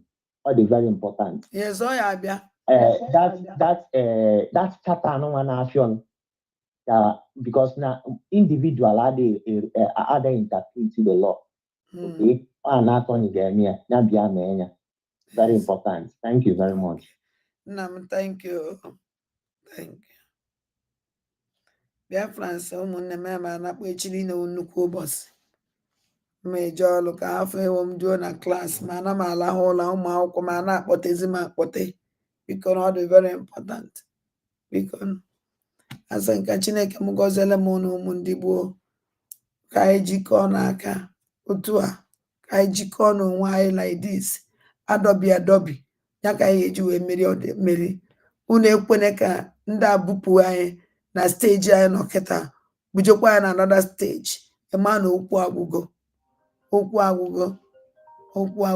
onye na-akpọ na asị nka nna kpụọla. Hello, biko onye akpọchi onye akpọzi na onye ọzọ kpọrọ m nwa ya epik. Anna, good evening, good morning. Biko finalize ọla na-atụ m. Good morning. Good morning. And I can go all go for you. Just 1 second. Egwu a wee egwu ịma. Ọkụ wasadio. Egwu watugbola m amandaneze. Ọkụ wasadio. Egwu watugbola m amandaneze. Ada m mgbede ọma. Ada m anụchie m ntị n'abalị a. Anụchie m ntị. Ị mara agwa gị mbọsị nna ihe oge otu ọkara ihe aka o ji bịa ka aka eji ọfọ ji bịa mana anya ndị mmadụ ga-emecha mmepe. Ada ede aware that na Ifeanyi Ejiofor bụ DS member. Ede aware. DS. Ede aware na Ifeanyi Ejiofor na kontrolu Chike Dozie. Ede aware. Yeah, enwere m idea. N'onye na-agwafa ihe ife a ga-eme, ihe ọnụ okwu, ihe midia na-eme, ọdọwụ na onye Chike Dozie ka Chike Dozie na-eme. Anọkwa the same Ifeanyi Ejiofor wee na control Nelly. That's of that time. 2. Nyanwa tiri ọgbaghara niile ahụ. Ọkwa the same Ifeanyi Ejiofor sikwa n'azụ na-enyekwa Prime Minister information. Na-achọ ka ọ kwụrụ na side ya. At a point, ọ na-adịzi ka Prime Minister na-anụpụzi ya isi ọgbawazie ọsọ kpọwazie ya treto. Many people adịrị ahụ ya. Okwu a na-ekwu n'abalị ya, ịma na ibi dị ọta kwuru okwu n'abalị a na-akpọ Biafra ndị mmụọ Biafra otu. Ọmụrụ m afọ ya, achọrọ m nwa nje tinye Biafra n'afọ ya gosi onye otu ka ọwụ. Iji ọta na-ekwu okwu a n'abalị sị na onye na Prime Minister fọm gọọmenti na-eze and autopilot. Ọ na-ekwu okwu n'abalị ya, Chukwu mebere ọnwụ na ọgụ Ugo na-ege ntị. Akpọ m na platfọm ọgụ Ugo gwe ya si ya dị ide m sị ya kpọbatara Chiamaka. Ọ mechasị m sendere voice message ọkpọbe m ọpti na ya eji ekwu okwu a because ka ọgụ Ugo wuru witness na mụnwa so na ndị fọm this autopilot a. Mụnwa eso m na the funding fund ndị so kwudo kwasa m si aga anwụ ka anwụ onye Ugbo ga-ada ka eluigwe da mana pụtara m ise. Mụnwa ọ sị na Okonkwo ọgụ Ugo isi ma anyị ncha bụ ndị si na eluigwe ga-ada da na anyị kwuru Prime Minister azụ. Mana today Biafra United na-eclaimzi the glory. Okwu a na-ekwu n'abalị ọgụ Ugo na-ege ntị ọ ga-amụ onye na-ekwu m. That's why you say esemokwu sendere voice okwobe m ọpti na ọkwa m na-afọrọ m onye mbụ ọmụmụ onye na-ekwu m. Ka ha bụrụ na nna ekwu ọnụ ọ na nna ekwu na-ekwu nna amarọ na ka nkwu ezi bịa. Onye ori a bịara defend Ogechukwu chere. in a send our COS message ya bịa ka gị na ya kpaa nkata ka dialogue gụọ ka ekipezi ha na-abụ Biafra yi na ndị ọgụ ekwu one side ọ na-eke ikpe. First of all, ndị mmadụ ka na Finland ndị n'oge Chukwu nkere agbapụtago ewere platform ijikwa ya platform screen ebe the idiot na-ekwu what is the problem ka ihe ha mere nke ya akantị mere that program ha mere that day esonye nọ na flight ọ na-akpọtụ this idiot scream ya this idiot na-ekwu okwu n'abalị a scream that broadcast ka iwe na Abacha niile akpachago nkata so stamp thank you ha akpachago even kịta nke ị na-abịa enyere m aka na connect the dot. Yeah, two, fundraising. Also for fundraising. Okay, go na COS pareya. Ogo ko mo nga pareya because ma fo ni lo mu. E da pa bi se mu bia ka mo no nyi nku oku. Ebe ma m chopta go ebe oku. Yes. Ama go ma ebe oku. E se m ja ka mo na ki pa mi wa na ma ebe oku. Alo na yi gi. E de fa yo ke da ka mo na fa go na mara ka ga afọ ni jo ke o. Amarago na onye ilo m ka ekwute onye ilo m isikwa n'azụ bịa ka mụ na gị bịa kpere ikpe kedu ihe mụ na gị onwe ihe na-ekwu ije ege ntị ihe ọra na-ekwu gboo dịka okwu onye ala gaa nọmba 2 nọmba 3 Biafra Unite tọnda gbọgboo gị na-agụrụ anyị chata ọnwụ Igbo gị n'abalị a ị na-agụrụ anyị chata ị na-agụrụ m chata that prime minister mere disappear for 3 days to 4 days. Oru of the 4 days, Prime Minister disappeared. Only Oputego resolution team, window room. Entering government. That entering government on the chapter. Thank you. Thank you. Good question. That Italian government or the chapter, Joanna Biafra Unite. That's why you say na eso na ndị bido upper pilot na-ekwu na-akpa afọ Sana Parawa onye kpọbata Sana Parawa was nsima osi na-asị ya ka nwụọ yi n'abalị a osi na-asị ka nwụọ yi n'abalị tupu onye ọkụ anụ m mgbe Sana Parawa dị ka onye agụụ ife ya ji asọ na ihe ọkụ mma ọ dị ka ọchọrọ ka ọ na-eme n'Itali ọma mmụọ anyị ọkụ na ya n'Itali mgbe ọ bịara ọgụgụ wee gị nwa dis program na-ekwu ya nnekwu na ọgụgụ enweghị ụkwụ bido of Sana Parawa mgbe ọ na-abịa na nke nsị ma bịa ha ndị nsị ma na-akpọbata ya saa time nsị ma na-akpọbata ya okwu okwucha okwu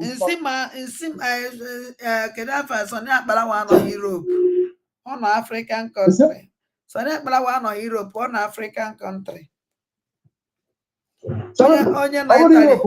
onye na-Itali wụ vam bi Itali alụ eme echere na mụ na mmadụ na-aka ọma m nọọ onye nọ n'ime ọya idiot nene na-agaghị agụrụ m chata ịka na African country fụbeghị ụzọ ị na-agụrụ m chata Biafra Unite na-agụ chata na Nigeria ọya na ndị Zulu Biafra Unite nọ ebe ọkụ na-adịrị ebe ya na ndị Fulani ndị na-akpa awa COS ọdụ anya na mma ala ike achọrọkwa m ịkọ ọnụ n'abalị because nkọwa ọnụ ya idefa ajụjụ m bịa ịjụ Biafra Unite n'abalị a Biafra chapter anyị gụrụ anyị n'abalị a entering gọọmenti nọ na that chapter biko ajụ ka m bịa ejugo ị ga-apụtakwa ọ naghị esi bịa kọwaa ihe ime kọwa n'abalị a si ịkọwachi ihe ihe eme n'abalị a imecha analysis ihe eme n'abalị a eluigwe ga-ada ụwa niile ga-agbafu Biafra Unite bịa gwa anyị oge Chukwu nkere o nwere ka o si gwa gị na ya na resolution team ya dere akwụkwọ how to enthrone COS and Simon Ekpa how to overthrow them. Ya bịa kọwara anyị n'abalị a abajụ ọzọ ndị ndọkọ eju Biafra Unite isi na nwere ebe ekwu kezi ka isi kwuchazi okwu yi na-ekwu nyezie the man to oge Chukwu nkere kezi ka financial minister sizi wee karị defense minister ajụ ọzọ ndọkọ eju gị kezi ka financial minister even mana azụ anyị nọ o nwere ka financial minister si wee karị defense minister another thing ndị gụrụ akwụkwọ ọ na-ekwu ndị ịtụ ọnya na-aba n'ego ọbụna mgbe ndị gụrụ akwụkwọ ndị ya bụ na-ege ntọ mahụ maka njikwa ya ọzọ Biafra Unite ozu esi na ị na-agụrụ anyị chata ka njikwa gị ọzọ in a charter, because charter is like a constitution. That is the fact. Now, in a charter or in a constitution, you know, you go na Senate in the screen chief of staff of a president. You know, you get before.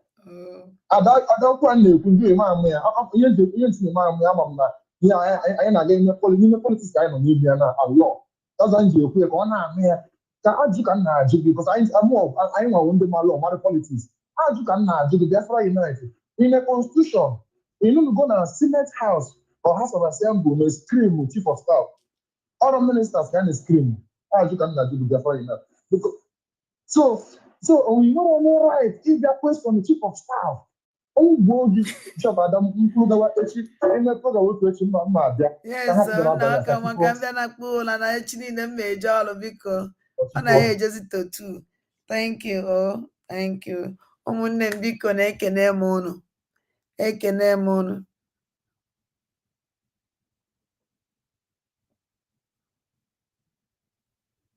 So ekene m na asị nka Chineke m gọziele m unu.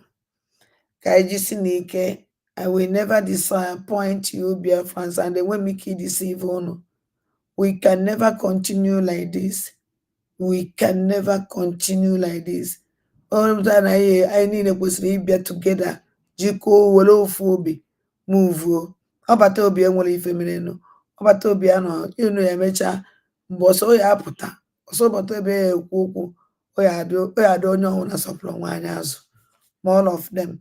Oya ka ji chọọ ịkpa nkata ka ha da meje many things. Ka ha da meje many things. Oya wabata obi epụtagodu. Ya emebigo many things. So mana biko ibe na ya no we are fans biko ọbata obi enwere gọọmenti gọọmenti egere intact a dissolve always okwu na a dissolve cabinet wee nwee ike put the new ministers mana new ministers a na-ekwu ọkwa the same people anọkwa na that cabinet ọkwa the ministers a na-ekwu ibe ọkwa the same cabinet ahụ e dissolve because in fact mgbe echi niile mgbe o ruru echi niile mgbe ndị anyị abịala ife ka unu ya gaa because of propaganda asị blackmail nnụrụ na this thing ọ na-ebu m ajụ eziokwu ndị ebe ya nọ mmadụ atọ nọ ibe efere na-acha white n'iru gị ozugbo ụtọ nọrọ gị ada onye a na-ekwu ọ na-ekwu ya for sure ọ dị too much.